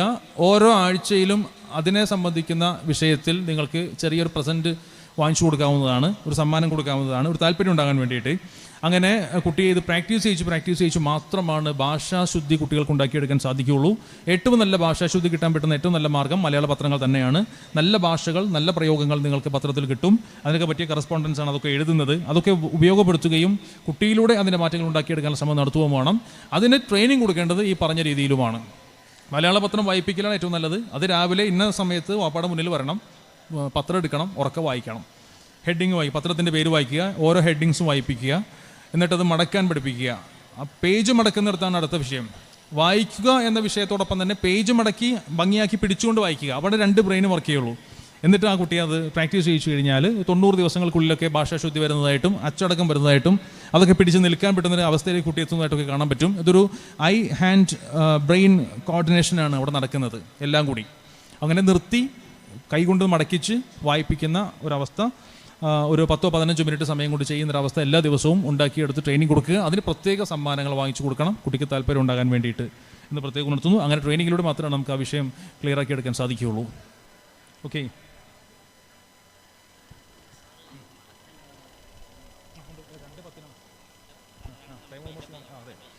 എനിക്ക് തോന്നുന്നു സംശയങ്ങൾ ഓൾമോസ്റ്റ് കുറേ കാര്യങ്ങൾ നമ്മൾ സംസാരിച്ചിട്ടുണ്ട്. 2:10 ട്രെയിൻ എനിക്ക് തിരിച്ചു പോകേണ്ടതുകൊണ്ട് 1 മണിക്കൂറാണ് ഇപ്പോൾ ഇനി അവശേഷിക്കുന്നുള്ളൂ. ഇൻഷാ അല്ലാഹ് വരാനും സംസാരിക്കാനും ഒക്കെ സാധിച്ചതിൽ വലിയ സന്തോഷമുണ്ട്. ഈ മഹത്തായ പ്രസ്ഥാനത്തിൻ്റെ പദ്ധതികൾ അല്ലാഹു സുബ്ഹാനഹു വ തആല വിജയിപ്പിക്കട്ടെ എന്ന് പ്രാർത്ഥിക്കുന്നു. എല്ലാവരുടെയും സഹകരണം സ്ഥാപനവുമായിട്ടുണ്ടാകും എന്ന് പ്രതീക്ഷിക്കുന്നു. എന്തെങ്കിലും ആവശ്യങ്ങളുണ്ടെങ്കിൽ ടെലഫോണിക് കൗൺസിലിങ്ങിനും ഗൈഡൻസിനും നിങ്ങൾക്ക് എന്നെ വിളിക്കാവുന്നതാണെന്ന് പ്രത്യേകം അറിയിക്കുന്നു.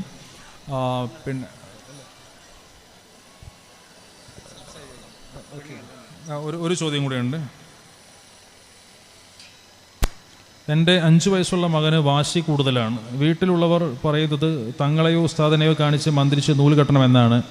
ഡോക്ടറുടെ അഭിപ്രായം എന്താണ്? ഈ ചോദ്യത്തിന് ശാസ്ത്രീയമായ ഒരു പരിഹാരമായിരിക്കുമല്ലോ നിങ്ങൾ എന്നോട് ചോദിക്കുന്നത്. ആത്മീയമായ പരിഹാരങ്ങൾ നിലവിലുണ്ട്, പലതരത്തിലുണ്ട്. സൂറത്തുൽ ഫലക്ക് മന്ത്രിച്ചു കൊടുത്താൽ കിട്ടുന്ന ഗുണങ്ങളെ പറ്റിയൊക്കെ കിതാബുകൾ പറയുന്നതായിട്ട് നമുക്ക് കാണാൻ പറ്റും. ഇനി തരാം ഞാൻ നമ്പർ തരാം, ഇത് കഴിഞ്ഞിട്ട് ഞാൻ തരാം. ഓക്കെ. അപ്പോൾ വളരെ അടുത്ത കാലഘട്ടത്തിൽ 2014 മരണപ്പെട്ട ജാപ്പനീസ് സയൻറ്റിസ്റ്റ് ഡോക്ടർ മസോറോ ഇമോട്ടോ അദ്ദേഹം പറയുന്നത് വാട്ടർ ഈസ് ഇമോഷണൽ എന്നാണ്. വെള്ളം വൈകാരികമാണ്, വെള്ളത്തിന് വികാരമുണ്ടെന്നാണ്. ഒരു ഗ്ലാസ് വെള്ളം എടുത്ത് വെച്ചിട്ടുണ്ടെങ്കിൽ ഞാനിവിടെ നിന്ന് പറയുന്ന കാര്യങ്ങൾ ഈ വെള്ളം കേൾക്കും എന്ന് സയൻറ്റിഫിക്കലി ലോകത്തിന് പഠിപ്പിച്ചു കൊടുത്ത ശാസ്ത്രകാരനാണ്. 2014 മരണപ്പെട്ട ഡോക്ടർ മസോറോ ഇമോട്ടോ, ജാപ്പാനീസ് ഹൈഡ്രോളജിസ്റ്റാണ്, വെള്ളത്തിൽ പഠനം നടത്തിയ ആളാണ്. അദ്ദേഹം പറയുന്നത് ഏത് വാക്കിനോടും വെള്ളം പ്രതികരിക്കും.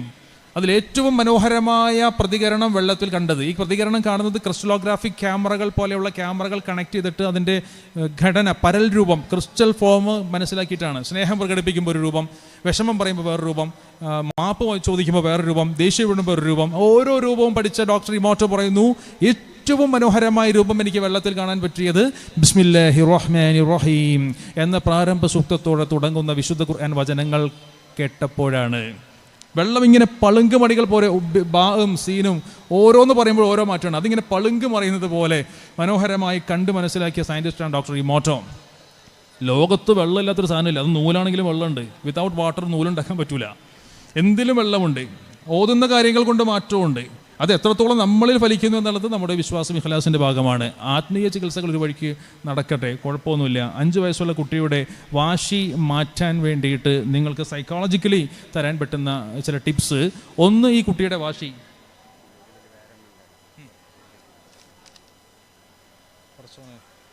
ഇതൊരു വലിയ എസ്സേണ് ചോദ്യം. ഓക്കെ, സമയം പെട്ടെന്നാക്കാം ഇൻഷാ അല്ലാഹ്. അപ്പോൾ വാശി ദുർവാശി എന്തിനാണ്? ഫോർ എക്സാമ്പിൾ, എനിക്കതറിയില്ല എന്താണ് നിങ്ങളെ വാശി കൊണ്ട് ഉദ്ദേശിച്ചത്. എങ്കിൽ പോലും ഞാൻ മനസ്സിലാക്കിയൊരു പോയിന്റ്, കോമൺ ആയിട്ടുള്ള പ്രോബ്ലമാണ്. ഇപ്പോൾ കുട്ടികളെയും കൊണ്ട് ഒരു ഹൈപ്പർ മാർക്കറ്റിൽ പോകാൻ പറ്റില്ല. അവിടെ പോയി കഴിഞ്ഞാൽ അത് വേണം ഇത് വേണം എന്നൊക്കെ പറഞ്ഞ് ഭയങ്കര വാശിയും പ്രശ്നമാണ്. ആദ്യം കുട്ടി ഇന്ന സാധനം വേണമെന്ന് പറയും, നിങ്ങൾ വാങ്ങിച്ചു തരില്ല എന്ന് പറയും. കുറച്ച് കഴിയുമ്പോൾ കുട്ടി വീണ്ടും വേണമെന്ന് പറഞ്ഞ് കരയും, വാങ്ങിച്ചു തരില്ല സ്ട്രോങ് ആയിട്ട് പറയും. അപ്പോൾ അവൻ വാങ്ങിച്ച് തന്നേ പറ്റുമെന്നും പറഞ്ഞ് ഉറക്കെ കരയാൻ തുടങ്ങും. അപ്പോൾ തല്ലു എന്ന് പറയും. തല്ലുമെന്ന് പറയുന്നൊരു കുട്ടിക്ക് തല്ലു കിട്ടുമെന്ന് ഉറപ്പായ കുട്ടി എന്ത് ചെയ്യും? അവിടെ കിടന്നങ്ങ് ഉരുണ്ട് മറിഞ്ഞ് വലിയ പ്രശ്നം ഉണ്ടാക്കും. അവസാനം പൊക്കിയെടുത്ത് ഒക്കത്ത് വെച്ചിട്ട് ചോദിച്ച് സാധനം വാങ്ങിച്ചു കൊടുക്കും. ഇതാണ് സാധാരണ സംഭവിക്കാറുള്ളത്. ഈ വിഷയത്തിലൊക്കെ നിങ്ങൾ അറിയാതെ കുട്ടിയെയും കുട്ടി അറിയാതെ നിങ്ങളെയും പഠിപ്പിക്കുന്ന പോയിന്റ് എന്താ? വാശിയും ദുർവാശിയൊക്കെ കാണിക്കുമ്പോൾ പ്രശ്നമൊന്നും ഉണ്ടാക്കാണ്ട് അപ്പം തന്നെ വാങ്ങിച്ചു കൊടുക്കില്ല ബുദ്ധി എന്ന് കുട്ടി നിങ്ങളെ പഠിപ്പിച്ചു. വാപ്പ ആദ്യം വാങ്ങിച്ചു തരില്ല എന്നൊക്കെ പറയും, 2-3 തവണ വാശി കാണിച്ചാൽ വാങ്ങിച്ചു തരും എന്ന് കുട്ടിയെ നിങ്ങളും പഠിപ്പിച്ചു. ഇവിടെയാണ് പ്രശ്നം. തരില്ല എന്ന് പറഞ്ഞാൽ പിന്നെ വാങ്ങിച്ചു കൊടുക്കാൻ പാടില്ല. വാങ്ങിച്ചു കൊടുക്കേണ്ട ഒന്ന് തരില്ലെന്ന് ഒരിക്കലും നിങ്ങൾ പറയാനും പാടില്ല. മറിച്ച് കുട്ടിയെ പുറത്ത് കൊണ്ടുപോകുന്നതിന് മുന്നേ, ദുർവാശിയുള്ള കുട്ടിയെ പുറത്ത് കൊണ്ടുപോകുന്നതിന് മുന്നേ തന്നെ വീട്ടിൽ വെച്ച് ട്രെയിനിങ് കൊടുക്കണം. ഇന്ന സ്ഥലത്ത് പോവാണ്, ഇന്ന സ്ഥലത്ത് പോകുമ്പോൾ ഇന്ന സാധനമൊക്കെ കാണും, ഇന്ന സാധനങ്ങളൊക്കെ വാങ്ങിക്കും. ഉദാഹരണം, വീട്ടിലേക്ക് വേണ്ട സാധനങ്ങൾ വാങ്ങാൻ വേണ്ടി പോകുമ്പോൾ 5 വയസ്സുകാരനായി കുട്ടിയെ വിളിച്ചിരുത്തിയിട്ട് പറയുക, നമ്മൾ ഗ്രോസറി ഷോപ്പിൽ പോവാണ്, സാധനം വാങ്ങാൻ പോവാണ്, അതിൽ ഇന്ന സാധനങ്ങളൊക്കെ വാങ്ങുമെന്ന് പറഞ്ഞിട്ട് ലിസ്റ്റ് ചെയ്യാൻ വേണ്ടി ഇങ്ങനെ ഒരു പേപ്പർ എടുത്തിട്ട് അതിനെ നീളത്തിൽ മടക്കി ഈ അവസ്ഥയിലാക്കുക. ഇതുപോലെ ഒരു പേപ്പർ എടുത്ത് മടക്കിയിട്ട് നീളത്തിലാക്കണം, ഈ പറഞ്ഞ മോഡലിലാക്കണം. കണ്ടോ, ഇങ്ങനെ അത് കാണുമ്പോൾ തന്നെ കുട്ടിയുടെ ഉപബോധ മനസ്സിലേക്ക് കുറേ സാധനം വാങ്ങാൻ പോകുന്നത് മനസ്സിലാവും. ഇങ്ങനെ ആക്കുക. എന്നിട്ട് മോനെ 1 പച്ചരി, കുത്തരി, മുളക് പൊടി, മല്ലിപ്പൊടി, ചെറുപയർ, വൻപയർ ഒക്കെ എഴുതി ഇങ്ങനെ കുട്ടി കാണുകയും എഴുതണം. എഴുതി പിന്നെ ഇങ്ങനെ വന്നിട്ട് അവസാനം എത്തുമ്പോൾ ഇതെല്ലാം വാങ്ങിച്ചു. 15-20 സാധനം ഉണ്ട്. 21 മോൻ എന്താ വേണ്ടത്? എനിക്ക് ഇന്ന സാധനം വേണം. അത് നിങ്ങൾക്ക് വാങ്ങിച്ചു കൊടുക്കാൻ പറ്റുമോ? ഇല്ലാന്നെങ്കിലോ? അത് വാങ്ങിച്ചു തരില്ല. വേറെന്താ വെച്ചാൽ പറഞ്ഞു, ഇപ്പോൾ എഴുതും. ഈ എഴുതിയതല്ല സാധനം വാങ്ങൂല. അവൻ്റെ ഉപബോധ മനസ്സിലേക്ക് ഫിക്സ് ചെയ്യണം. എന്നാൽ പിന്നെ എനിക്ക് ചോക്ലേറ്റ് മതി, ഒരു ചോക്ലേറ്റ് അല്ലേ, ഒരെണ്ണം മതി. അല്ലെങ്കിൽ ലേസ് പറ്റൂല. ലേസിൻ്റെ മുന്നിൽ പോയി നിന്നിട്ട് കുട്ടി വേണമെന്ന് പറയുമ്പോഴല്ല വേഗം ചേരില്ല എന്ന് പറയേണ്ടത്. അതിന് മുന്നേ പറയണം, വീട്ടിൽ വെച്ച് പറയണം. അത് പറ്റൂല. ഇത് എഴുതിയതെല്ലാം വാങ്ങും, എഴുതിയത് വാങ്ങിയിരിക്കും, വാപ്പ തന്നിരിക്കും. വാപ്പ ഒരു കാര്യം പറഞ്ഞാൽ ചെയ്യുമെന്ന് പറഞ്ഞാൽ ചെയ്തിരിക്കും, ചെയ്യൂല എന്ന് പറഞ്ഞാൽ ചെയ്യൂല എന്ന് കുട്ടിക്ക് മനസ്സിലാവണം. അവസാനത്തെ പോയിന്റ് 21, നമ്പർ 21 എന്താ മോനെ? ചോക്ലേറ്റ്. ഓക്കെ, ഒരു ചോക്ലേറ്റ് വാപ്പ വാങ്ങിച്ചു തരും, നമ്മൾ ഒന്നിച്ച് പോകും, സാധനങ്ങൾ വാങ്ങും. Ready, underline. എന്നിട്ട് ഈ ലിസ്റ്റ് അവൻ്റെ കയ്യിലോട്ട് കൊടുക്കുക. കടയിൽ ചെല്ലുക, പേനെടുത്ത് കയ്യിലോട്ട് കൊടുക്കുക. എന്നിട്ട് മോനെ ആദ്യം, കുട്ടിക്ക് മനസ്സിലായി, ആദ്യം ചോക്ലേറ്റ് വാങ്ങൂല, സാധനം അടിയിലാണ്. ആദ്യം എന്താ? പച്ചരിയാണ്. പച്ചരി എന്ന സ്ഥലത്തുണ്ട്, എടുത്തു, ഇതാണ് പച്ചരി. കുട്ടിക്ക് പച്ചരി എന്താണെന്ന് മനസ്സിലായി, കുത്തരി എന്താണെന്ന് മനസ്സിലായി, മുളക് പൊടി എന്താണെന്ന് മനസ്സിലായി. ഓരോന്ന് വാങ്ങുമ്പോഴും ടിക്ക് ചെയ്തോളം പറയുക. നമ്പർ പഠിച്ചു, സാധനം പഠിച്ചു, കണ്ട് മനസ്സിലാക്കി. 5 വയസ്സുകാരനാണ്. ഇങ്ങനെ പോയി അത് പപ്പടം ഇല്ല, വെട്ടിക്കോളം പറയും, പപ്പടം ഇല്ല, അത് വെട്ടാൻ പഠിച്ചു. ഇങ്ങനെ പോയി 20, 21, അൽഹംദുലില്ലാഹ് 20 സാധനം നമ്മളെടുത്ത് ഇനി മോന് വാപ്പ പറഞ്ഞ സാധനം വാങ്ങിച്ചു തരാൻ പോട്. ഭയങ്കര ഹാപ്പിയാവും. അവൻ അതല്ലാതൊരു സാധനം ചോദിക്കൂല. ചോദിച്ചോ നിങ്ങളെ കുട്ടി എൻ്റെ അടുത്ത് കൊണ്ടുപോവാ. ട്രെയിനിങ് വളരെ പ്രധാനപ്പെട്ട വിഷയമാണ്. ഇതുപോലെ ട്രെയിനിങ് വീട്ടിൽ വെച്ച് കൊടുത്തിട്ട് കുട്ടിയെ കൊണ്ടുപോവുക. 1 മാസം കഴിയുമ്പോൾ മോൻ ചോദിക്കും, ഉമ്മ വീട്ടിൽ സാധനമൊക്കെ തീർന്നു, എന്തൊക്കെ വാങ്ങണ്ടേന്ന് ചോദിക്കും. ഉമ്മ ചോദിക്കും, എൻ്റെ കെട്ടിയോണ്ട് ഇതുവരെ ചോദിച്ചിട്ടുള്ളത്. മോൻ 5 വയസ്സുകാരൻ വീട്ടിൽ സാധനം വേണ്ടെന്ന് ചോദിക്കുകയാണ്. കണ്ടോ, കുട്ടിയെ പക്വതയുള്ളവനാക്കാൻ പറ്റും. അപ്പോൾ ഒരു കാര്യം ഭയന്നുകൊണ്ട് അവനെ പുറത്ത് കൊണ്ടുപോകാതിരിക്കലല്ല ബുദ്ധി, അതിന് ട്രെയിനിങ് കൊടുത്ത് അവനെ പ്രാപ്തനാക്കി എടുക്കലാണ്. This training is called parenting. അങ്ങനെ ഒരു ട്രെയിനിങ്ങിന് വേണ്ടിയിട്ടുള്ള വാക്യങ്ങളും സൂത്രങ്ങളൊക്കെ നമ്മൾ മനസ്സിലാക്കിയിരിക്കണം എന്ന് പ്രത്യേകം. ഇത് ഒരുപാടുണ്ടല്ലോ, തീരുവോ ഈ ചോദ്യങ്ങളല്ലേ?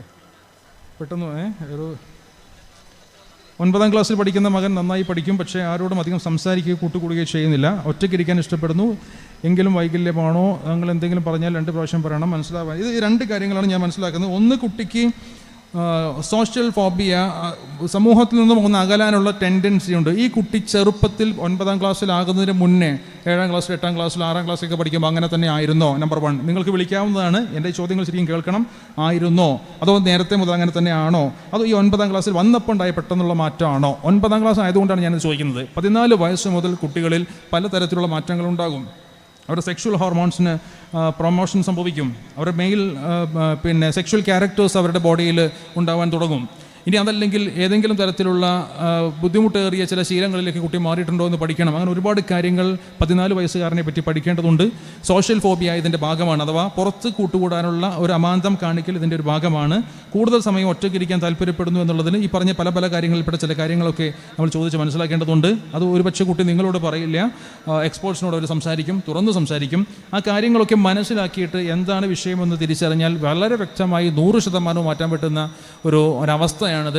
അസുഖമല്ല, ഒരു അവസ്ഥ മാത്രമാണത്. എക്സ്പേർട്സ് നിങ്ങൾ കണ്ടാൽ മതി എന്തുകൊണ്ടാണ് ഇതൊക്കെ സംഭവിക്കുക എന്നുള്ളത് അവർ മനസ്സിലാക്കിയിട്ട് അതിൻ്റെ റെമഡി കൊടുത്തുകൊള്ളുമെന്ന് പ്രത്യേകം ഉണർത്തുന്നു. ഈ പറഞ്ഞ കാര്യങ്ങളുമായി ബന്ധപ്പെട്ട് വിഷയങ്ങൾ നിങ്ങൾക്ക് അറിയാമെങ്കിൽ നിങ്ങൾക്ക് ടെലഫോണിക്കലി കോൺടാക്ട് ചെയ്ത് കഴിഞ്ഞാൽ ഞാനതിൻ്റെ ഗൈഡൻസ് തരാം.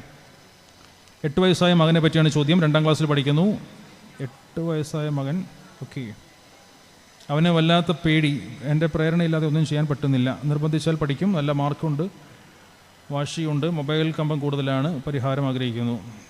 8 വയസ്സാണ്, 2ാം ക്ലാസ്സിലാണ് പഠിക്കുന്നത്. പേടി വല്ലാത്ത പേടിയാണ്, പ്രേരണയില്ലാതെ ചെയ്യാൻ പറ്റുന്നില്ല. ഈ പേടിയെ സംബന്ധിച്ചും എനിക്ക് ചോദിക്കാനുള്ളത്, 8 വയസ്സിന് മുന്നേ കുട്ടിക്ക് എന്തെങ്കിലും തരത്തിലുള്ള ഭയം ഉള്ളിൽ വരുന്ന രീതിയിൽ അപകടത്തിൽ കുട്ടി പെട്ടിട്ടുണ്ടോ? നേരത്തെ പറഞ്ഞ പോലെ വെള്ളത്തിൽ മുങ്ങി പൊങ്ങുക, മുകളിൽ നിന്ന് വീഴുക, എന്തെങ്കിലും കണ്ട് പേടിക്കുക, ഇങ്ങനെയൊക്കെ എന്തെങ്കിലും 8 വയസ്സിന് തൊട്ട് മുന്നേ ഏതെങ്കിലും സമയത്ത് സംഭവിച്ചിട്ടുണ്ടോ എന്ന് പഠിക്കണം. സാധനങ്ങളോടുള്ള പേടി പലതരത്തിലാണ്. ഇപ്പോൾ 8 കാലിയെ പേടിക്കുന്ന കുട്ടിയുണ്ടാവും, പാറ്റയെ പേടിക്കുന്ന കുട്ടിയുണ്ടാവും. അങ്ങനെയുള്ള കാര്യങ്ങൾ കണ്ടാൽ ആ റൂമിൽ കയറാത്ത അവസ്ഥയുണ്ടാവും. ഇതെല്ലാം ഡീസെൻസിറ്റൈസ് ചെയ്യണം, അഥവാ കാരണം കണ്ടെത്തിയിട്ട്. ഉദാഹരണം, 8 കാലിയെ പേടിയുള്ള കുട്ടിക്ക് ഞങ്ങൾ പേരൻസ് പറയുന്നത്, നാളെ അടുത്ത ദിവസം വരുമ്പോൾ വാവട്ടം കൂടുതലുള്ള ഒരു കുപ്പിക്കുള്ളിൽ ഒരു വലിയ 8 കാലി പിടിച്ചു കൊണ്ടുവരാൻ പറയും. അതുകൊണ്ട് തന്നെ ഒരു തവണ കൺസൾട്ടേഷൻ വന്ന ആൾ പിന്നെ വരാനായിട്ട് ഒരു 10-25 ദിവസം കഴിഞ്ഞാലേ വരുള്ളൂ. കാരണം 8 കാലി കിട്ടണമല്ലോ. 8 കാലിയെ പിടിച്ച് കുപ്പിയിലാക്കി ലോക്ക് ചെയ്ത് കൊണ്ടുവരണം. അങ്ങനെ കുപ്പിയിലാക്കിയ 8 കാലിയെ കയ്യിൽ കൊടുത്തിട്ടാണ് അതിനെ ഡീസെൻസിറ്റൈസ് ചെയ്യുന്നത്. അവസാനം കുട്ടി തന്നെ അത് വലിച്ചെറിഞ്ഞ് കളയും, പൊട്ടിക്കും, പുറത്ത് കൊണ്ടുപോകും, ഞങ്ങൾ പൊട്ടിക്കും. അപ്പോൾ 8 കാലി ഇറങ്ങി പോകുന്നത് കാണും. അതോടെ 8 കാലിയുടെ പേടി മാറും. അവൻ കയ്യിൽ പിടിച്ച് കാണും 8 കാലിയെ. ഡീസെൻസിറ്റൈസേഷൻ എന്നാണ് പറയുക. അപ്പോൾ എന്നിങ്ങനെ എന്താണ് പേടിക്ക് കാരണം എന്നുള്ളത് നമുക്ക് മനസ്സിലാക്കണം. അപ്പോൾ ചോദ്യം അപൂർണ്ണമായതുകൊണ്ട് നിങ്ങൾക്ക് കോൺടാക്ട് ചെയ്യാവുന്നതാണ്. തീർച്ചയായിട്ടും ടെലിഫോണിക്കലി ഞാൻ ഗൈഡൻസ് തരാം. നിങ്ങൾക്ക് ഇവിടെ തന്നെ ഏതെങ്കിലും എക്സ്പെർട്സിനെ കാണാനുള്ള അറേഞ്ച്മെൻറ്റ് ചെയ്തു തരാം, വിളിക്കാവുന്നതാണ്. 6 വയസ്സുള്ള മോളെ സംബന്ധിച്ചിട്ടുള്ള ചോദ്യമാണ്. ചെറിയ പ്രായത്തിലാണ് എൻ്റെ സെക്കൻഡ് മാരേജ് കഴിഞ്ഞത്. മോളും പപ്പയും നല്ല സ്നേഹമാണ്. മോൾക്ക് സ്റ്റെപ്പ് ഫാദർ ആണെന്ന് അറിയില്ല. ഏത് വയസ്സിലാണ് മോളെ അറിയിക്കാൻ നല്ലത്? ഏത് രീതിയിലാണ് അറിയിക്കേണ്ടത്? 6 വയസ്സുള്ള കുട്ടിയാണ്. ഈ ചോദ്യം അപ്രസക്തമാണ്. കാരണം എന്താ? അതൊരു സ്റ്റെപ്പ് ഫാദർ ആണ് എന്നുള്ള വിഷയം ഇപ്പോൾ കുട്ടിയെ അറിയിക്കുക എന്നതാണ് നിങ്ങളുടെ വിഷയം. അത് അറിയിക്കുന്നത് എന്തിനാണെന്ന് എൻ്റെ ചോദ്യം. അതിൻ്റെ ശരഈ വീക്ഷണവുമായി ബന്ധപ്പെട്ട കാര്യങ്ങളിലേക്ക് എത്തിക്കഴിയുമ്പോൾ അതിന് ഉലമാക്കളുമായി ബന്ധപ്പെട്ട് ആ സമയമാകുമ്പോൾ കുട്ടി അങ്ങ് പഠിച്ചോളും. എന്നല്ലാതെ 6 വയസ്സുള്ള കുട്ടിയെ സംബന്ധിച്ചിടത്തോളം ബാപ്പ സ്റ്റെപ്പ് ഫാദർ ആണ് എന്ന് അറിയിച്ചു കൊടുക്കേണ്ട ആവശ്യമൊന്നും ഇപ്പോൾ ഇല്ല. ആ സ്നേഹബന്ധത്തിന് വിള്ളലേൽപ്പിക്കാൻ നിൽക്കേണ്ട എന്നാണ് എൻ്റെ വിനീതമായ അഭിപ്രായം. അതിൻ്റെ ശരഈ വീക്ഷണങ്ങളൊക്കെ ആലിമ്യങ്ങളായിട്ട് ബന്ധപ്പെട്ട് അവർ പറഞ്ഞിരുന്ന പ്രായത്തിൽ കുട്ടി അതൊക്കെ പഠിച്ചോളും, അതനുസരിച്ച് മാറിക്കോളും. എക്സാം ആകുമ്പോൾ അസുഖം വരുന്നു, ടെൻഷനാണ് കാരണം. എന്തുകൊണ്ട്? ക്ലാസ്സിൽ നന്നായി പഠിക്കുന്ന കുട്ടിയാണ്. എക്സാം ഫിയർ എന്നുള്ളത് പ്രത്യേക പ്രശ്നമാണ്, കുട്ടികൾക്കുള്ള പ്രശ്നമാണ്. പഠിച്ചതൊക്കെ ഓർമ്മ ഉണ്ടാവുമോ എന്നുള്ള ഓർമ്മയിൽ കിട്ടുമോ എന്നുള്ളതാണ് ഭയം. പഠിച്ച കാര്യങ്ങൾ ഓർമ്മ കിട്ടുമോ, മറന്നു പോകുമോ എന്ന ഭയമാണ്. അപ്പോൾ ആ സമയത്ത് ബോഡിയിൽ ഒരു പ്രത്യേക തരത്തിലുള്ള ഹോർമോൺ ഉണ്ടാവും. ആ ഹോർമോണിൻ്റെ വ്യതിയാനം അല്ലെങ്കിൽ ആധിക്യമാണ് മറവി ഉണ്ടാക്കുന്നത്. അതിന് വളരെ മെൻ്റൽ സ്ട്രെസ് കുറയ്ക്കാൻ പറ്റുന്ന ഒന്നാന്തരം ടെക്നിക്സ് നമുക്ക് സൈക്കോളജിക്കലി ഉണ്ട്. അതൊക്കെ ഉപയോഗപ്പെടുത്തി കഴിഞ്ഞാൽ കുട്ടിയുടെ ഭയം കുറയ്ക്കാനൊക്കെ സാധിക്കും എന്ന് പ്രത്യേകം ഉണർത്തുന്നു. ഇത് വായിക്കണോ? ഇത് വലുതാണ്, വലിയൊരു എസ്സേ ടൈപ്പ് ഒരു ക്വസ്റ്റ്യൻ ഉണ്ട്. ഇത് എനിക്ക് തോന്നുന്നു വളരെ ടൈം പിന്നെ കുറവാണ്. നിങ്ങൾക്ക് ഈ ചോദ്യകർത്താവിനെ എന്നെ വിളിക്കാവുന്നതാണ്. ഈ ചോദ്യം എൻ്റെ കയ്യിലുണ്ടാവും, നിങ്ങൾക്കെന്നെ വിളിക്കാവുന്നതാണ്. കോമൺ ആയിട്ട് മറുപടി കിട്ടേണ്ട സാധനമാണെന്ന് അറിയണമെങ്കിൽ തന്നെ മുഴുവൻ വായിച്ചു നോക്കണം. നിസ്സാര സമയം ബാക്കിയുള്ളൂ. ഈ ചോദ്യം ഞാൻ പോക്കറ്റിൽ വെച്ചിട്ടുണ്ട്. ചോദ്യകർത്താവിനെ എന്നെ വിളിക്കാവുന്നതാണ്. എൻ്റെ ഫോൺ നമ്പർ നോട്ട് ചെയ്യാം: 9895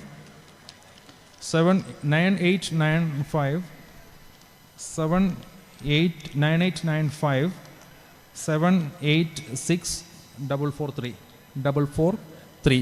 ഈ നമ്പറിൽ നിങ്ങൾക്ക് കോൾ ചെയ്യാവുന്നതാണ്. ഇത് കോളിംഗ് നമ്പർ മാത്രമാണ്. പിന്നെ കിട്ടിയില്ല എന്നുണ്ടെങ്കിൽ ഒരു ടെക്സ്റ്റ് മെസ്സേജ് അയച്ചാൽ മതി. 9895 98 95 786 786 443 443. ഓക്കെ, ഇത് കോളിംഗ് നമ്പറാണ്. ഓക്കെ, കൺസൾട്ടേഷൻ നമ്പറാണ് ആ നമ്പർ. അതിൽ വിളിച്ചിട്ട് കിട്ടിയില്ല എന്നുണ്ടെങ്കിൽ ഒരു text message you are from ഇങ്ങനെ കാസർഗോഡ് എന്ന് പറഞ്ഞാൽ മതി. പിന്നെ സമയം പോലെ വിളിച്ചോളാം.